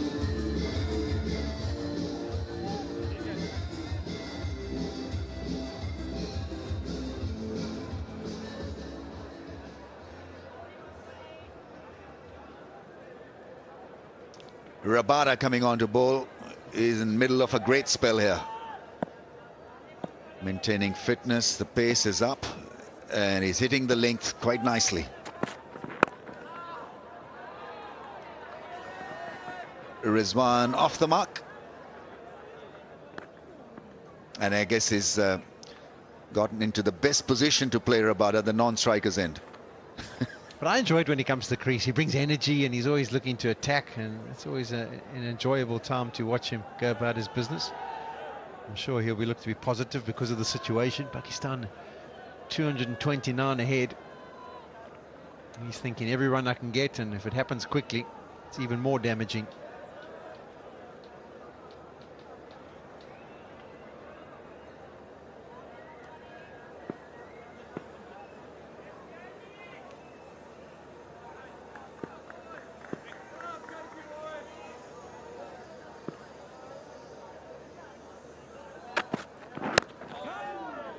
It's another length where South Shakil at times finds it tough to negotiate. And especially on a surface like this, that short ball, which was experimented by Rabada early on in his spell, has not been a bad ploy at all, because it doesn't really climb at you completely. So because of the variations, the ball dies at times, becomes a difficult ball to handle. And also the thinking is it's reversing. So now the batter's thinking, watch where is it swinging? Can I watch it out of his hand? You try and surprise him and say, okay, it might be reversing, but what about this short delivery? Just makes him hang back the next delivery as well. This is quality from Rabada. We'll have a look at what he did in the last over. So he got the ball to shape away nicely to the lefties. You'll see he was getting confidence that the ball was moving. And then all of a sudden, just a little bit of tail. And then he gets to the right hand. Eventually he gets his opportunity to bowl to Babar Azam. He says, okay, I've got this weapon of shaping it back. Let me use it effectively. The length was good. And he gets his man.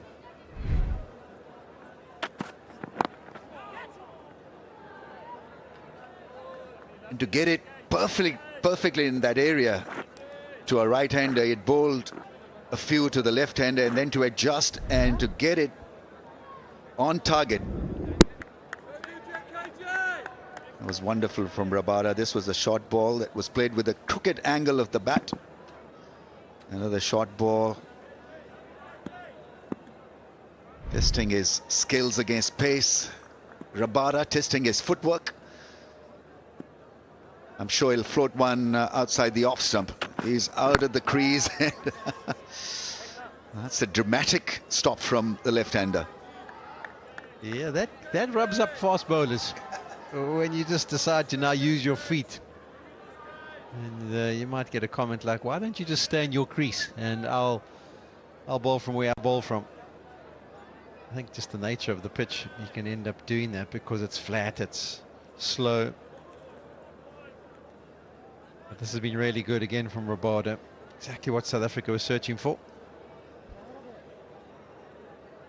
I thought you, being the crafty one, wouldn't have taken it too hard, would have asked the keeper to come up the stumps and try for a stumping, maybe. Yeah, by the end of your career, you're not concerned. Keeper come up. It was a pride thing at the start. You didn't want the keeper to stand up, but by the end, it's like, be my guest. 120 for 4. Oh, actually, it's a no ball, so we'll have another one.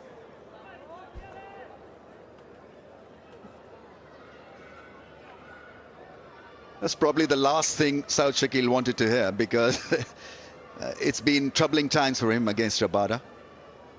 I can tell you a record I hold.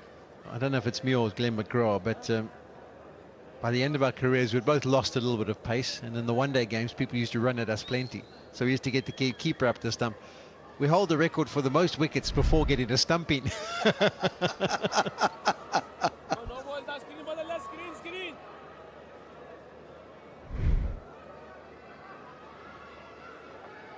What are they waiting for?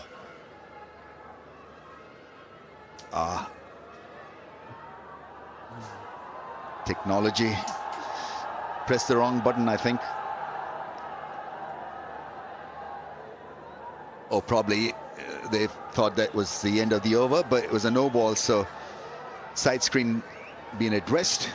Here we go then, round the stumps to South Shakil.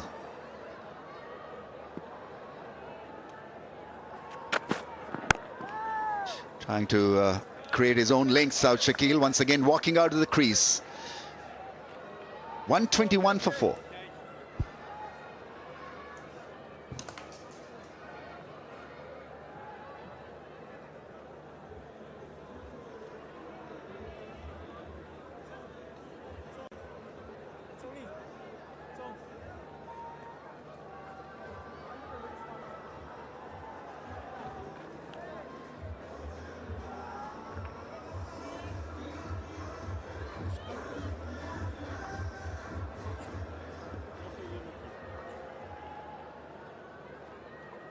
The lead 230, still 6 wickets in hand in the second innings for Pakistan.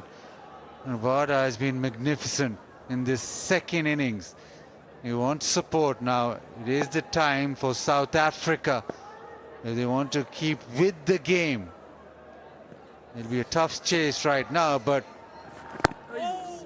if it goes over 300, anything over that, then it becomes extremely difficult. So imperative for South Africa to strike from both ends. Mutasami.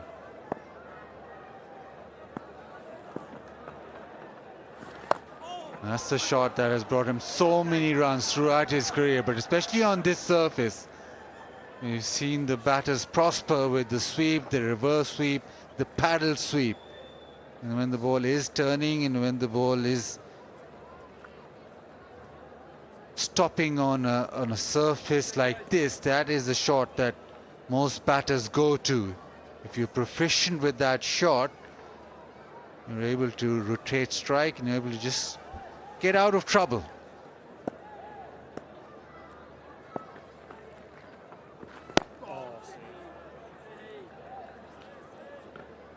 And South Africa continue to fight. Pakistan will be quite comfortable with 232, but they want 300. They want something around that range. Yeah, safety first.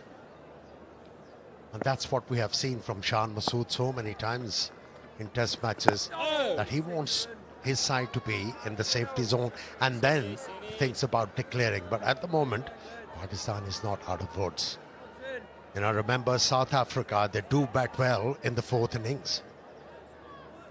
Now remember that finals of Test Match Championship where they went big in the fourth innings. Markram scored a big 100 as well, so they got the capability.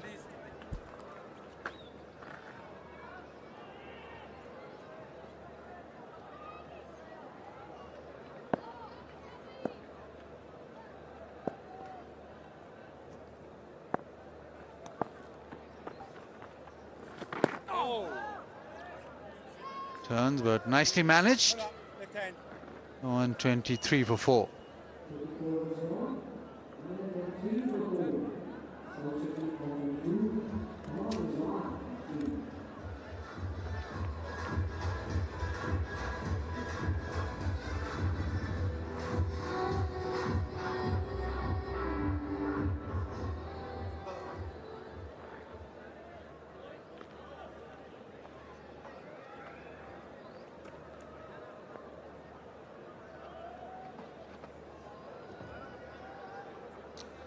Always on the job. Now, Bid Rabada in this spell, there'll be plenty of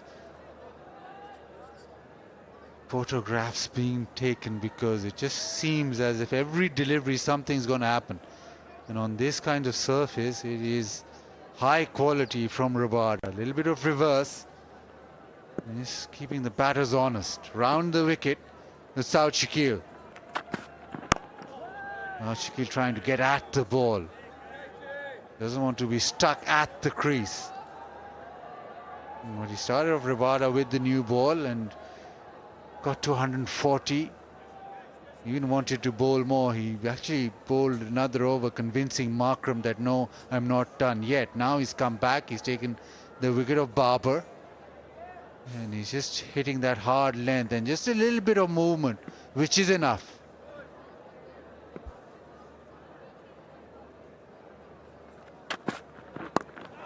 A short ball comes off so slowly that South Shakil is just able to ride that.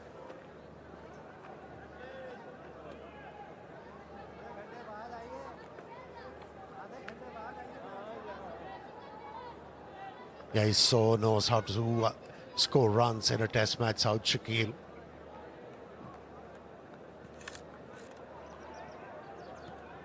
He's not shy to experiment a lot when he's batting out there in the middle.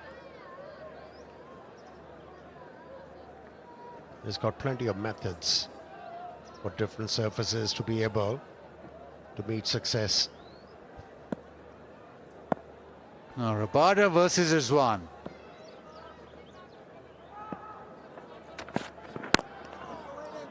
And Rizwan comes to the crease early on with the ball nipping back. There's sometimes a problem. Rabada will be able to just get the ball to reverse, but you want that ball to just seam back in. just on a length. That is probably the method that Rabada is after.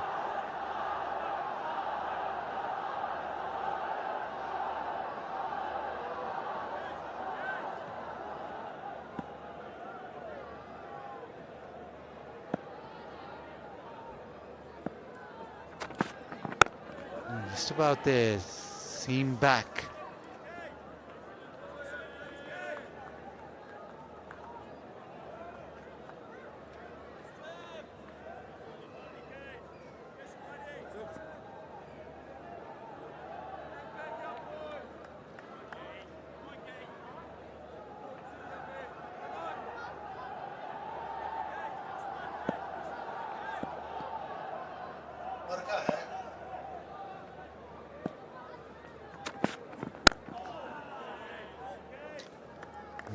Cutter.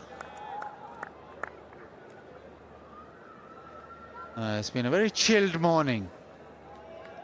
Fans having a relaxing time. Ficker free moment. Download the Ficker free app.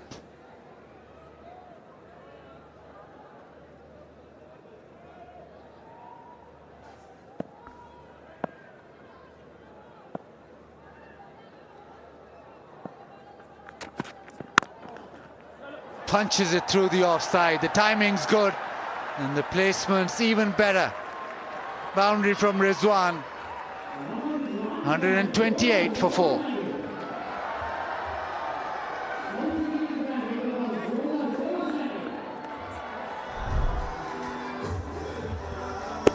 Now this time around, tried to shape the ball away from Mohammad Rizwan. He was ready for it.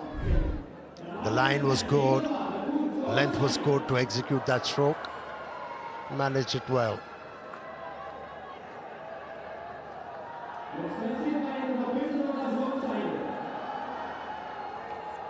Yeah, Rizwan was the one who rescued Pakistan in the first innings. He laid a foundation during that partnership with Salman Ali Agha, which got Pakistan into a very good position in this test match. He has to do a job again, Rizwan. Pakistan not out of words. He's stroking the ball well.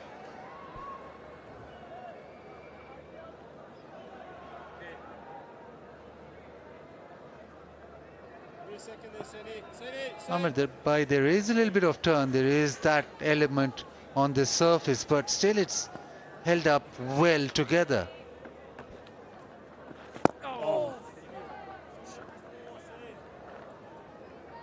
It's surprising in the first inning, these South African bowlers, they were getting a lot of purchase. But in the second innings, something with the ball, I don't know. But they haven't got that appreciable turn. And the batters are finding it easy to negotiate. Maybe they need to bowl slower to be able to get the ball turning away or bending in towards the stumps. But the ball hasn't spun for them consistently, that's for sure. I don't know whether the pitch has improved or something else.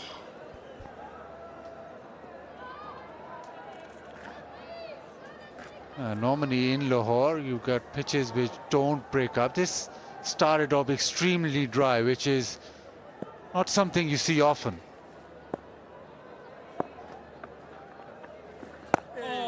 But so far, it's still, I wouldn't say a pitch where a batter will struggle against exaggerated spin or not be able to. If you got the skill, like South Shakil right now is showing, that you can still be able to be quite proficient.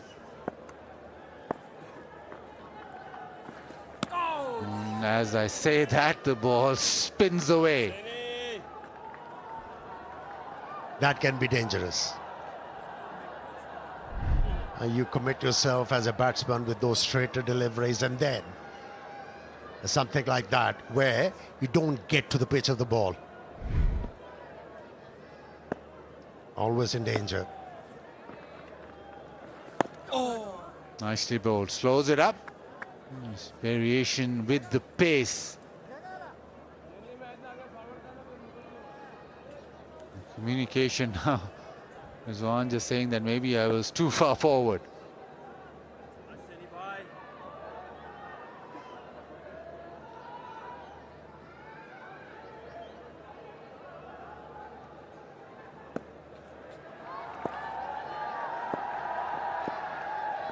Oh, the sweep shot.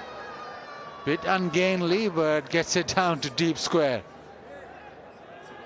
130 for 4.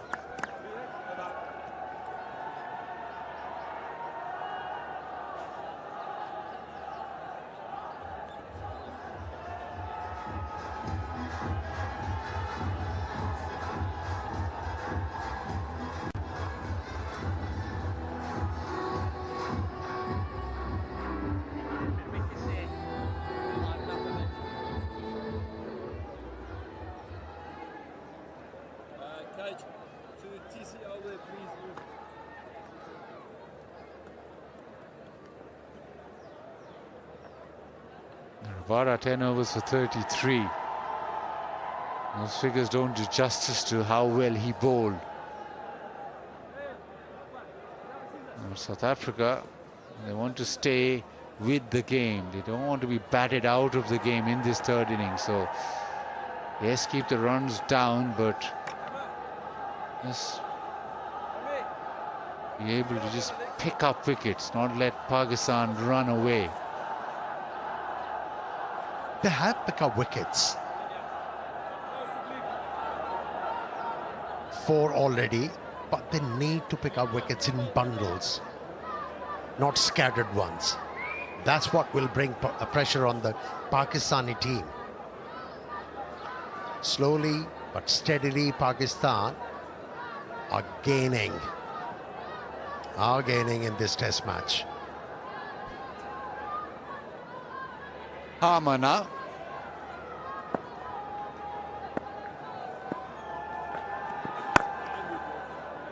Straight away, use of the feet. This is what Rizwan did so well in the first innings. Yes, he does sweep and play it late, but also he was able to jump down the track.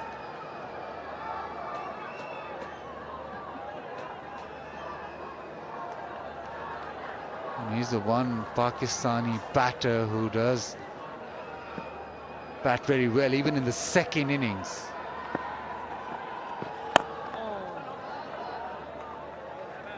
In his test career, he averages 43.54 in the second innings, does Rizwan. So he does make difficult runs too. First innings averages 39.9, almost 40, but improves on that in the second innings.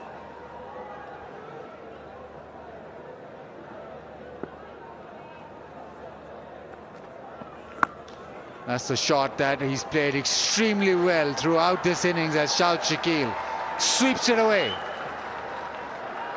And not an easy stroke to execute on a turning track, fetching the ball from outside the off stump, which is turning away. As a batter, you need to be absolutely sure with the length of the ball, and he was. No half my years, no stuttering on the cue. Went with the stroke and picked up a boundary. Leaves plenty to think for the bowler.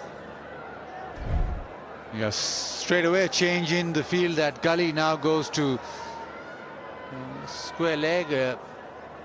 Now it goes to a deep square leg. So 2 men on the sweep, saving the boundary.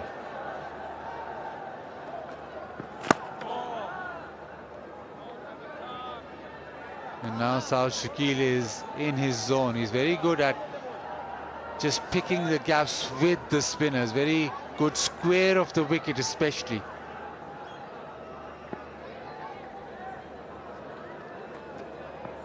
Oh, it turns. Plenty of turn. Now that was the thing which the umpire had to determine. Where the ball pitched and how much it was turning away. Was it going away from the stumps? He decided yes, it was. It looks like a very good decision once again.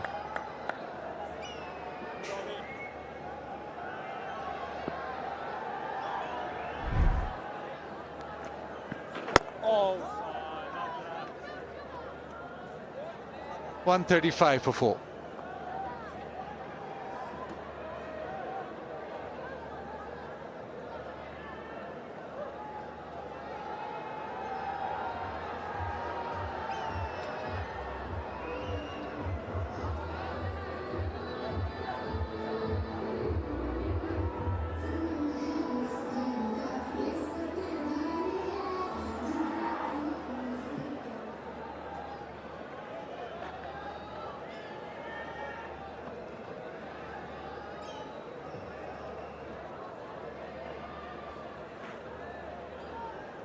Lead pushing 250.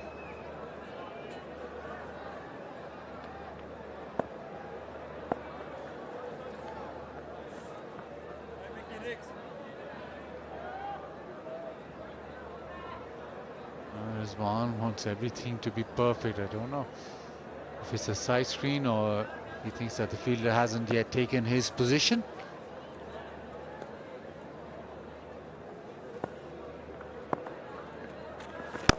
Down the track, be very disappointed, but he's got to it on the full. This is a last delivery, previous over, all just pitching outside leg. The amount of turn that he got, it was very difficult to actually pitch on the stumps and hit the stumps if you get the ball to turn so appreciably.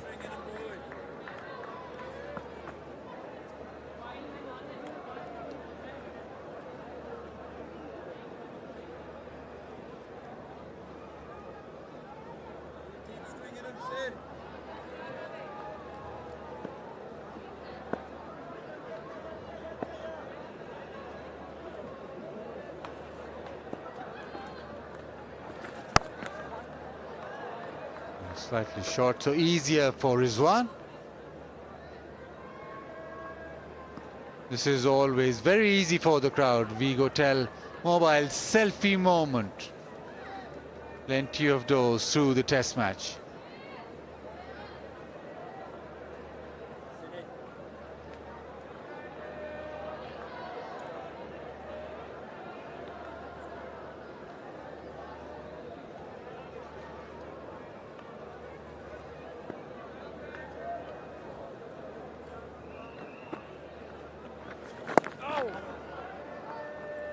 In turn, but slow turn.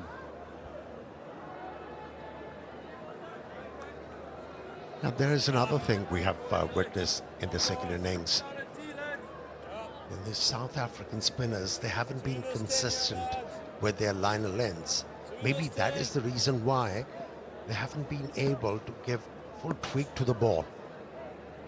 They haven't got that purchase which they got in the first innings.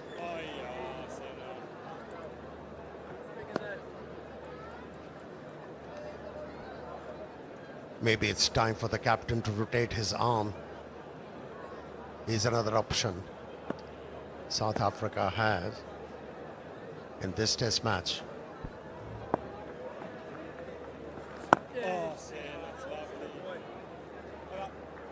137 for 4.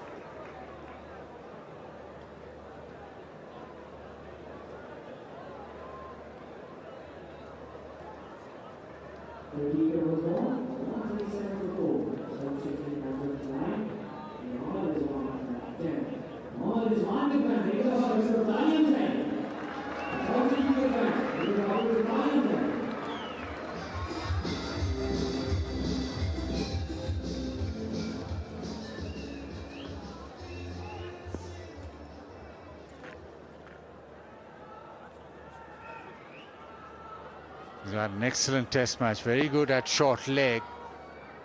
And a brilliant innings. And this time the reverse, and he nails that. That's South Shakil.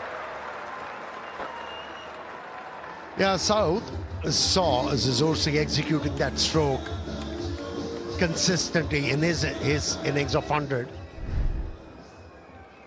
and took the lead. Every time the ball is pitched outside the off stump, is gone for this. And into the gap. No need to run for that. He knew, he middled it.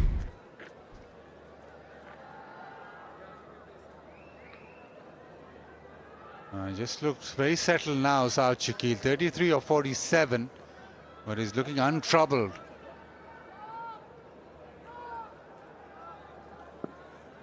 That is a worrying sign for South Africa. Defending, attacking. Doesn't seem to have a problem right now. He's in the zone. Yeah, he was beaten by similar kind of a delivery in the previous over, where the South African asked the question. Last delivery, he really lunged forward, negating any chance of getting beaten and get wrapped on the pad.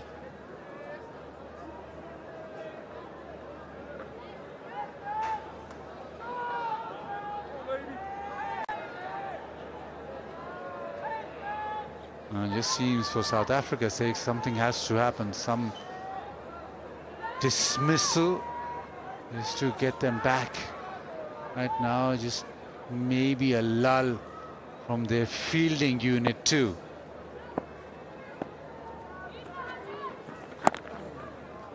And he's just leaking runs. Rizwan quickly back, excellent running. He spotted that it was in that little pocket in the offside. Quickly back for the second. You know, by playing that sweep stroke, what he does, Rizwan, he forced the bowlers to change the line. And then he hangs on his back foot to be able to hit the ball into the gap and score runs. He's a clever operator. He uses his technique and mindset quite well, especially in the second innings. Rizwan. Change in the angle. Now round the wicket goes Harmer. Brings out the sweep.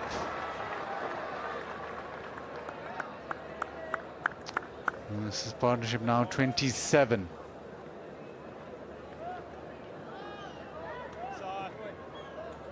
Yes. Such an asset that Pakistan have in the lower order. Somebody at number 6 who's been your best batter in Test match cricket for the last couple of years and scores at a fair clip, just takes the game away from the opposition.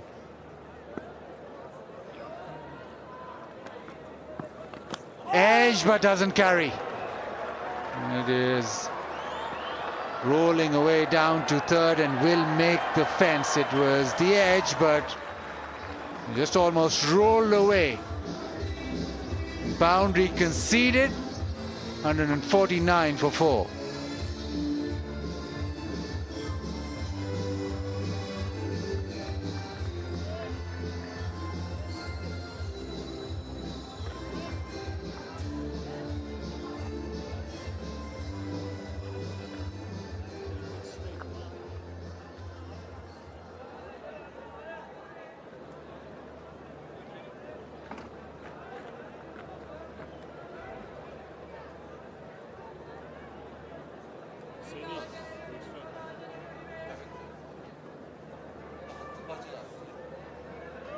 And the two best batters since 2023 at the crease right now.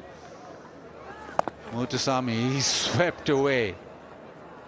One-handed sweep shot, but full extension from Rizwan. 150 now for Pakistan, but the important thing is that lead by 259. In just a period of play where Pakistan really stepping on the gas a little bit, but also exerting themselves on the game. Very important passage of play.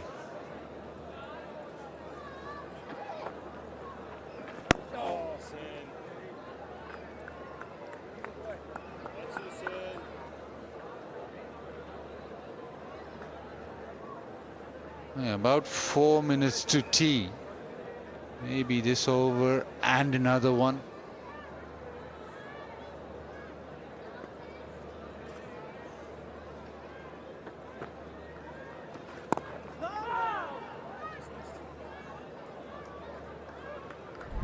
Last ball, last over. Just died. Never carried to Markram at first slip. That's the one thing that just might come into play. Low bounce. Oh, beautiful. He's picked that up, but there is the fielder. Saud Shakil chancing his arm. And he thought he had got all of it, but no. It's gone down to deep square leg. Stops with the catch, and South Africa have a wicket. Yeah, the intention was to hit the ball towards mid-wicket. Since the line was within the stumps and he wasn't able to place that ball towards mid-wicket. In fact, hit the ball towards square leg, where there was a fielder present who made no mistake. Held it quite easily in the end. And at the stroke of tea, South Africa managed another wicket, and that too of Saud Shakil, who can be a dangerous batter in these conditions. His contribution 38. Pakistan 150 for 5. Against the run of play, Saud Shakil hits one in the air. Was targeting mid-wicket, goes down to deep square leg. Markram will just be slightly relieved as they go into tea. The session was going Pakistan's way. South Africa right at the stroke of tea. Get a wicket, get a lifeline. But still Pakistan at the moment ahead of the game. 3 wickets in that session, lots of runs scored, 114, almost 4 and over. But that wicket just will lift spirits in that South African camp.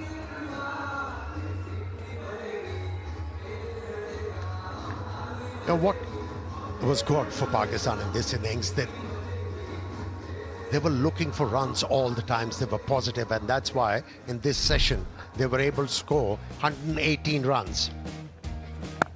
Oh, what a shot that was from Abdullah Shafiq, hitting the ball against the turn. Got a bit of opportunity when he was dropped by Mulder.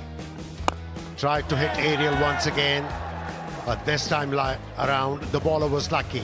Made no mistake, held it quite easily. And Babar Azam started to stroke the ball quite nicely from the middle of the bat, along with Saud Shakil. Featured in a partnership. Kept on maneuvering the length, both these batters. And Babar looked very good. He looked solid against spin and was setting himself up rather nicely.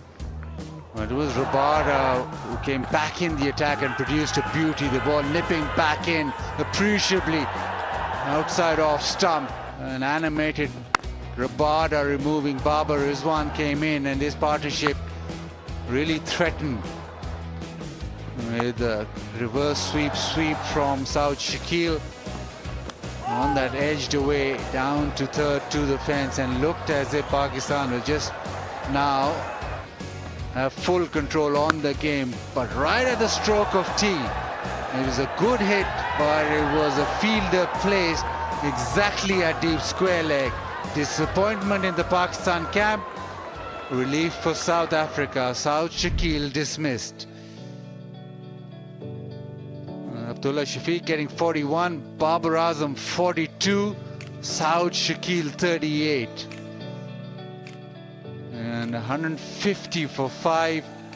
Partnerships of 55 between Saud and Babar, and then 31 between Saud and Rizwan. Small little partnerships which have just propelled Pakistan along. Wonderful 10 overs from Rabada, picked up a wicket. Harmer with a couple of wickets, and Mutasami yet again 2 for 46. Well, that's where we are, with Pakistan 378 playing 269. Now Pakistan 150 for 5. They lead by 259, and it's time for tea, so we'll take a little break and we'll come back for the final session of the day.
Hello and warm welcome to the last session of the day, day 3. Pakistan lead by 259 runs, and on a crumbling surface, this is a tremendous lead and a situation to be in. Babar Azam played a very fine innings of 42, very clean innings of 42. Abdullah Shafiq also looked very good against spin, 41 he got. And South Africa in need of more jolts, more wickets, more scalps, to give themselves an outside chance, a fighting chance of surprising Pakistan. Saud Shakil got out just before the stroke of the tea break. And well, we've got to run this package for you. The architect of this package is Sean Pollock, by the way. In the break, we discussed about, how well he was against the sweep shot, playing it nicely. It was rhythm, it was controlled stuff. Improvisation with the reverse sweep as well, and then suddenly decided to loft one 3 balls before the interval, whilst there was a man waiting for this mistake, and it was a real bad mistake. Someone who had played that shot so well, certainly there was this, I don't know whether you want to call it a brain fade or losing the plot completely. He'll be very, very disappointed because it's shaping up so well. Anyway, damage has been done. South Africa in a huddle once again, start of a new session, start of new vigor and challenging the opposition, and about following the process, making sure that you fight hard and make it tough for Pakistan. And a very warm good afternoon to Waqar Yunus. Good afternoon. Ramesh bhai, you mentioned Saud Shakil. Saud Shakil has actually given South Africa a little hope. Things were going quite smoothly for Pakistan, and that last wicket of Saud Shakil just before tea has given a bit more energy, a bit more hope that they can pick up a couple more wickets here straight after tea. They'll be chasing less than they should be at this moment. Pakistan 259 lead. So Pakistan would like to make it maybe 350, 400, don't have to declare, so they can just keep batting. There's so much time left in this game. But it's the South Africans who they have to make a move. They pick up wickets in quick session. Things can really change quickly. Average of 40 plus and back down the order. And has played very, very well for Pakistan over the years, 1050s, 300s, and can bat with the lower order batters or tail enders, as Ramesh bhai says. So good for Pakistan that these two are in good form. Just want to be extremely respectful to the late middle order batsmen. Last time they were together, they were involved in a partnership. It was a massive partnership of 163. Certain players that you feel confident and comfortable working your innings, and I'm sure Rizwan and Salman Ali Agha complement each other quite well. They both base their aggression on singles, good rotation of strike, a lot of energy, and then they have this great ability to play spin as well.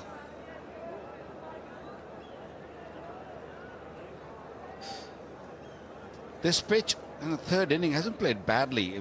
I thought Rabada with the seam-up deliveries, they were more useful. Spin has sort of died out. I don't know if it's the ball gone soft or the surface is slowed down. Not sure, but I'm sure South African batters around the bat, they're watching it very closely, and they'll be hoping that it will not spin that much in the fourth inning also.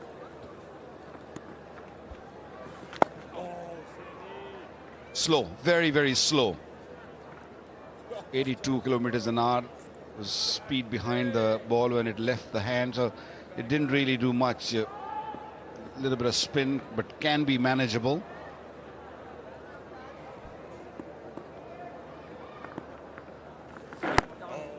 You're always looking for that balance between bat and ball, end of the over, because Saud Shakil had gotten out on the third ball of the over just before tea.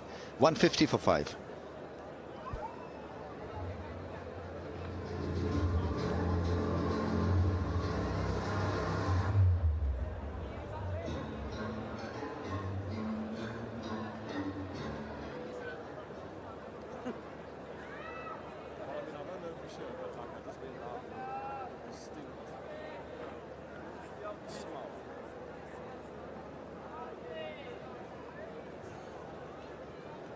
The scorecard shows that probably you're never in. I mean, a couple of 40s, 138 from South Shakil. I want to study this pitch more. We initially talk about this balance between bat and ball, and so balance clearly favoring spin and bowlers. Oh, gone, done. Beautifully bowled. Rizwan there, venturing out of the crease and paying the price for it. What a delivery from around the wicket from Harmer. Third wicket for him, but giving it a bit of flight. Rizwan just using his feet and leaving big gap between bat and pad. Wanted to just run the ball to the onside, left a gap in there. There you go. You beauty. That's classical delivery from an off spinner. And you can tell by the joy on the South Africans' faces that they're back in the game. Massive wicket on the same score as South Shakil left the crease. Rizwan gone for 14, is 150 for 6 now.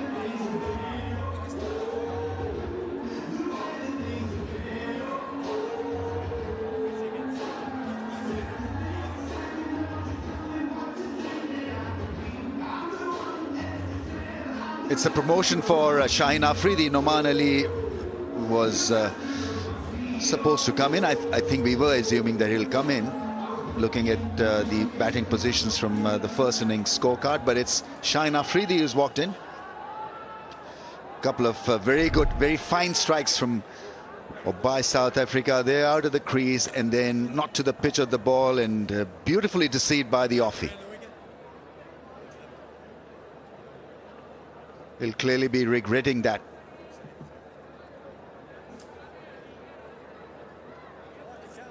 Because he's just started or were part of the new session, Rizwan, and didn't allow himself time to settle in. The point that I was trying to make early on, you know, every time we have a look at the pitch, some dramatic thing happens, but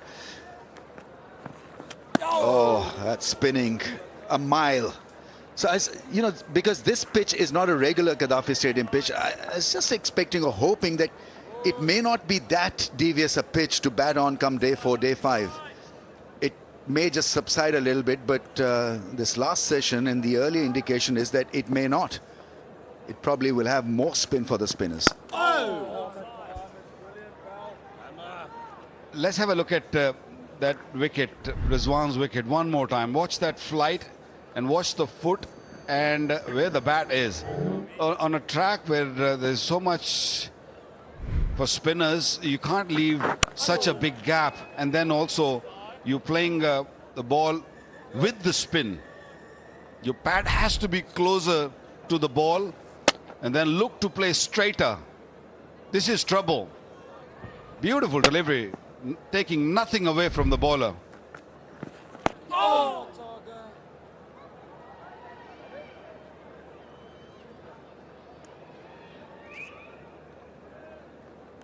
It was also not a synchronized movement from the keeper batsman.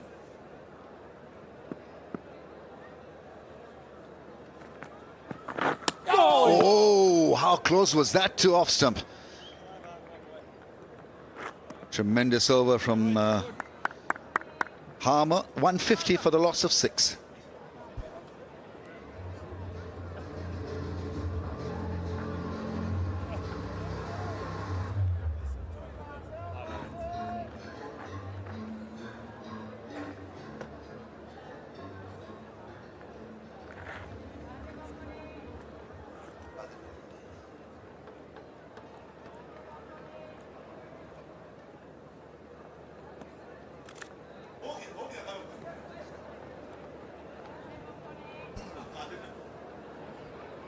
Pakistan 150 for 6, but they have an overall lead of 259.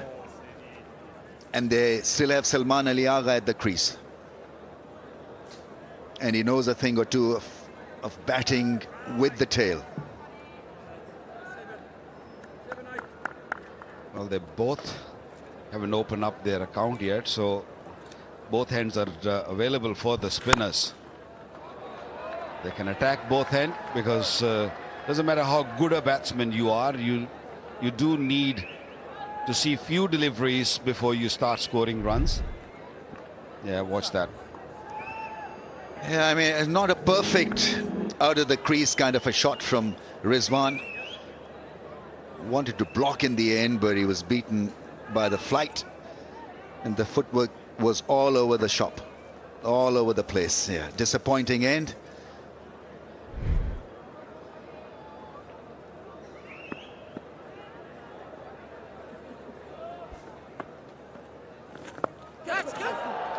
And thank you for coming. He's done, looking for a reverse sweep shot. Shaheen Afridi comes and goes, and so Pakistan losing wickets. And it's a rapid decline of the innings. 7 down now for 151. Yeah, promotion didn't work for Shaheen Afridi. Wanted to play reverse out of the rough. Ball was a little too close. Got the top edge and a comfortable catch. There was sun in the way, but no problem now. You got it. Smile. No smile here for Shaheen. And he's going to go back without scoring. It's 151 for 7 now, Pakistan in bit of bother.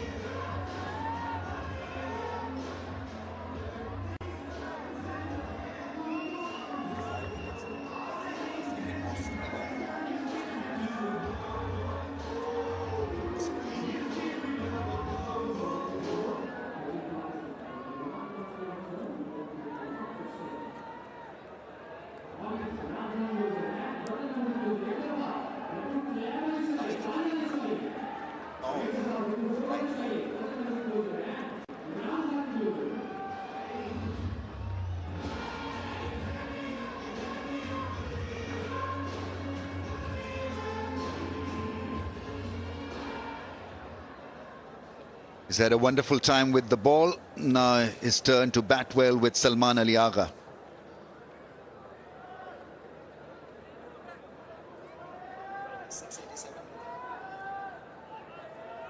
He's picked up 9 wickets in the contest, Muthuswamy. That's not his go-to shot. Trying to improvise very early in the piece, and he's gone. Shaheen Afridi scooping one to the fielder there, who's positioned there, probably blinded for a second. 26 is the record to beat, and you've got to go back to 1987 test match against England. I think I played that test match, and I think Abdul Qadir picked up 13 wickets. Was that a turning track like this one? Was it different? Well, I can't remember, but I think it did turn, and England weren't really that great a team during the early and mid 80s against spin, and Qadir was such a great bowler as well. 151 for 7. Abdul Qadir enclosure, died young Abdul Qadir, but what a character he was. Aggressive and preferred by Imran Khan as a wicket-taking option in white ball cricket. I mean, he's probably the first leg spinner ever to find a regular place in the playing 11 in white ball cricket.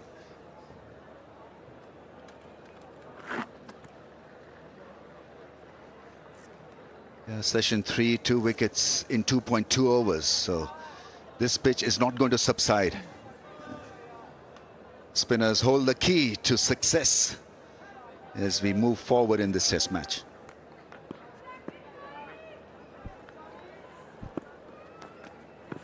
Oh, Simon! It's a nightmare kind of a pitch for a new batter. I think once you're in, it doesn't create that much of problem or issues. But once you're new at the crease, with the fielders around the bat, Ooh, did it turn enough? Did it turn enough? It might have hit him outside the line of the off stump. Not sure if that spun enough. Yeah, you're mostly playing the guessing game on a surface like this to judge batsmen out leg before, because you can never be sure how much the ball is going to spin. So you got to give benefit to the batsman every now and then. He's not going to go for a review in Markram. But there's a fair chance of picking up leg before wickets round the stumps if you're an off spinner, because you only have to spin that much, because you wicket to wicket, yeah, just outside that off stump, that impact or the impact. Yeah, a little bit of more spin might have done the job for Harmer, but very good umpiring. Umpiring has been very, very good throughout this test match.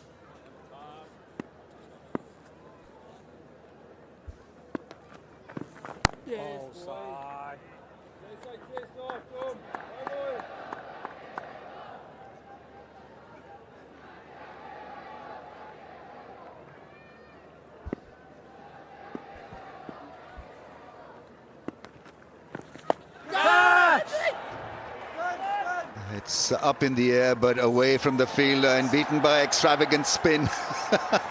That usually happens. He'd not be the first one to feel a bit embarrassed. Is the 12th man on the field. Zubair Hamza is the man. Sort of getting used to the surface here. Totally misjudged it. Ball spinning after the second bounce. That's what normally happens.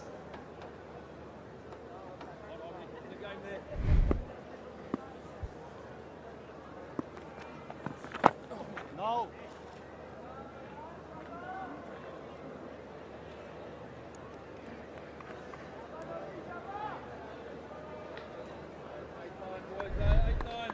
Leg before appeal. Where was the impact? Outside the stumps. He's living dangerously, trying these funky shots. After 43, 154 for 7.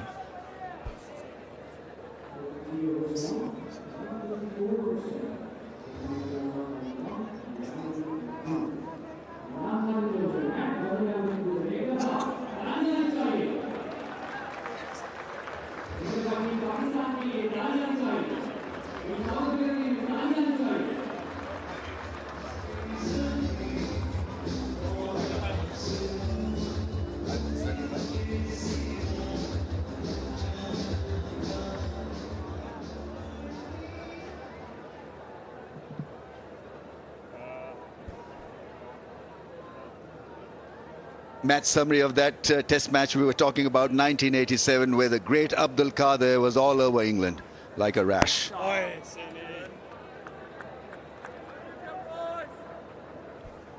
You batted quite nicely in that game. Your name wasn't there. I mean, these guys are so mean. I mean, I'm talking to Azim, my stats guy. I got 35, only could bat once. And I'm not figuring at all.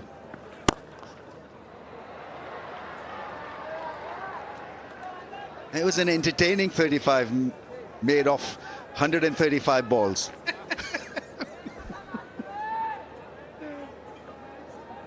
uh, 35 or 45 balls, so Vakar. I mean, yeah, you were ahead of your time. Absolutely. Those days, you know, scoring in Test match cricket 35 or 45. That's quick. It could be that England weren't such a great team during that phase. They were almost done by that time, you know. Very reluctant visitors they were in the 80s to Asia.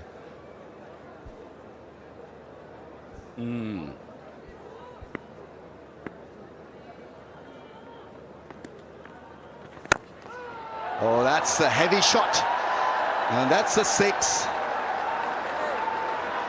He can bat all right, and this is a lot better. Instead of trying those little cute shots round the corner, I think he's better off really hitting the ball like that. Yeah, this option is much better. If you can use your feet and get to the pitch, hitting straight down the line is a much better option. And he did it beautifully. Just left the crease. at the right time, got to the pitch and hit it out of the ground for 6. Nicely played. Every run is crucial. Lead now 270.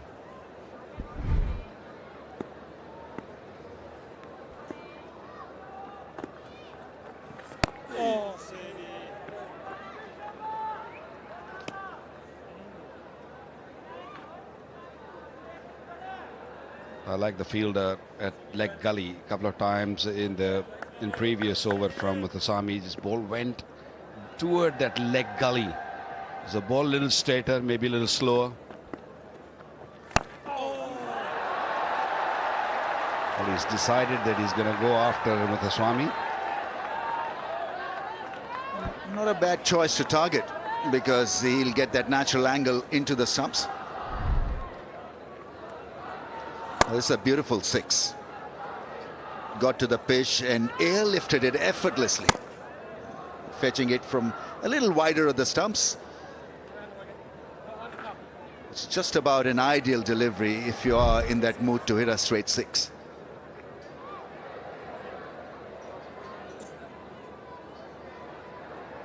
Change of angle for Muthuswamy, and he's also pushing that fielder deepish mid-wicket. He's not really going all the way to the boundary, leaving a little carrot for Noman to try to go over that fielder, that mid-wicket, deepish mid-wicket.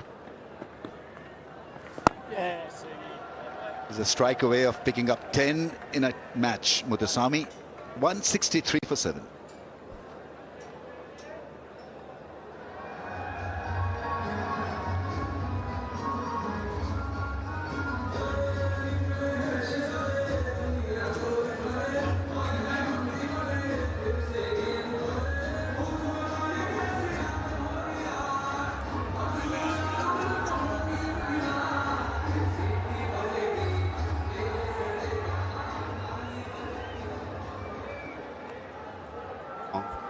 Rami's up there, 35 of 45.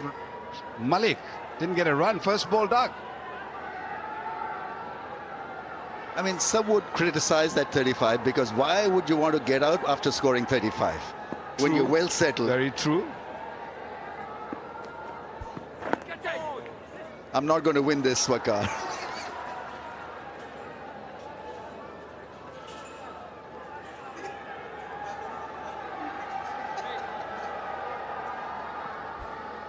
But the strike rate was good, very good. 35 or 45, you don't even see that nowadays. People like taking time. You were always in a bit of rush. Tell you of another story of that series, Wakar. So I was supposed to get married after the series. And so this was at Karachi where Graham Dilley was bowling, and he's bowling like fire. And I used to wear just the side visor, you know, I batted without the grill. And he hit me on the jaw. And I thought my jaw is cracked, and so there's got to be delay in the marriage, in the wedding. And so I cursed him so much. I said, "Look, you probably ruined my wedding day here." But thankfully, it wasn't a fracture.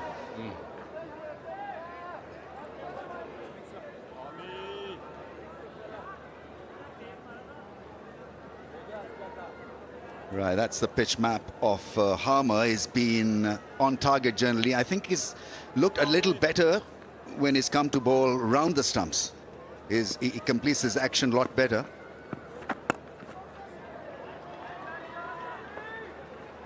Got to make sure that he bowls at the right pace. At times he just bowls at a slower pace and when it doesn't really hit the mark, that good length mark, then it becomes easy ball to score off.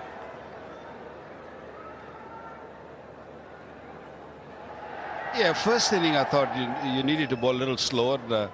Now into the third day, the pitch has gone further drier. I think you can actually push to 185 to 90 kilometers an hour.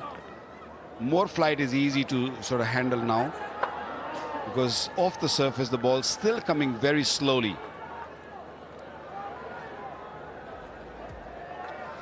Figure free moment, download the Figure free app And well, and you're insured of a smile. Relax and enjoy this test match. It's turning out to be a very, very good and absorbing game.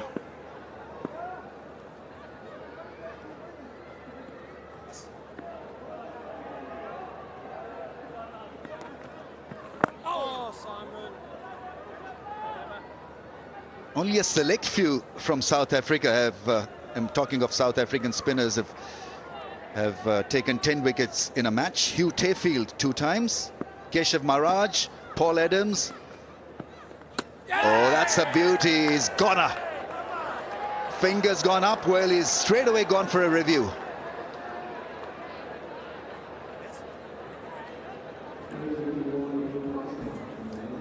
TV umpire to director, we have a player review for court. On-field decision is out. I've checked the field placement and it's a fair delivery. Front on, please.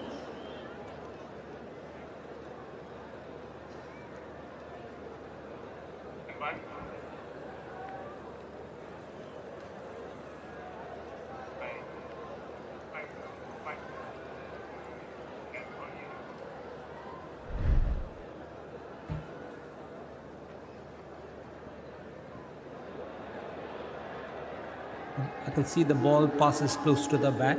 Need to check that with outrage.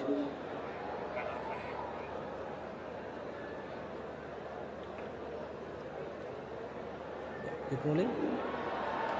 Yeah, definitely roll it through.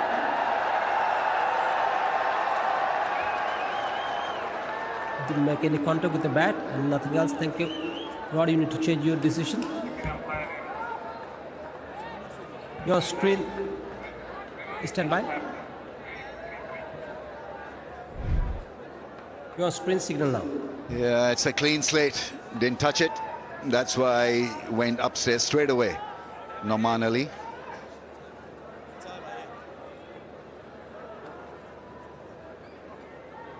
End of the over, 166 for 7.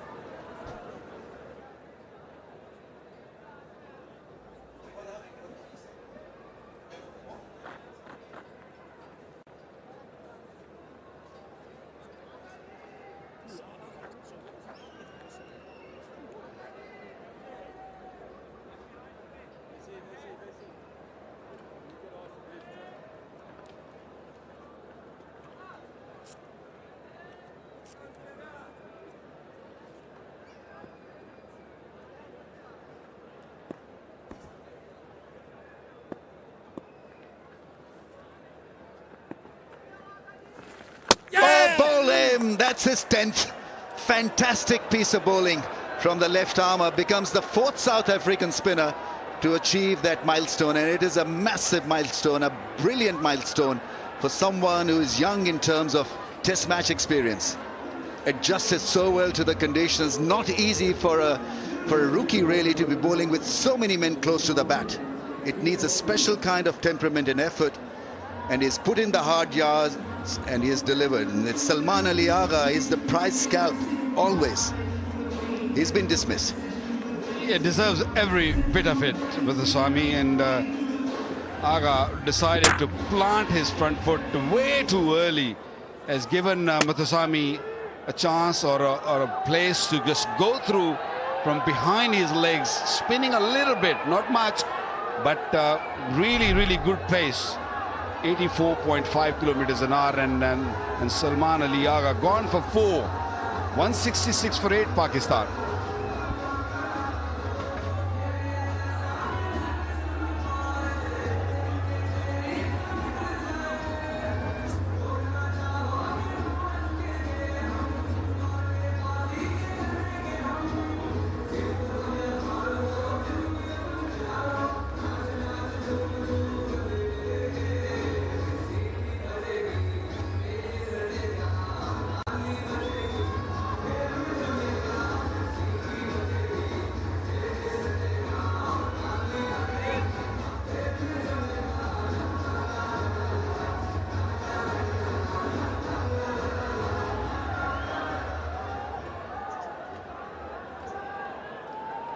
Sajid Khan out there with his favorite partner, Noman Ali.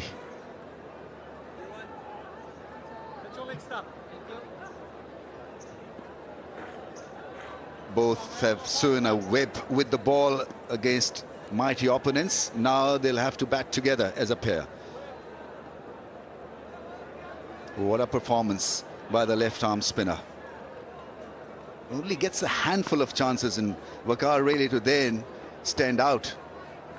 Oh, that is close, and well, it's an early exit for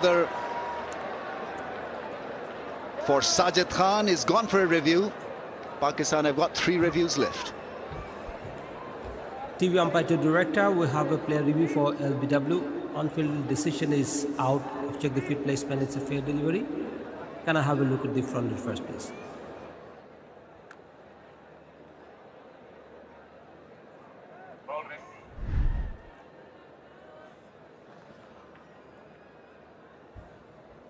Doesn't appear to be any bat involved. Need to check that with outrage whenever it is ready.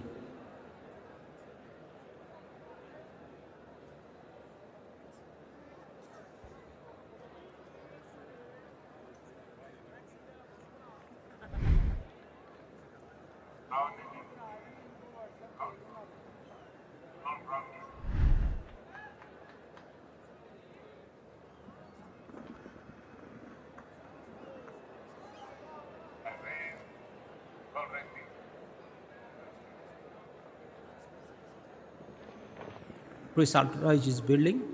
Stand by.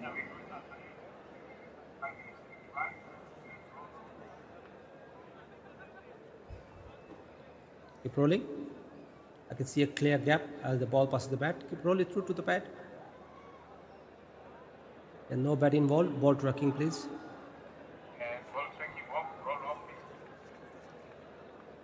Original decision is out. Pitching in line, impact in line, and wickets missing. Chris, you need to change your decision. Stand by. Your screen signal. Yeah, they are difficult to call when the ball hits the chest of a batsman. It's usually leg before wicket, and so chest before wicket, I don't know whether that can be read properly. But anyway, close but not close enough for the left arm. He'll try again. Sajid Khan needs to be just a bit mindful of the fact that he's just walked in. So his choice of shots has got to be a bit better. Playing across the line, especially when you walked in, is not a good choice. Very lucky. In the first look, it seemed that he might have hit the stumps. But very lucky that he survived. Ball just bouncing a touch more than Madhuswami was expecting. And he was very sure that this is hitting stump.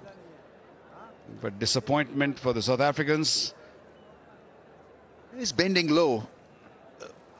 But fact is that the ball can go anywhere after it has hit that part of the body.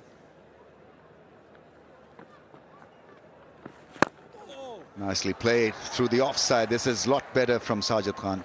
Picks up a single, he's off the mark.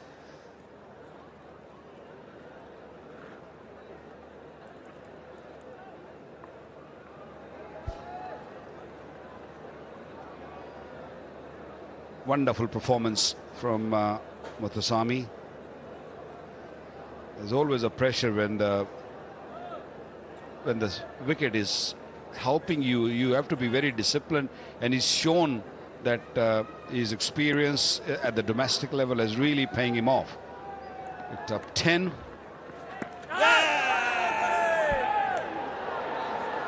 Well, that's the umpteenth time that the finger has gone up in this over. Let's see whether it's going to be out or not. Another review by a Pakistani batsman.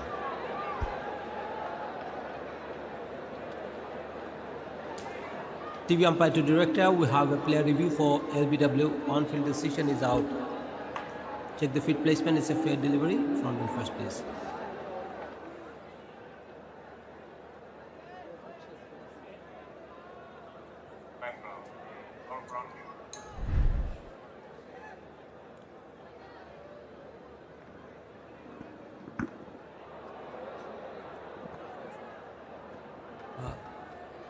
Can't see whether there is any bat involved or not. Need to check that with the outrage.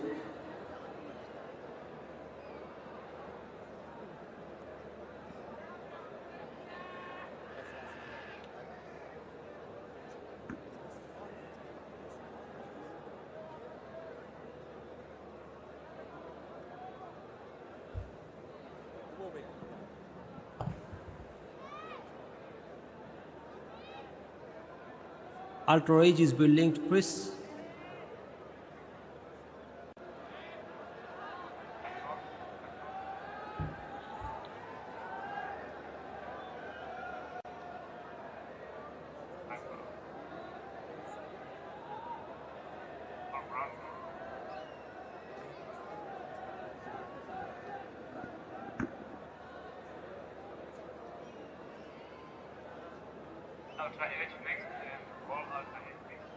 Ultra Age is coming. Keep rolling. Roll it through to the pad. You can see a gap. Player gap as the ball passes the pad. Satisfied. No batting ball. Ball tracking whenever it is ready, please. Original decision is out. Pitching in line, impact in line, and wickets hitting. Chris, stay with your out decision. Stand by. Your screen. Well, this now. time he got it absolutely right. Another 5-wicket haul for Muthuswamy. What a test match he's having. 6 in the first innings, 5 in the second. And you've got to query and question why was he playing that shot, because he looked so good driving the ball down the ground. It took us a long time to finish the over. 9 minutes it took. Few reviews taken. At last we got it right. This time the ball was hitting middle stump, and Noman Ali is walking back, and what a performance from Muthuswamy. 11 wickets for him in this test match, and he's not done yet. 167 for 9.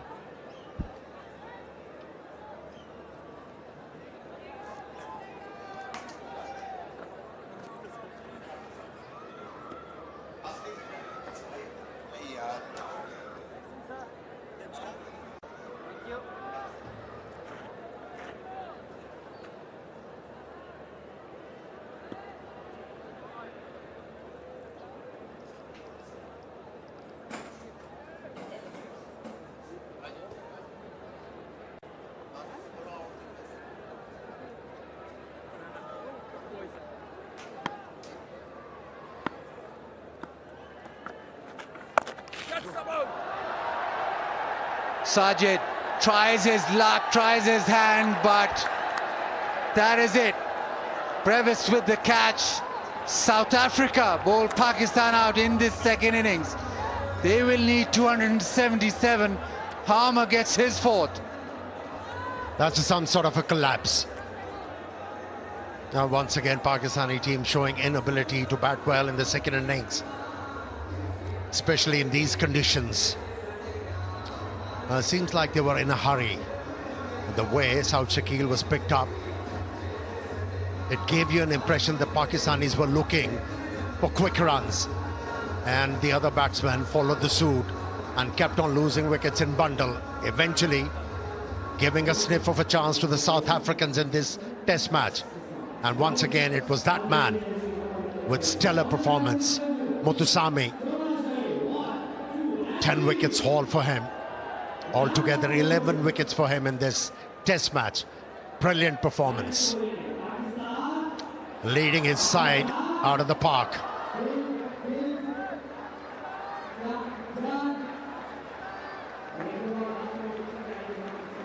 Fourth best figures for a South African spinner in test match cricket. And that has meant that South Africa are still in the game. Fabulous performance by Muthuswamy, supported well by the off spinner Harmer. This innings especially got into the wickets, and they've been able to bowl Pakistan out. Pakistan not allowed the luxury of building a total where they could declare. So that's one victory for South Africa, and a collapse of note. Yeah, on day one only 5 wicket fell, second day 11, and already on third day 14 wickets have fallen. Spinners ruling the roost. Nicely judged catch. Nicely camped underneath it and gobbled it. Well, 6 wickets just for 17 runs, courtesy the spinners. Very happy Muthusamy, and why not? 11 wickets for the game, and he's been clapped through. The South African squad extremely happy with the way that they fought with the ball. Still, they'll have to bat extremely well. They'll have to bat out of their skins to be able to overhaul this in the 4th innings. But at least they've given themselves an outside chance, not allowed Pakistan to just bat them out of the game. 6 for 117 first innings, 5 for 57 in the second. 11 wickets in the game. Yeah, you have to give credit to South Africans. Really tried their level best in these alien conditions. Challenged the Pakistanis. Yeah, in the first inning, those catches which were dropped, they're going to rue them. But in the second innings, did well to restrict Pakistan to 167. It was the left-arm spinner, Muthusamy, once again, along with Harmer, doing the damage.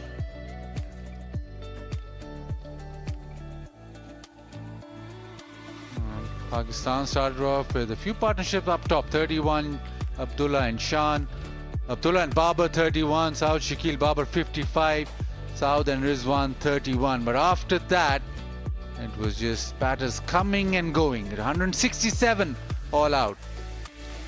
Harmer bowled beautifully for his 4 for 51, but again Muthusamy to the party, 5 for 57. Don't forget Rabara, those 10 overs were high quality, 1 for 33. So as it stands, after the completion of 3 innings, 378 played 269, Pakistan bowled out for 167. South Africa in the 4th innings will require 277. We'll take a little short break and we'll come back with the 4th innings with South Africa.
Third day has certainly been a moving day.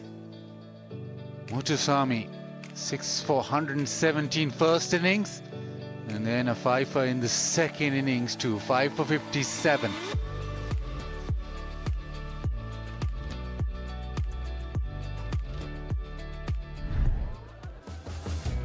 Started off with Imam dancing down, missed it by quite a way, turned away.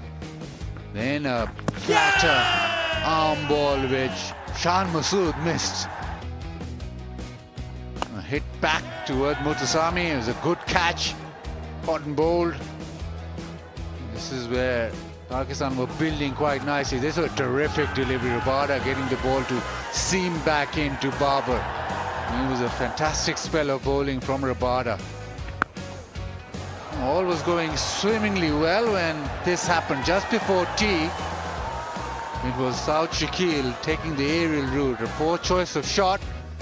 And after tea, it was wickets galore. First Rizwan dancing down, got castled. And Shaheen Shah Afridi playing the reverse sweep. There's a lot of shots being played. The lower order just believed in playing shots. Salman Ali Agha missed a sweep shot. Noman Ali missed a reverse sweep. And then Sajid tried to belt one out of the ground. Good catch in the deep. And the session post-tea, it was 5 for 17. Overall, Pakistan lost 6 for 17 at the back end. 14 wickets so far on this day 3. Pakistan will be hoping to add to that. Still 22 overs remain, so plenty of cricket to be played.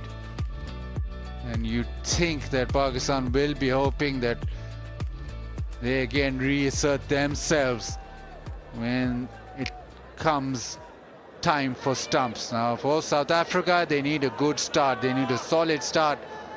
They need runs up front, but also they need to make sure that they don't lose many wickets, if any, tonight. Makram, he got undone with spin and bounce in the first inning. He is a quality player. He needs to play high quality innings, which he is so capable of.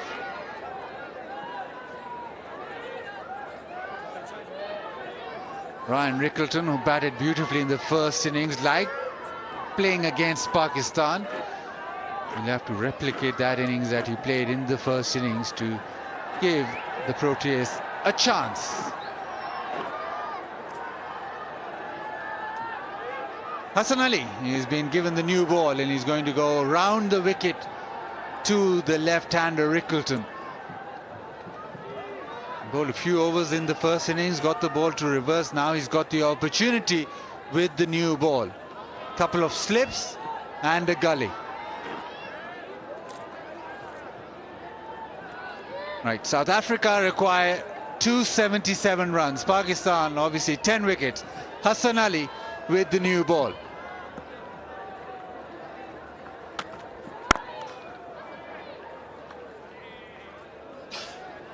It's going to be a marathon for the South Africans, if they are, to get close to the target set by the Pakistanis of 277.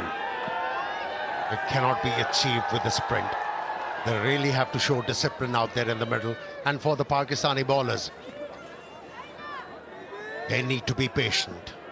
Their aim has to be pitching the ball in the right areas and wait for the batter to make a mistake. Now the ball is coming onto the bat quite nicely. Hassan Ali looking to bowl back of the length, hoping for the ball to keep low.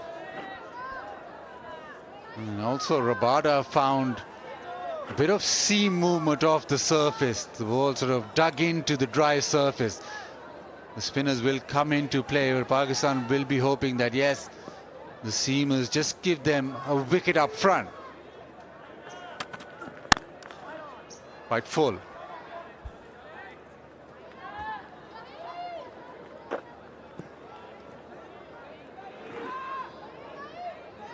That's a good start for Hassan with a new ball. Has landed all three deliveries on the right line and length. Now wicket with the new ball will be handy.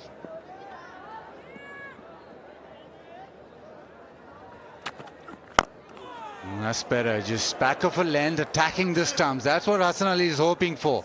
Ball coming back into the stumps, LBW, and bowled into play.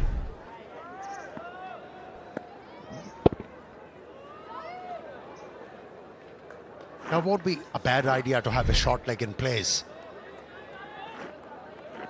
The angle with he is bowling at the moment. There are three fielder plays in slip and gully region. Still not off the mark, Rickleton.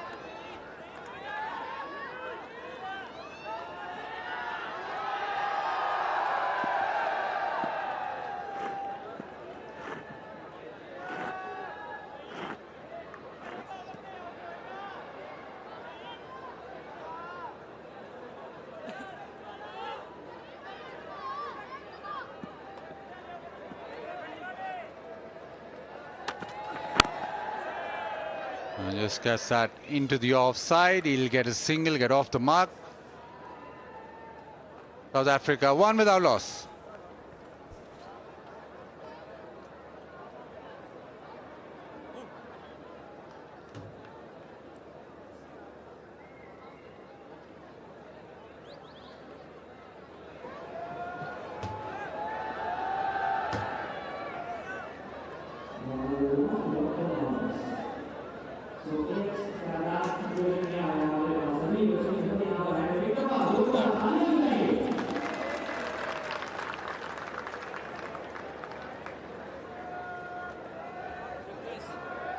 A huge challenge in front of South Africa. Fourth innings on a pitch that often turn. 277 the target. The first over seam up. Now lies the bigger challenge. And they build up front and then play spinners with a game plan.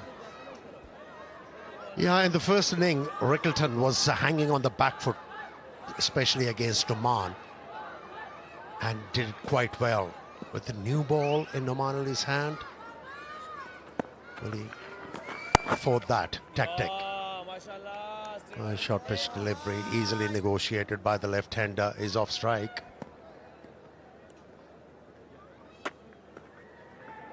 Makram got dismissed against the left-arm spin off Noman in the first innings.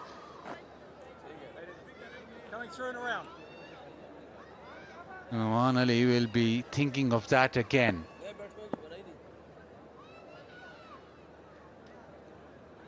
He does get the ball to slant back in, so he can attack the front pad too.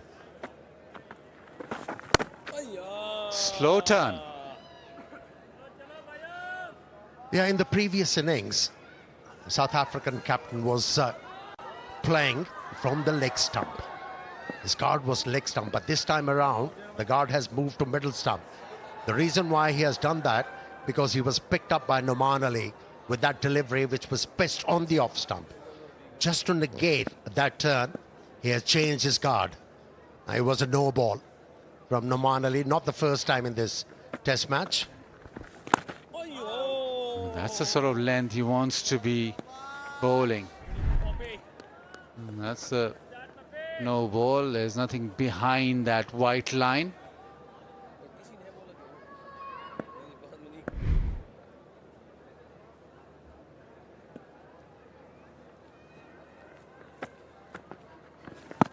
That's the one that carries on. Huge appeal.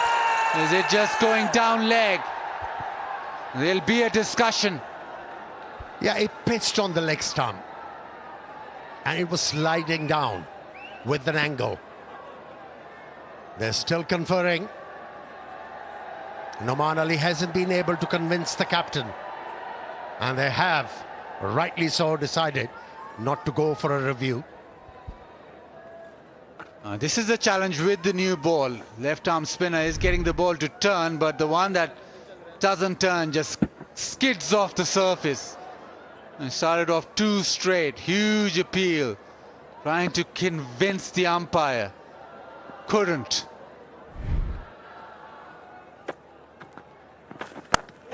Goes back this time. And Oman in the game straight away.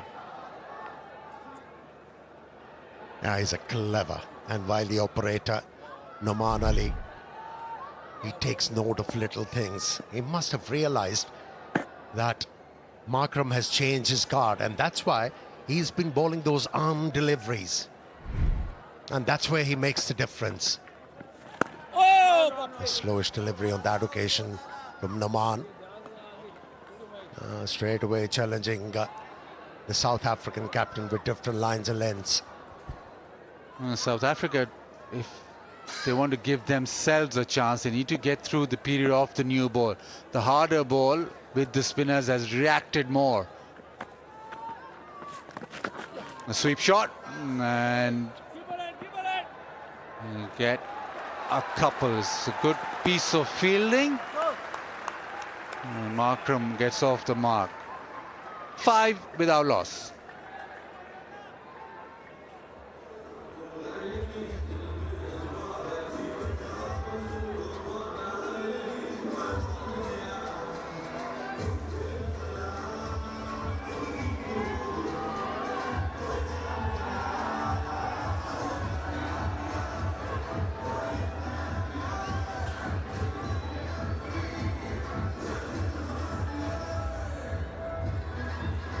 Best figures in a match for South Africa by spinners in test matches.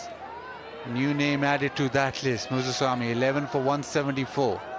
Tayfield Maharaj, and now Muthuswamy. Oh, a little bit of extra bounce, just kicked off the surface. And that's what Hassan Ali is bowling at. Try to hit the seam into this dry surface. Must have hit the crack. That's why he got extra jump on that occasion and was a surprise for the left-hander. But negotiated well. Made sure that he plays that delivery with the softer hands.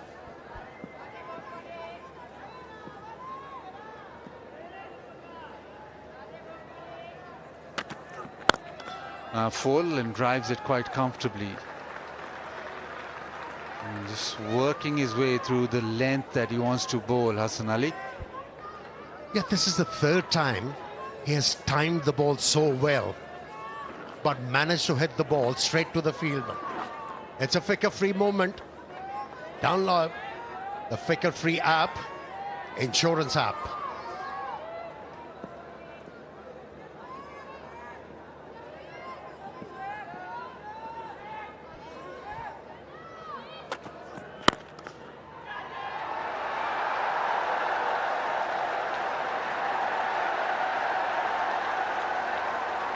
There's always something when Hassan Ali bowls. There's always some excitement. He's always in the game trying to create something.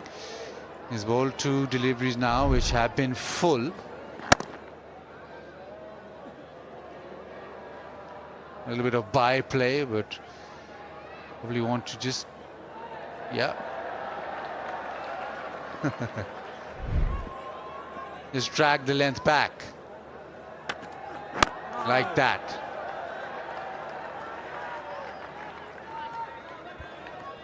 Looks very comfortable once again, Rickleton.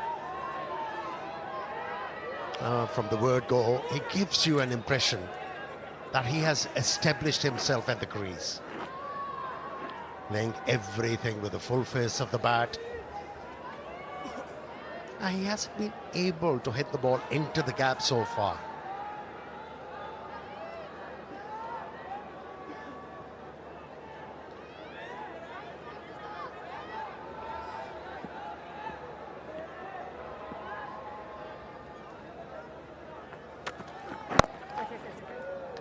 And just clipped away and crosses over. Hassan Ali not happy at all. He didn't want that single to be conceded. He wanted to bowl at the left-hander. Rotation of strike. Yeah, just having a word with Noman Ali. Maybe he could have come in quickly or just squeezed in a little and not allowed that single now. With Markram on strike, it is still those two slips and a gully. A deep point in place. The deep fine leg is quite wide, so you could also use the short ball, but I reckon I just try and bowl back of a length. Like that. Defend it comfortably. 6 without loss.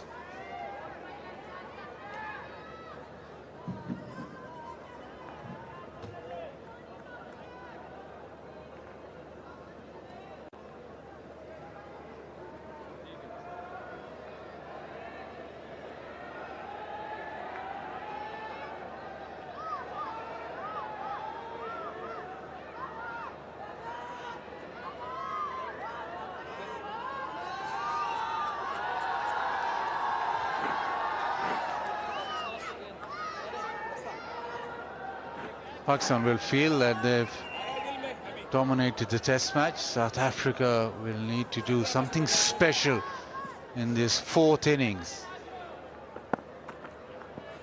Oh, that one, it goes for that booming extra cover drive. The ball doesn't spin.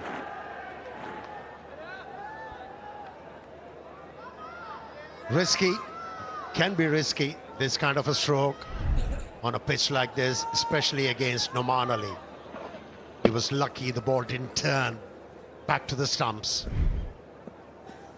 And so far he's relying on the arm deliveries, Noman Ali. Yeah, the one that goes straight on, that one turned. And it turned quite sharply. There is a bit of rough in play. Also, the ball is quite hard, quite new.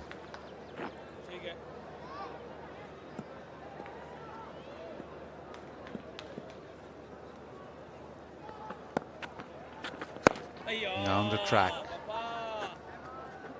There's a deep square leg. There's a short fine leg, so protection with a sweep shot.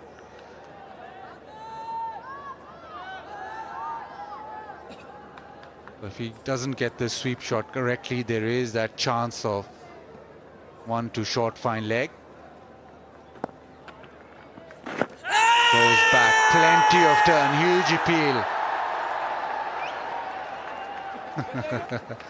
So much turn. Yeah, with the new ball in Noman Ali's hand as a batter, you're always in danger. You'll be beaten by the pace, and that's what happened.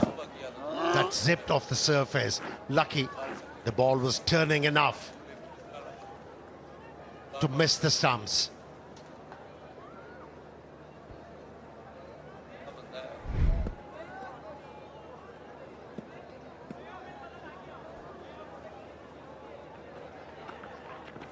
Down the track, so there's a slight bit of bother for Ryan Rickleton right now with Noman Ali. He's not getting the measure of him. Yeah, he's unsure, isn't he? He's giving you that feeling. He was very comfortable in the first innings, but in the second innings, he's edgy, kind of nervy against the left armour.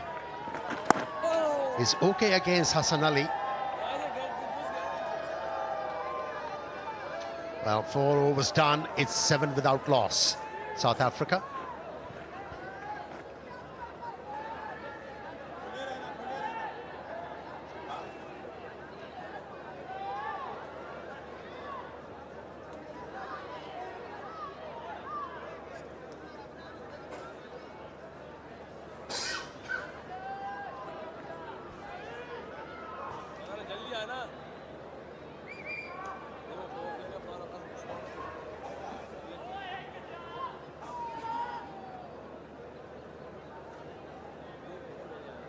Yeah, day by day, the wickets column has increased. That's exactly how it should be.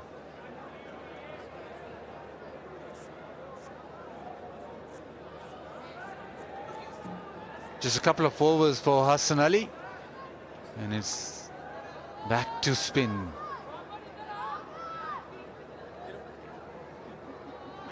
Sajid Khan, he'll operate from round the wicket.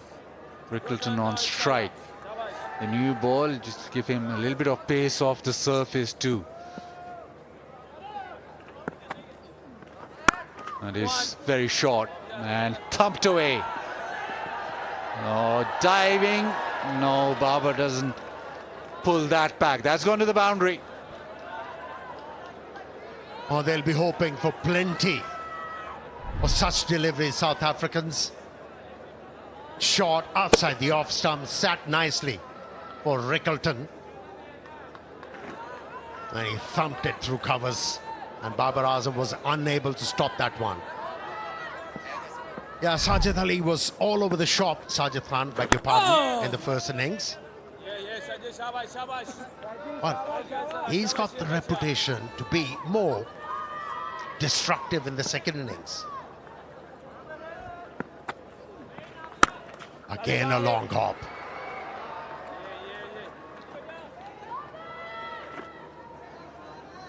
KFC, flip the bucket challenge, flip the bucket challenge is where you just flip the KFC bucket and wear it on your head as fast as you can. The winner will get finger-licking good prizes. That is a much better length, and it just turned and bounced. He has to be there all the times. You know, one thing he has to keep on reminding himself, Sajid Khan, that I have to release the ball slightly early, like that, to be able to land the ball in the right areas. Whenever he releases the ball slightly later, it's always a short pitch delivery. And that's why I'm emphasizing he has to remind himself. Plays it away off the back foot. It is 11 without loss.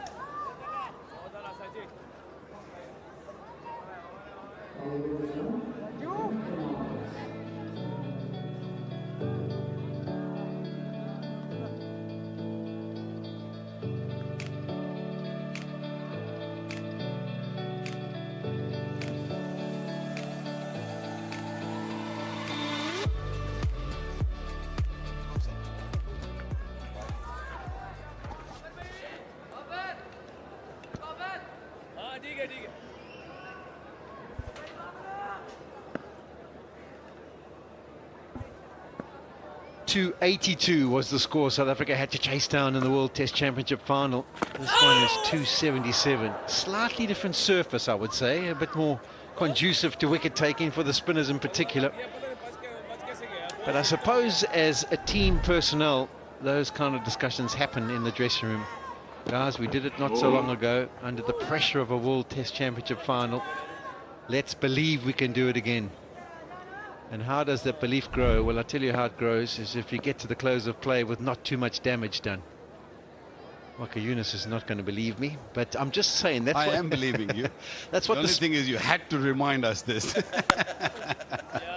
But I'm saying that's the way it works in teams, isn't it? You've got to be, I mean, we call it a spin doctor, or you've got to spin it a certain way. I suppose with the media we have these days, you know, stories are told from different angles.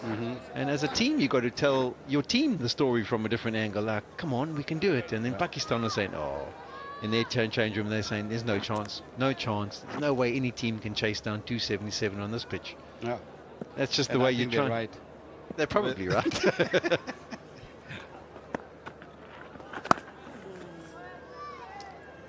Well, Pakistan recent past on these pitches have not allowed anyone to get anything close to 270 or 280. So, you know, chances are less, but, you know, if you're determined, if you're disciplined, I always say these sort of pitches, you need to be disciplined, and you also got to put bad balls away. You put bad balls away, you got more chance. The runs got to keep coming. Don't get bogged down. Don't just keep blocking the deliveries. If it's there, if the cut is available, short deliveries there, just put it away for 4. Keep putting pressure back on the fielding side. Then only you can get to a total where you want to. Yeah, valid point, because obviously the game can't be a draw. There's still 2 games to go, 2 days to go from tomorrow. So it's a case of whether Pakistan get the 10 wickets or South Africa get the 277.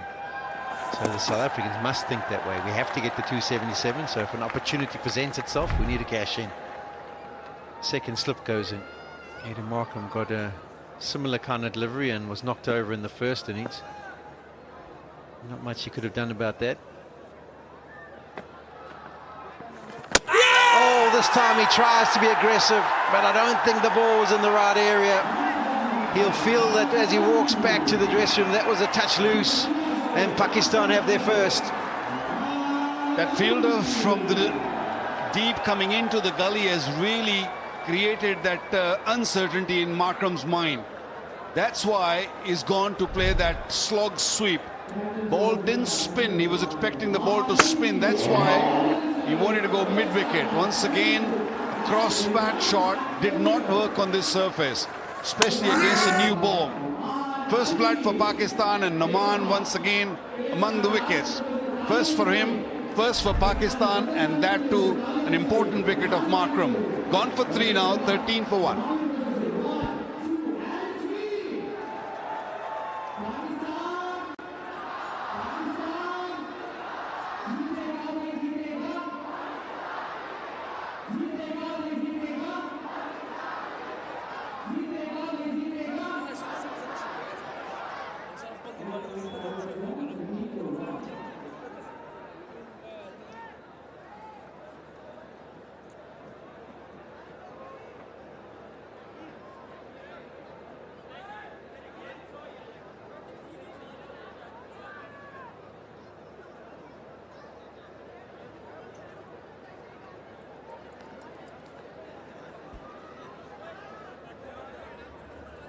Pierre Mulder, whenever you see these stats now, you have a look at that 367 not out. And he had the opportunity to try and go and break the world record, decided against it, but that score has got his average up over 37 now in the Test arena. Hasn't had much work to do with the ball, so he'll be dead keen to try and make a contribution here with the bat. Waki, you just get the feeling that it was a late decision to go at this one because it wasn't in the right area. Sometimes as a batter you kind of have a clear thought process about what you're trying to do and you wait for the ball in a particular area. It was almost like as he was running up to bowl, Aidan Markham said to himself, I must continue to be positive, and then he saw it and didn't quite work out where it was going to land and just decided to go through with it because it was loose. And he wouldn't be too happy with that one when he has a look at the replay for sure.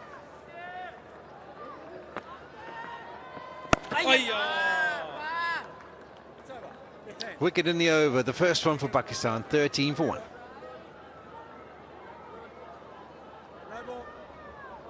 In fact, it might be another ball because I think he's bowled another no ball.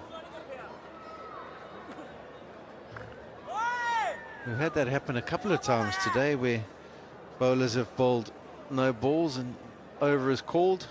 We have to rejig things and get the side screen back to non-advertising. It's criminal for a spinner. Eh? We've got no sympathy as fellow fast bowlers, no sympathy for spinners who overstep. I mean, you're running at what, 6 paces, 7 paces maybe, and then you're crossing that line. That is crossing line. That is not acceptable. Simple. Because he's taking wickets, we'll forgive him. 14 for 1.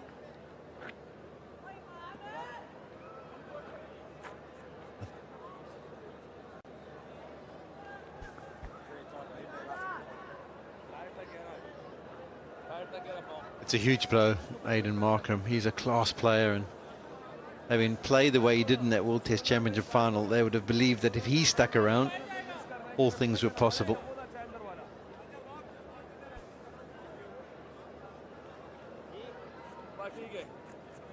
Markram picked up a wrong delivery. I think you're better off hitting straight. If you can use your feet, you got more chance of... That's the last ball of the previous over. That's how it should be, Waka. There we go. That's as easy as. And he's done it a few times, even in the first inning. And he will regret if he picks up a wicket on a no ball. Beautifully played. That was the plan in the first innings. He executed them on countless occasions. And he starts this over with a fantastic reverse sweep. Yeah, controlled that shot nicely. He was on top of it and he made sure that he hit it down. And the speed of the ball, the new ball, it just takes the ball away for the boundary.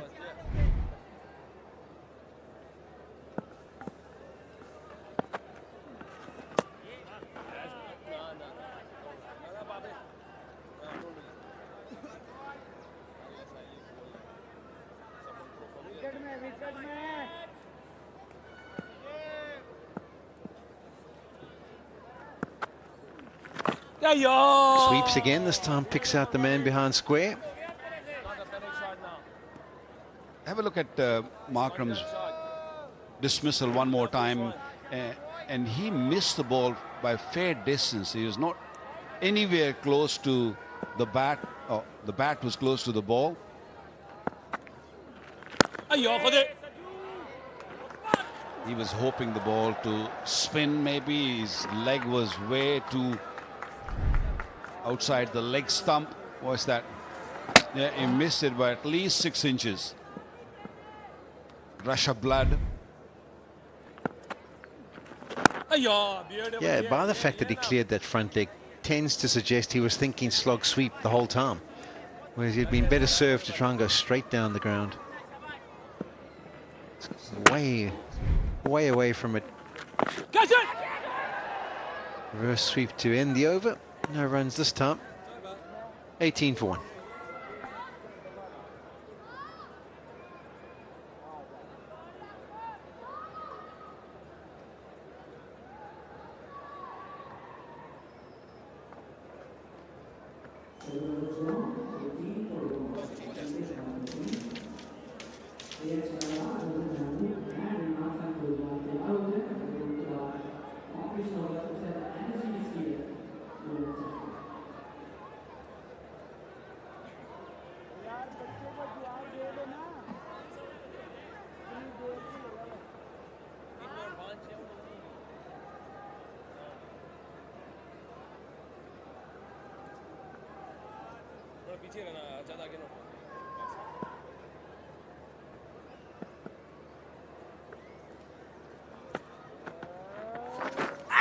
Oh, wicket.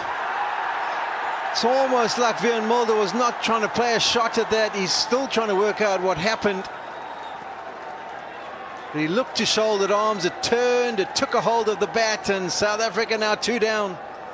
Catching has been excellent by the Pakistani slip cordon. I think it was off the face of the bat rather than the edge, because he was trying to get out of the line of the ball, Mulder, and yeah, kind of off the face, thick edge, ball was dying, and Salman Ali Aga pounced it nicely. Pakistan on the roll. Noman Ali picking up his second.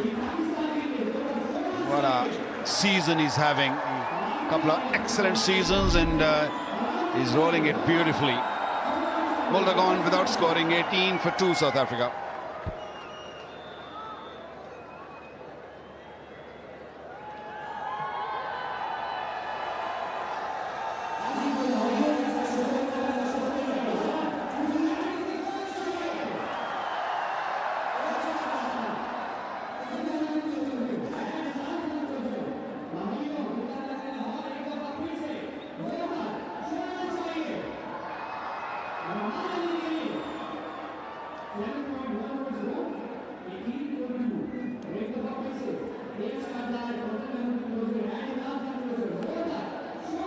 Well, the batting hero for South Africa from the first innings, Tony de Zorzi, averaging over 31.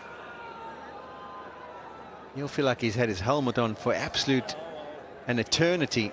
Spent a lot of time at the crease batting in the first innings. While South Africa were fielding, he had his helmet on the whole time because he was at short leg. How do you describe this? It's almost like it was slip catching practice in the morning where, there we go, catch that. It's an interesting one because it pitches basically on middle stump, so you would kind of think he would be inclined to want to look to play it, but he was almost looking to withdraw the bat rather than play it. And then as he stood there in disbelief, he was practicing, I should have hit it properly.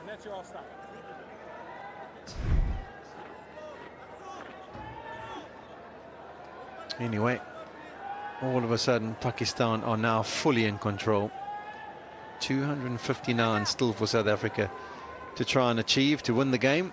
Pakistan now just 8 wickets to get. Well, normally you don't see the slip cordon or a leg gully to be standing this close. Pakistani fielders, they know that it's not going to carry, so had to come really close to the bat. And Salman Ali Agha, I think he picked up 3 or 4 catches, and most of them is caught right from the ankle height.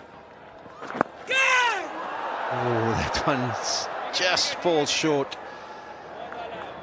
Zorzi trying to get himself in, trying to settle into his innings. That one was a little bit quicker. Got onto him, just tried to turn it and bounces just short of short leg.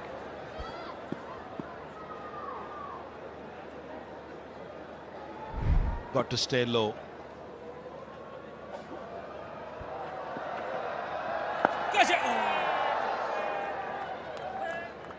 Batted beautifully, Zorzi in the first inning. Getting 100 on this surface was a tough job. He's back in the business, and these two are so crucial now. South Africa can't afford to lose any more wicket tonight. Nice reverse sweep. 30 wickets have fallen to spinners, just 2 to the seamers, both to Rabada. Tapal Tea Lounge. Time for the fans of Pakistan to enjoy their own brand, Tapal Tea, in the lounge. It's the #1 tea brand of Pakistan.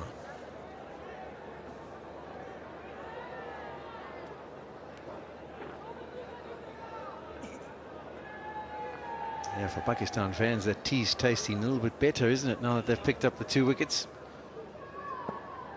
They would have been disappointed with the way their second innings came to an end. What was it, 16 for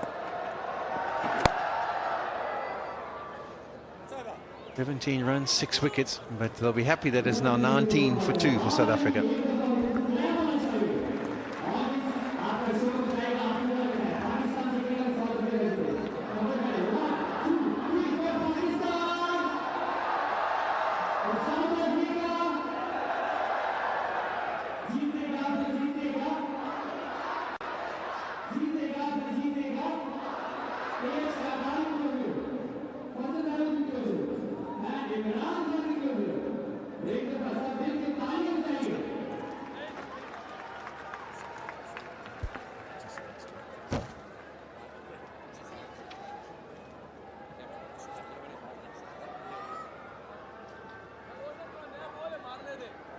There is Nouman Ali's performance.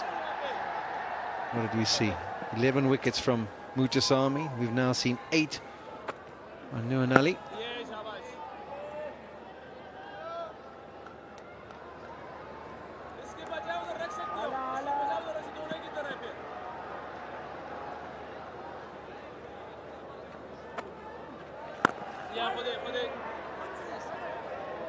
Oh, misfield allows Zorzi to get off strike. Look at the length of the delivery, and then of course a little puff of dust and ball kicking off it, ball dying also to Salman Ali Agha, who kept himself really, really low. Nicely taken. Great pictures.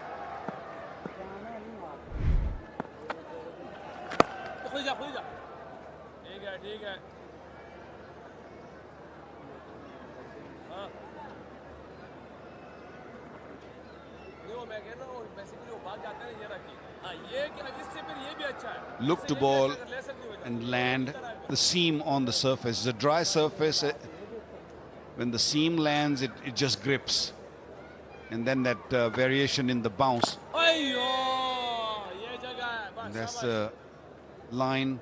The length is perfect. It's just, I feel, Sajid need a bit more pace. The slow pace is still pretty manageable. Ball quicker, and if it grips, it's really tough. I think the difference, we've chatted about his stature, and he's not the tallest individual. Nouman is obviously a lot taller, so he can kind of bowl it into the wicket and bowl a little bit quicker. Where Sajid, because of the position he gets at the crease, you almost feel like he's got to throw it up to get it onto the right length, and that's maybe why he doesn't get it through. There you go. It's a bit more flight to his ones than Narman.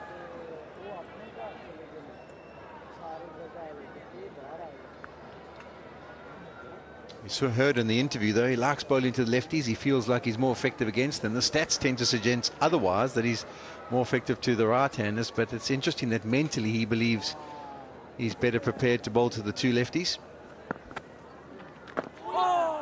That's beautifully played. If he had just stayed in position, he would have been able to take it on the full toss and properly hit it through the covers, but it was premeditated and executes well. 26 for 2.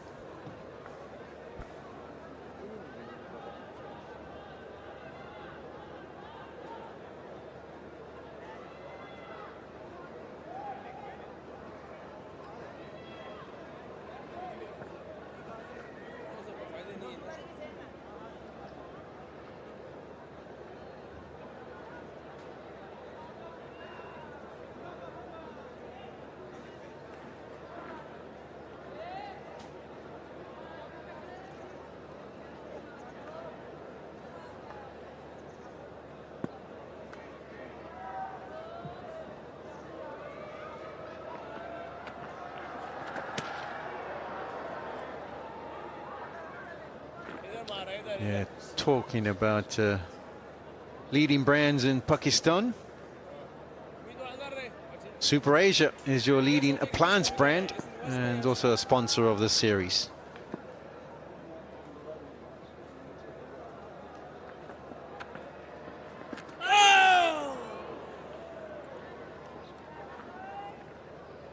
Now you have to start again, don't you, Dazorzi?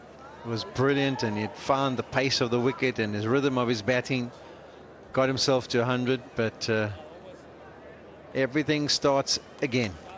And you've got to get your right foot movements, the pace of your innings, your trigger movements, work them correctly.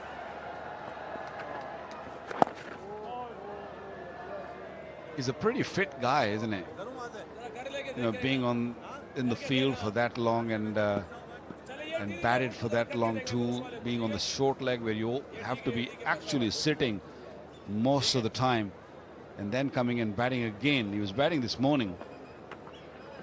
It takes a lot of fitness, it takes a lot of focus, and he's pretty focused at this stage. He feels that he can really stay out there tonight and tomorrow also. I think he was premeditating to play a sweep shot there, and it was the quicker one. Didn't come out with a looped trajectory. Nice and flat there from Naman Ali. Sweep, sweep, no. Change of mind. A little late, but he managed well.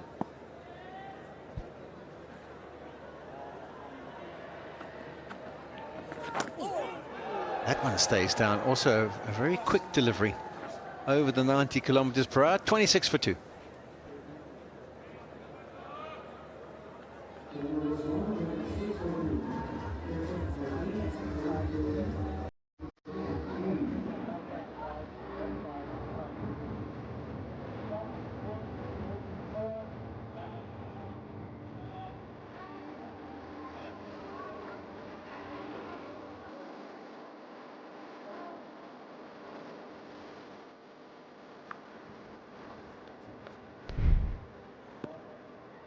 Yeah, the slip catching, they definitely focus on trying to stay as low as possible, because we haven't seen much bounce, so not much will come above knee height, very few like that. Thought process is make sure you get well balanced so that you can move and get those low ones.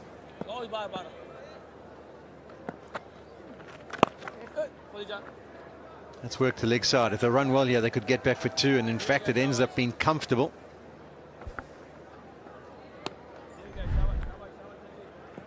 Yeah, practiced really hard, and watch that catch. This was probably the best catch we've seen. This came slowly, but of course dying, and this was comfortable, easy, no problem. And this is another one nice and low.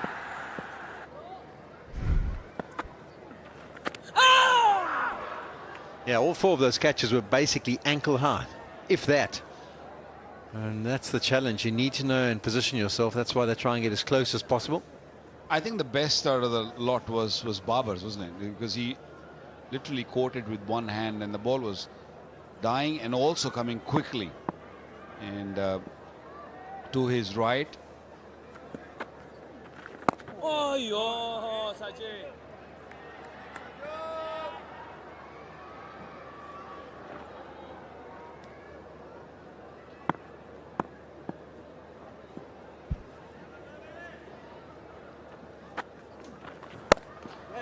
Yeah, that's well played. You've got to be looking for the bad delivery. And Dazorzi picked that one up early, gave himself some room. South Africa always have to be conscious of trying to keep that scoreboard ticking, staying as positive as possible.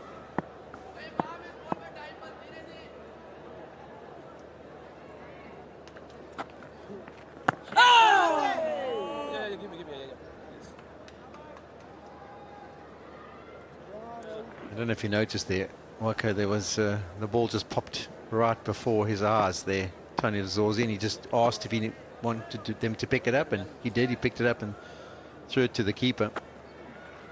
When we come back from the next over, I'll tell you a story about David Boone. 31 for 2.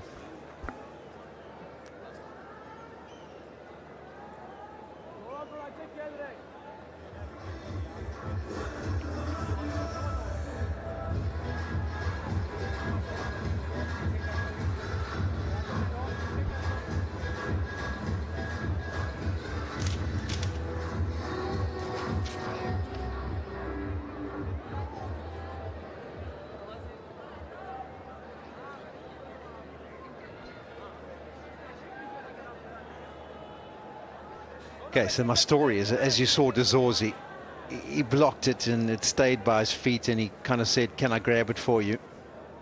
And then he threw it to whoever it was. Can I grab it? Yeah, there we go. Same thing happened with David Boone, except it was a brand new ball, and he said, "Can I grab it?" And one of our short legs said, "Yeah." And as he grabbed it, he just dragged it along the ground, all on the shiny side. So he got this scuffed ball back. It's like, what? He said, "Well, you asked me to grab it." So sometimes it's not beneficial to ask the batter to handle the ball. That's really mean of him, isn't it? Aussie. Typical Aussie, eh? Yeah, but what a cricketer he was. A great human being also off the field. A lovely guy.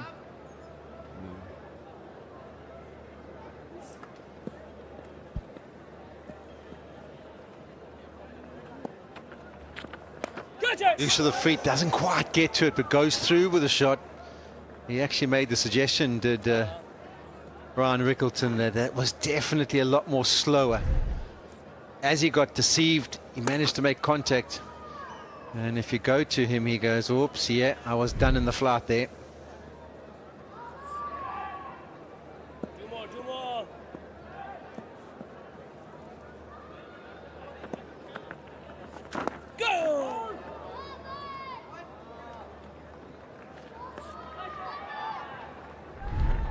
Vigo Toll moment, the selfie moment, the crowd's selfie moment on their smartphones. Always an opportunity just to register that you were at the game and you were seeing all the action live.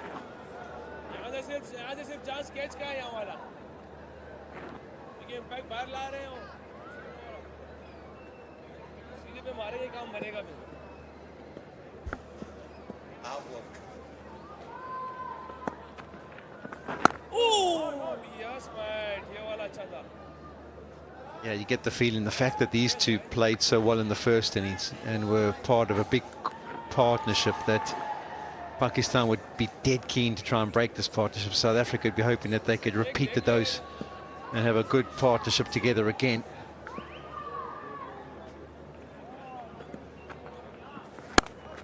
That's well played. You'll probably be a little bit disappointed that he didn't get it in front of square a little bit more, because it kind of was a boundary taking moment.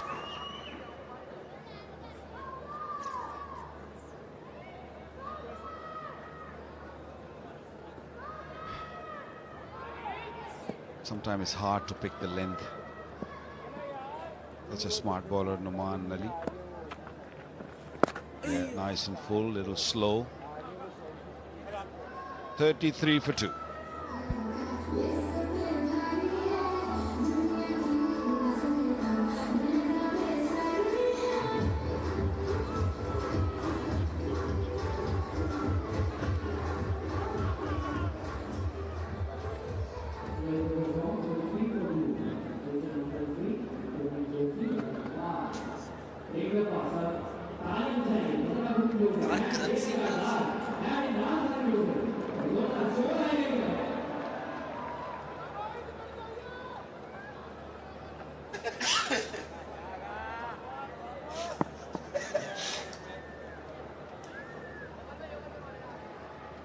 Are we back on?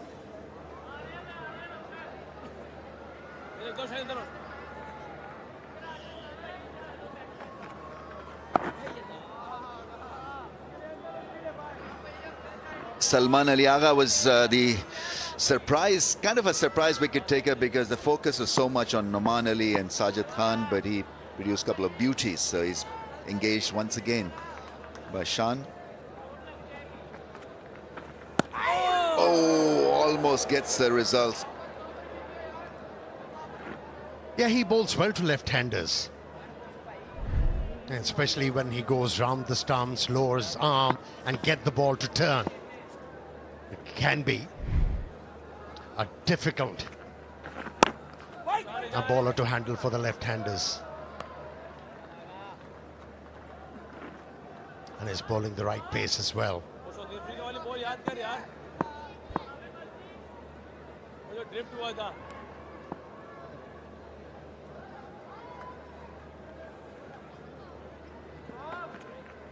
Oh, yes.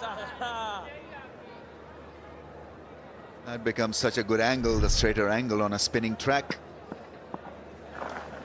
Yeah, I mean, Babar Azam has got to be credited with that wicket. Really was a superb catch, and then he gets it to tweak like that after bowling a straighter arm delivery. Terrific bowling. Yeah, to be able to get that kind of a bounce. A lower action. Amazing. Oh, yes. Yeah, excellent over comes to an end. 33 for 2.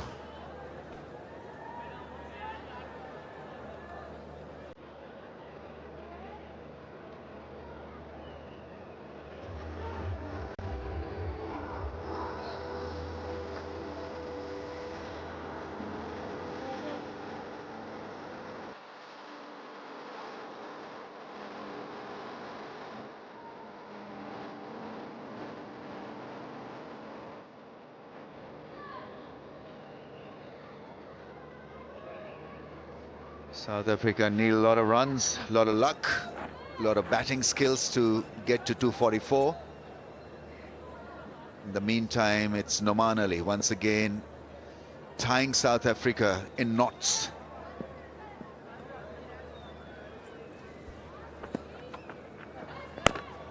If the South Africans are to get closer to the target set by the Pakistanis in this test match, these two are the best bet. Rickleton and Dizorsi, both the left-handers, they can deal with Noman Ali's experience quite nicely, which we saw in the previous innings. If they feature in a big partnership, they can challenge Pakistan.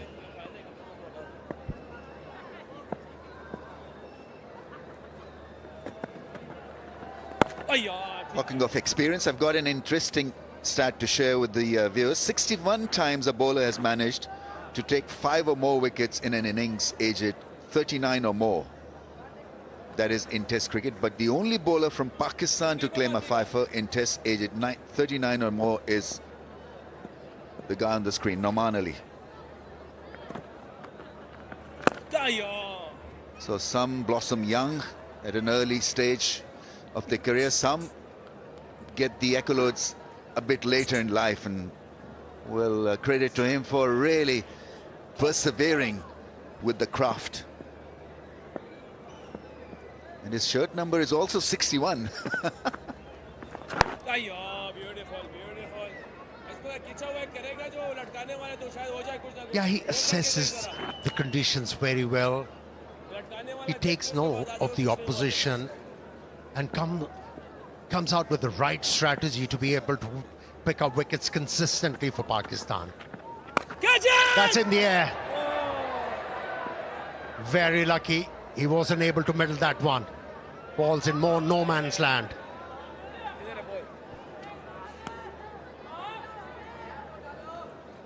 Yeah, deceived the batsman. Rickleton normally very assured when he's coming out of the crease. This time he was undone by Noman Ali, who just loosened the flight and the length a bit. Yeah, I was looking to hit the ball over mid-off. I couldn't get close to the pitch of the ball, and that's why it was a faulty stroke. Another good over from Noman Ali. It's 35 for 2.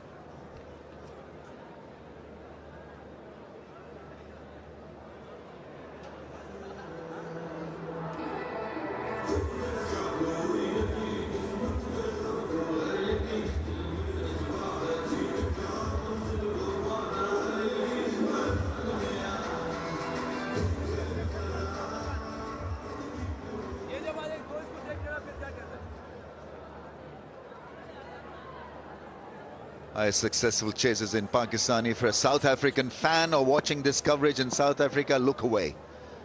Chances are pretty slim. Oh!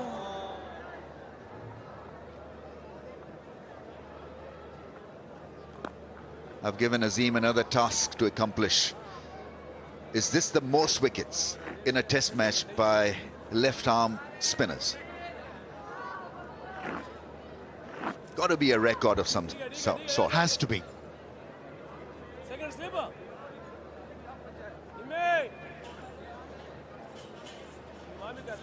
19, I think, altogether in this test match by the left armers.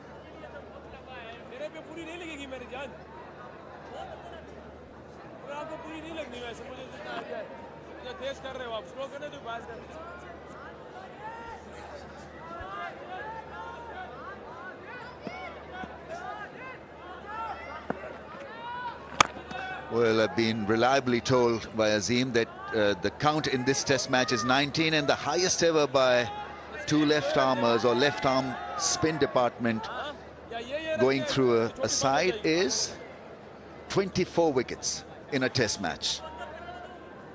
And when was that?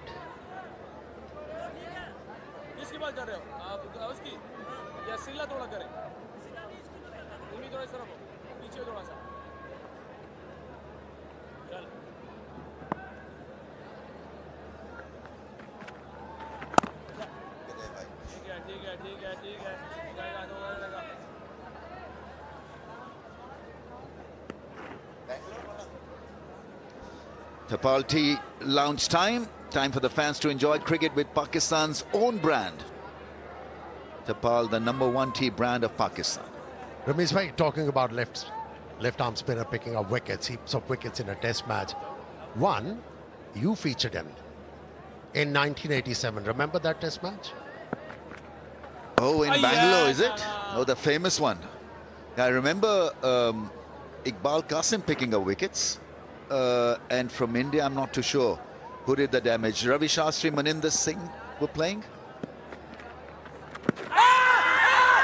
Now missing the stumps, going down the leg side. Yeah, well guessed, well assessed by the umpire.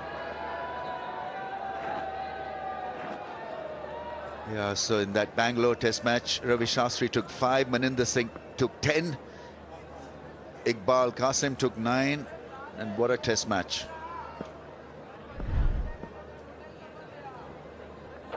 Yeah, pitched outside the leg stump. Easy decision for the umpire. 15 overs completed, 38 for 2.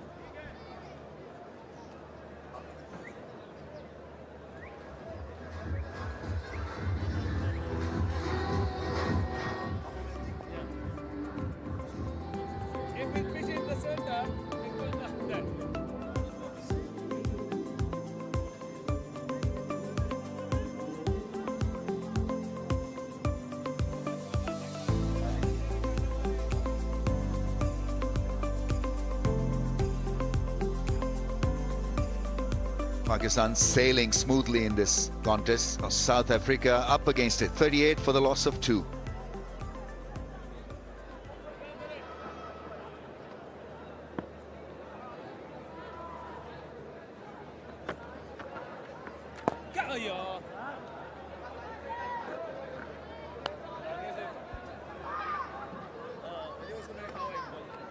Yeah, Salman Aliaga is posing a few problems. Getting the ball to turn appreciably. Clearly pitching outside the leg stump.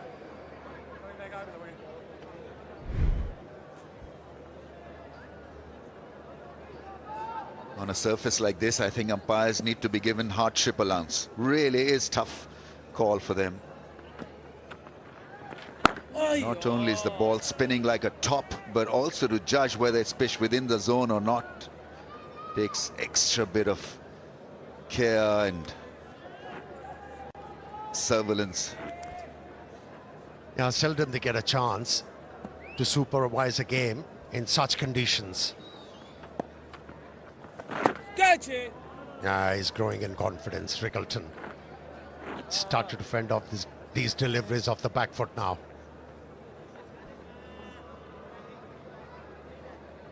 Occupying the crease definitely has its benefits, but then you must have a game plan as well to go with just dead batting the ball. But Rickleton is full of confidence. Runs in the first innings.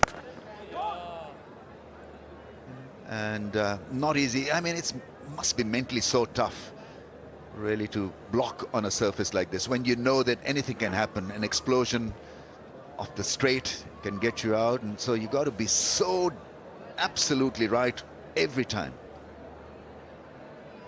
Yeah, on a pitch like this, you can only outrun your fate if you have complete faith in your defensive technique. And yes, at times you have to mix it with aggression. Oh, was a chance. Was a chance. We have seen so many times ball flying in that region. And Abdullah Shafiq hasn't been vigilant. This is the second time. Chance went begging. Should have been taken. Yes, absolutely. And he's in pain, in a lot of pain. And it was Rickleton who we were praising of how good he has been with his defensive tactics. And that's the problem. Every now and then the ball would get big on you, and so as a result that fielder becomes so much important. And he was positioned beautifully as well. He's just next to the popping crease. Goes back, defends well, and it's 39 for 2.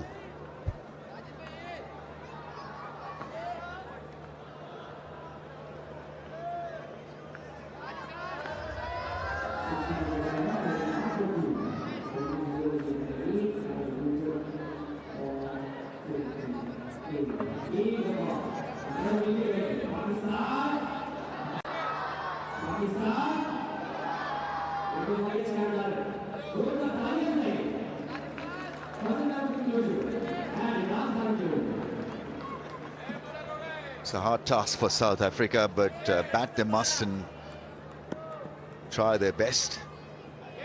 That is what Test cricket demands of you in normal circumstances, and these are unusual batting circumstances.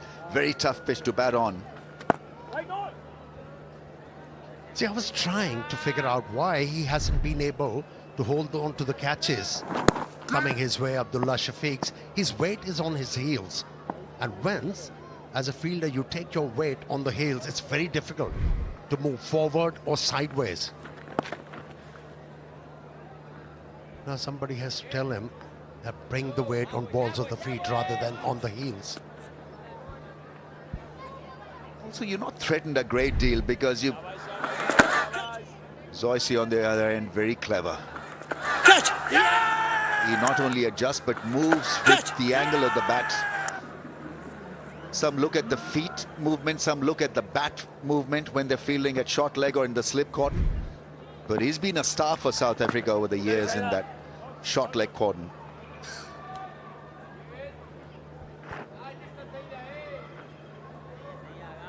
but it is a difficult art, fielding at short leg. But if your balance is on the toes, then it allows you a more free movement. You can push yourself forward or back.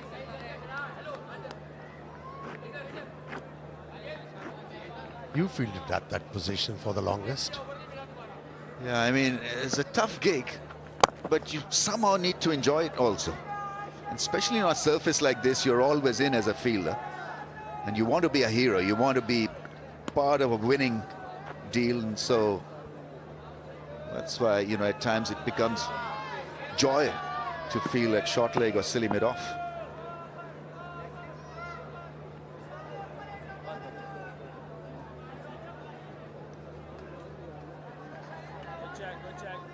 Pakistan not over-attacking, just two men close to the batsman. It's played away quite nicely. Two form players out there for South Africa. And it's 42 for 2.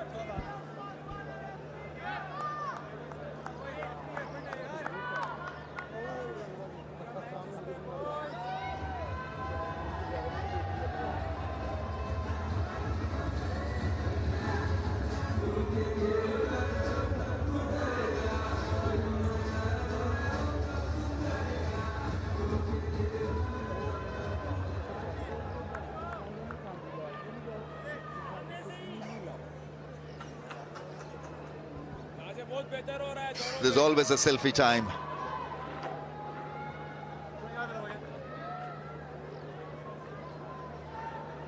What would we do without a mobile phone? There's always a selfie moment. I mean, as if it's a written law. Yes, buddy. Good ball, Shawa. If there's a camera in the phone, then there has to be a selfie moment. Yeah, one thing is must. When you're taking a selfie, Ramiz bhai, you have to pout. It's the must. I usually duck.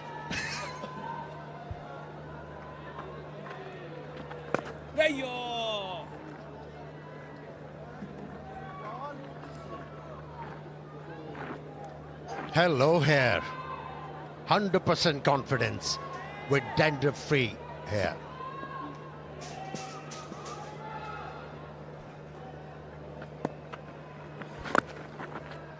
Nice shot. There's protection there for that improvisation. Hassan Ali does the work.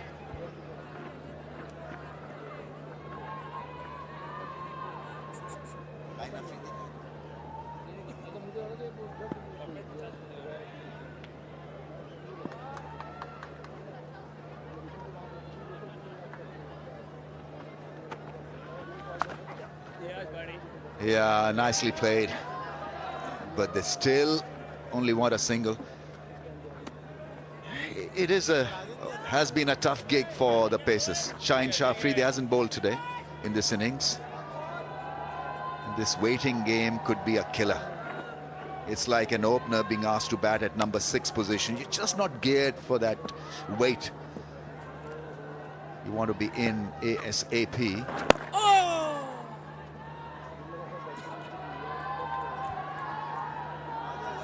Yeah, Shan Masood heavily relies on the spinners. And I remember that test match where a leg spinner was featuring for the Pakistani side. He was missing it.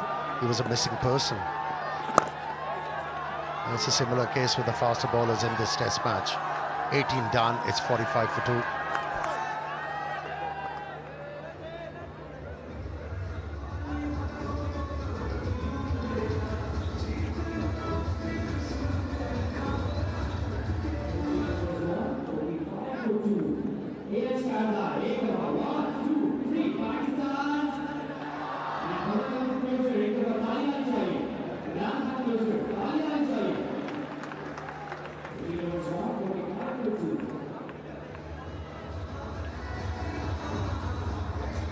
Advantage of playing well in the first innings, especially on a surface like this. Pakistan way ahead at this stage of this contest.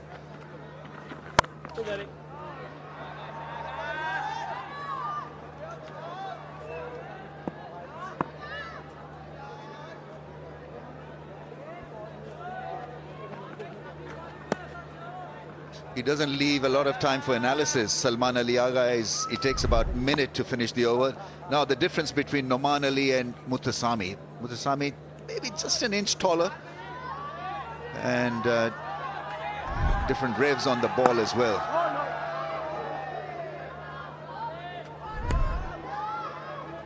Noman Ali a bit round-armish compared to Muthusamy. These are the release points.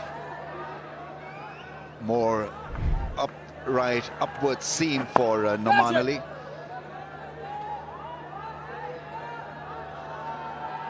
And that's an important aspect of spin bowling also, how the seam comes out of the hand, because if the pitch is hit by the seam, then the ball bounces more. It's supposed to bounce more. And also there is more friction, more sideways movement if you're able to land the seam on the pitch. That's nicely played by Rickleton. Was looking for the Yorker length, found it. Salman Ali Agha. You'd want to force him to go for a drive just like that, and he's played a good one, well fielded by Shan at short cover.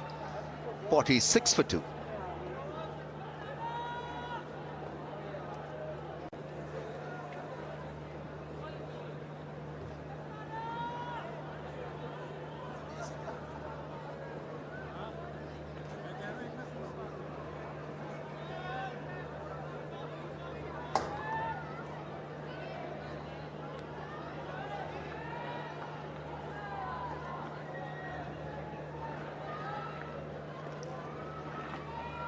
In a good day, breezy day here in Lahore.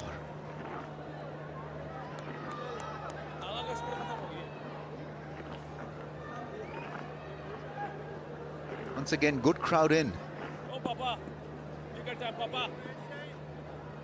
Ebb and flow with Pakistan cricket, and you've got to be a brave fan really to follow Pakistan cricket, because they go up, they come down, and so fans would be pretty happy with how things have transpired in this test match so far. Happy faces once again. There's interest for cricket.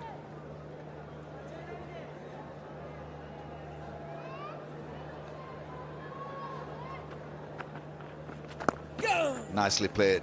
Low bounce put away with good wrist work.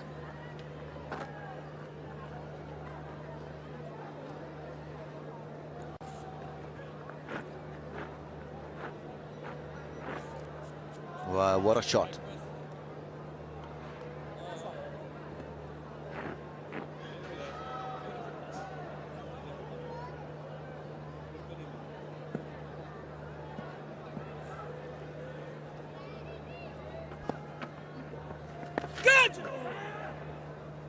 Such a good shot that that camera person can retire now, because that's probably his best work ever. Right, Tapal tea time. Tapal tea is Pakistan's #1 tea brand, Apna brand. Would love to have some refreshing tea right now, and I'm being served a cuppa here as well. Oh, close impact outside the stumps. Noman Ali pleads. Is not going to get the desired result, I think. Yeah, the batsman was offering a stroke there. So the umpire was never going to give that out, because the impact was outside the off stump. Yeah, the ball was turning towards the stumps, no doubt about it.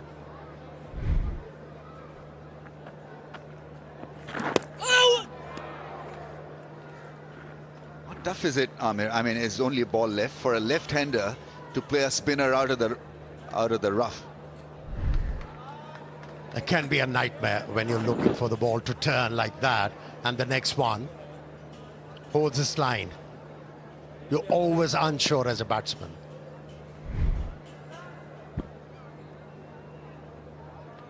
He's covering the entire set of stumps, so he wants to play him outside the line every time. So you see, little adjustments that the batsmen make. And nicely played with soft hands, taking the top hand off the handle. 49 for 2.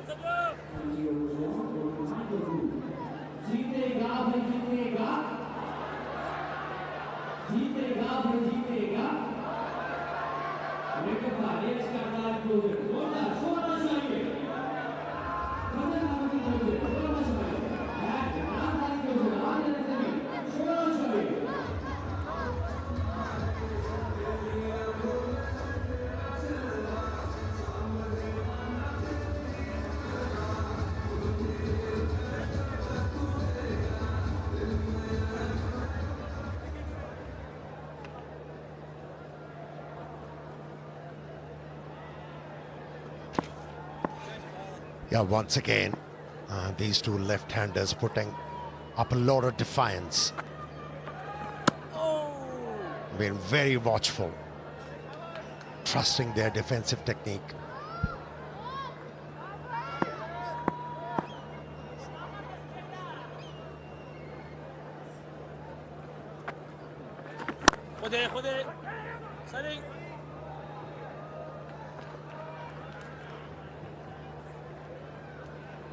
Invex Solar Energy, Pakistan's #1 solar brand, trusted for over 15 years.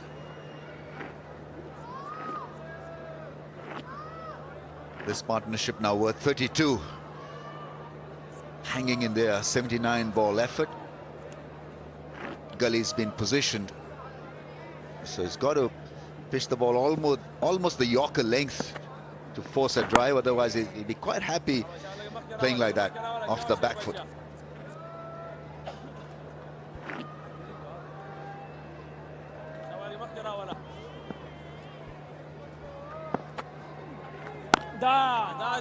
Didn't go hard at that one. That's good batting. Played it with soft hands.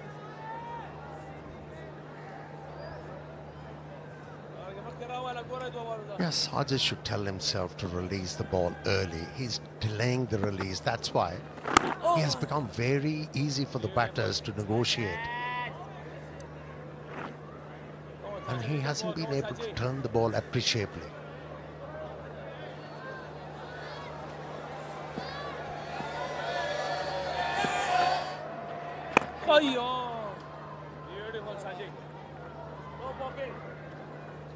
It's 50 for 2.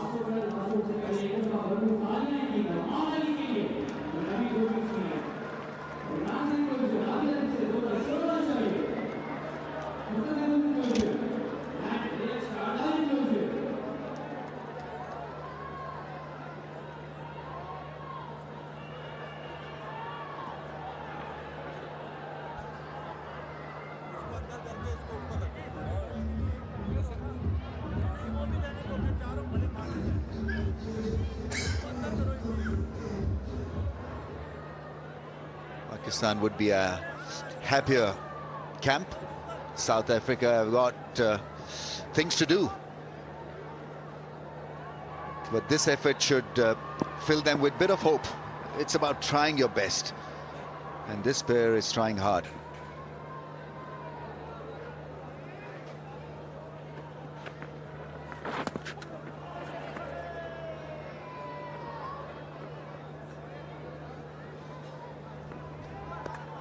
Yeah, he has adjusted his line and length also, Noman Ali. Realized Dezorsi is covering all the stumps. Now he's looking to bowl stump to stump. Whereas before that, his line was outside the off stump. And that's where he makes the difference, Noman Ali. Observes things. Shift in the field. Short leg. It's now been joined by a leg slip.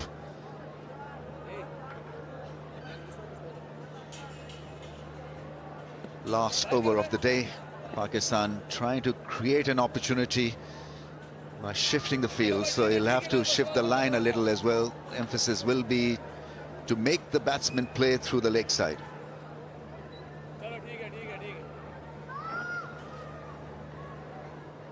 Here we go then.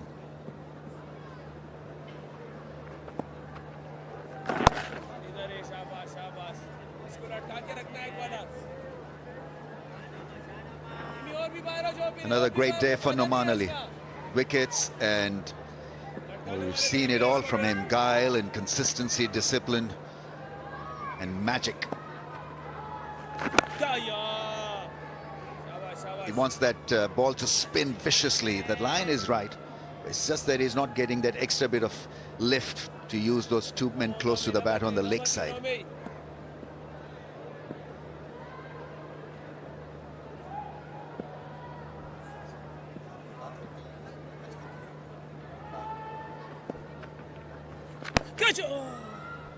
Beautiful long.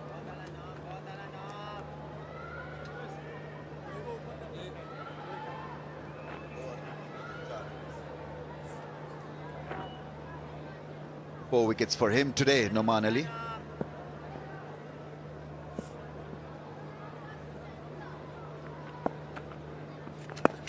Yeah, that's where he wants to be.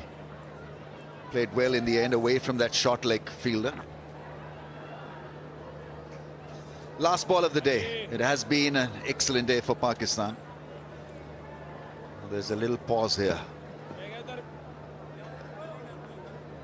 making the batsman wait. There's more pressure being exerted through a close-in fielder.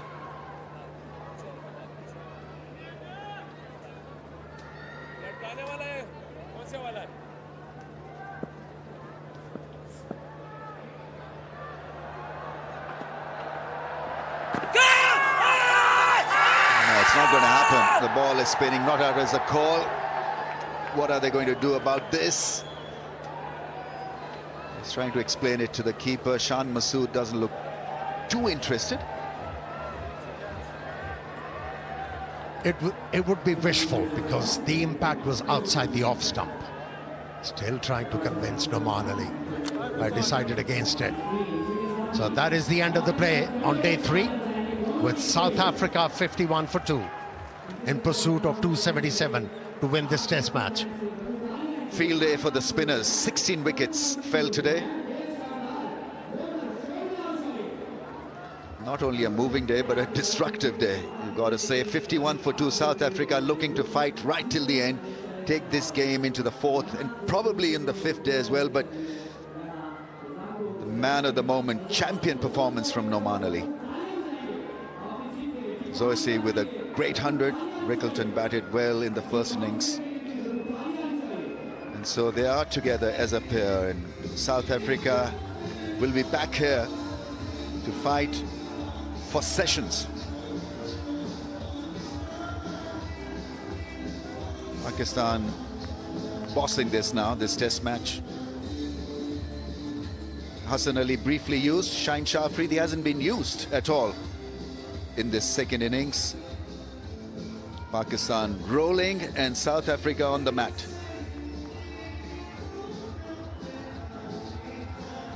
That is what Test cricket teaches you, to fight it out right till the end. Yeah, the South Africans haven't given up. Both the left-handers are out there in the middle. They're fighting it out. Fighting it out with confidence. And if it rubs off to the middle order batters, who knows? They might be able to compete well on the 4th day of this test match, make things difficult for Pakistan. High fives all around. It really has been a very, very good day for Pakistan. I think batting after winning the toss and batting well was the crucial part. They did so well. And that's why they are ahead of the 8 ball right now. That partnership between Salman Ali Agha and Rizwan has made a huge difference. 2 early wickets for Pakistan. Markram was cleaned up by Noman, and then Mulder had no clue. Got out without scoring, but these 2 batters who are unbeaten, Rickleton and Zoysi, fought hard, putting up resistance. Noman Ali 2 for 20. Hassan Ali used for 2. Sajid Khan wicketless. And Salman Ali Agha with an impressive 4-over stint, none for 7.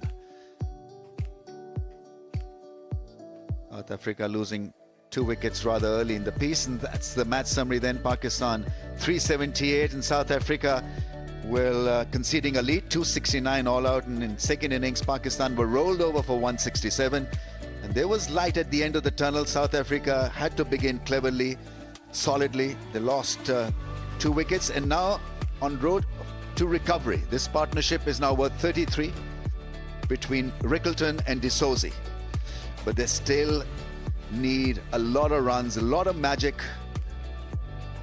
and need 226 runs to win.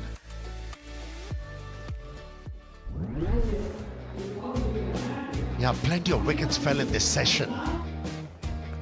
It was kind of a procession. First man to go was Rizwan, who was beaten in the flight, and then trying to show some aggression, Shaheen Shah Afridi was holed out. And then the left armer, like in the first innings, kept on picking up wickets, removed Salman Ali Agha, who attempted a sweep stroke, missed it completely. And that was Ejaz's leg before. That was his 5th of the innings.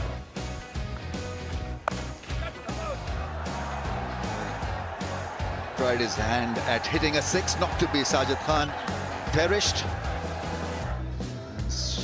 But the star for South Africa was the left armer, with Asami picking up 11 wickets in the test match. Rickleton and Markram started the show, and there was a wild slot attempted. He was cleaned up by Noman Ali. A few shots here and there, and then Mulder came and went.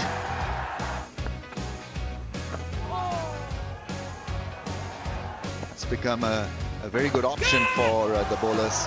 Grass at short leg by Abdullah Shafiq. Relatively easy chance. He was positioned there for this. So at stumps, day 3, it's Pakistan who are in a good position to win this contest. Plenty of wickets fell today, 16 wickets in all for 271 runs. So action-packed day 3. Tough test match cricket, absorbing test match cricket, and that is what was promised, and that is what we got. Tomorrow starts at 9:50 a.m. the game from Gaddafi Stadium, Lahore. Vigotel Mobile presents Bank Al-Flat Test Series, enters day 4 tomorrow. Hope you enjoyed the coverage. We'll take a pause and come back very soon with pitch-side analysis.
nasty and how Pakistan sort of lost their way through as well. You've got to give credit to the bowlers where they deserve. Of course, they bowled really well, but just in terms of the choice of shots, Waqar. Yeah, I think it also all started from Saud Shakil's shot. That I thought was not unnecessary just before tea. And on that same score, 167, Pakistan lost 3 wickets, and it happened in the first inning also. At 199, they lost 3, and then they lost 5 wickets in cluster. So this has been a problem, but I'm not taking anything away from the bowlers. I thought they bowled beautifully. They didn't give anything away. The captaincy was good. They set the field quite nicely. They had the idea. They knew what Pakistani batters are thinking, and full marks to Mathuswamy the way he actually bowled. He was wonderful. And the batters out there right now, they are the 2 batters that did well in that first innings, Ryan Rickleton, and we've seen that what kind of innings that he produced. And then you've got Tony de Zorzi. He was also in great nick. So they seem to be defiant out there. Yeah, they were, and I think it's all about working out a game plan on these kind of pitches, because it's unusual. It's not an easy batting surface. So when you spend some time at the crease in the first innings, you've worked out what's the right shot. Should I play this shot? Should I look to get outside the line, get my pads outside the line, reverse sweep or an orthodox sweep? By being at the crease for that period, they've worked it out now. So they are key for South Africa in this run chase. They now know what they want to do. They're comfortable. They've got runs under the belt. If South Africa are to get close to knocking this off, one of those guys would probably have to get a 3-figure score himself again, much like de Zorzi did in the first innings. So they will be paramount to the run chase.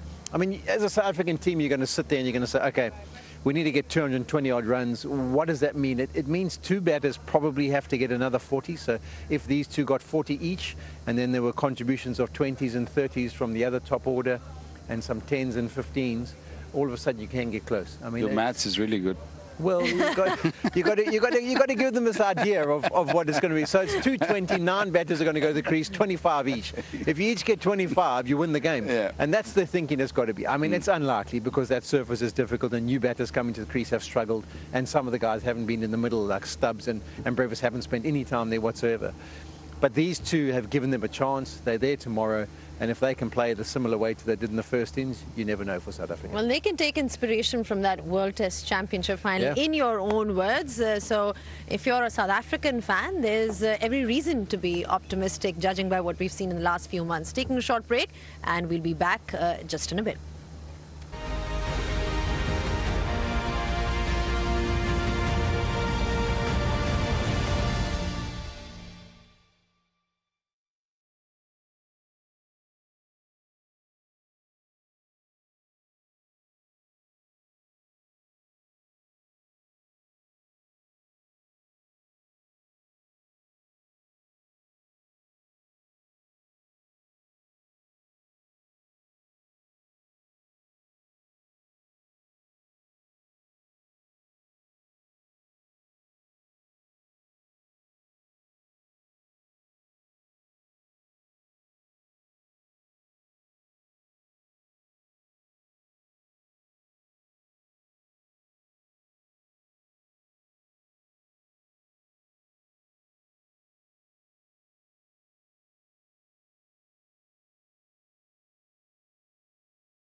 Well, back on pitch side, and we've been joined by a very, very special guest, someone who's literally put Pakistan in a winning position, and he's been doing that for the last few years on these turning tracks. So full credit to him. I've been joined by Numan Ali. Numan, thank you so much. अपना वक्त निकालने का, considering कि अभी match चल रहा है, इतनी ज़्यादा विकेटें आप ले लेते हैं और पाकिस्तान अवाम को खुश करते हैं. पहले तो बताएं, इतनी ज़बरदस्त बॉलिंग, इतनी ज़्यादा विकेट्स इन दीज कंडीशंस, कैसी लगी कंडीशंस? क्या सोच के आए थे कि मेरी क्या स्ट्रैटेजी होनी चाहिए यहाँ पे? बिस्मिल्लाहिर्रहमानिर्रहीम जी, बस कोशिश यही होती है कि जब से देखें क्रिकेट स्टार्ट की थी कि और जब से लेके अभी तक एक ही कोशिश है, लेफ़्ट आर्म स्पिन के अंदर आपको पता है डिमांड होती है कि अपनी जगह पे बॉल करो और अपने एरियाज़ में बॉल करो. और खुशकिस्मती है कि पिछले कुछ टाइम से यहाँ ये कंडीशन स्पिन के लिए बहुत साजगार है और उसमें भी यही कोशिश करता हूँ सिंपल अपने एरिया में बॉल करूँ, अच्छी बॉलिंग करूँ और सक्सेस अल्लाह ताला खुद ही देते हैं. अच्छा, ये जो आपका कंट्रोल है, जिस तरह आपने कहा ना जगह पे बॉल करना, ये डेवलप डोमेस्टिक क्रिकेट से होता है वहाँ पे इतनी फर्स्ट क्लास खेलने के बाद, या किस चीज़ पे कहेंगे कि इसी तरह प्रैक्टिस करने से कौन सा वो ऐसा एस्पेक्ट है जिससे आपका ये कंट्रोल इतना डेवलप हुआ है? देखें, आप जितनी डोमेस्टिक क्रिकेट खेलते हैं और जो मैं काफ़ी टाइम से काफ़ी अरसे से डोमेस्टिक क्रिकेट खेला हूँ और मुख्तलिफ कंडीशन में खेला हूँ, ज़्यादा क्रिकेट में खेला हूँ, KRL में वहाँ पे खेला हूँ, तो वहाँ पे इतना स्पिन नहीं मिलता था और वहाँ पे आपकी कोशिश यही होती थी कि आप अपने एरिया में बॉल करें.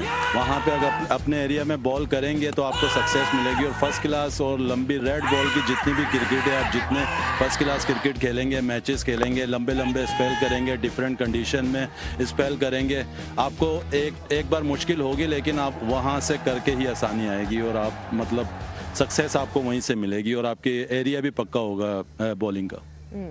देखिए, मैं समझता हूँ कि ये एक प्राइम एग्जांपल है नुमान. मतलब फर्स्ट क्लास क्रिकेट इतना ज़रूरी है अगर आपने ग्रेट प्लेयर बनना है. अगर टेस्ट मैच क्रिकेट, क्योंकि टेस्ट मैच क्रिकेट मानी जाती है कि जो टेस्ट क्रिकेट में परफॉर्म करता है वो ग्रेट्स में माना जाता है. तो आई थिंक जिस तरह की परफॉर्मेंस है, ऑफ कोर्स थोड़ी बहुत कंडीशंस, थोड़ी बहुत नहीं वैसे काफ़ी सारी कंडीशंस आपको हेल्प मिल रही है, पर लेकिन उसके बावजूद भी मैं समझता हूँ कि जब कंडीशन कंजूसिव हों स्पिन के लिए, फास्ट के लिए, तो मेरा ख्याल है बॉलर पे ज़्यादा प्रेशर होता है क्योंकि आपको ये होता है कि मुझे ही परफॉर्म करना है, मेरे पर ही प्रेशर है. तो I think over the years, ये पिछले साल 2 साल में आपने माशाल्लाह कमाल कर दिया. विकी भाई देखें, वही जो पहला सवाल था मैं उसी को कहना चाहूँगा कि अब आपका फोकस भी जब आप टेस्ट क्रिकेट खेलते हैं तो आपका फोकस भी आप टेस्ट क्रिकेट पे होता है और जाकर आप अपनी डोमेस्टिक क्रिकेट खेलते हैं तो वो 4 डे क्रिकेट से आपको काफ़ी हेल्प मिलती है.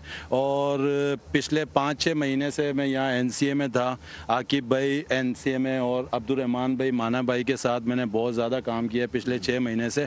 कोशिश यही की थी कि टेस्ट क्रिकेट के लिए आपको लंबी बॉलिंग करनी पड़ती है, उतना लोड आप जब अपनी प्रैक्टिस में और उसमें डालेंगे और अपनी डोमेस्टिक क्रिकेट में डालेंगे तो मेरे ख्याल से आपको यहाँ पर ज़्यादा मुश्किल नहीं होगी. आखिरी जो फर्स्ट क्लास का मैच था गलबन फरवरी में खेला था ना, काफ़ी अरसे से फर्स्ट क्लास नहीं खेली, लेकिन फिर भी जो रिदम था और जो जो जहाँ पे आप बॉल गिराना चाहते थे, पहली बॉल से ऐसा दिखा कि जैसे बॉल वहाँ गिर रहा है. जी बिल्कुल. नहीं, मैं 1 महीने पहले अभी जो हमारी ग्रेड 2 हुई थी हनीफ मोहम्मद ट्रॉफी, उसके अंदर मैं 3 मैच खेलने गया था, लेकिन उसमें 7 मैचों की मैं बॉलिंग करके आया था उन 3 मैचों के अंदर.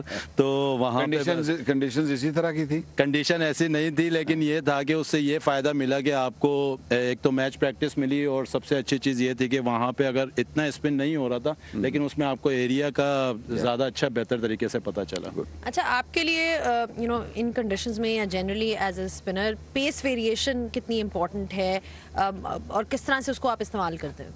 देखें, ये 4 डे क्रिकेट और टेस्ट क्रिकेट के अंदर आपको पेस ही है, वेरिएशन ही है जो आपको बचाती है आपके एरिया के साथ. अगर आप वहीं से आपका पेस ऊपर नीचे होता रहेगा, बैट्समैन की नज़र आगे ऊपर नीचे होगी तो ही आप उनको डिसीव करेंगे और जो आपके क्लोजिंग फील्डर है तभी आपके उसमें काम में आएंगे और जो स्लिप के फील्डर हैं और कीपर हैं जो. अच्छा, ये बताएं कि एज अ स्पिनर जब कोई चौका मारता है, वी सी के कभी कभार batsman are looking to score against spinners, वो कभी स्वीप मारते हैं, रिवर्स स्वीप मारते हैं, तो आपका क्या रिस्पॉन्स होता है? आप मतलब थोड़े से घबराते हैं या फिर आप उस चीज़ को कहते हैं कि अच्छा मैं कुछ और ट्राई करूं?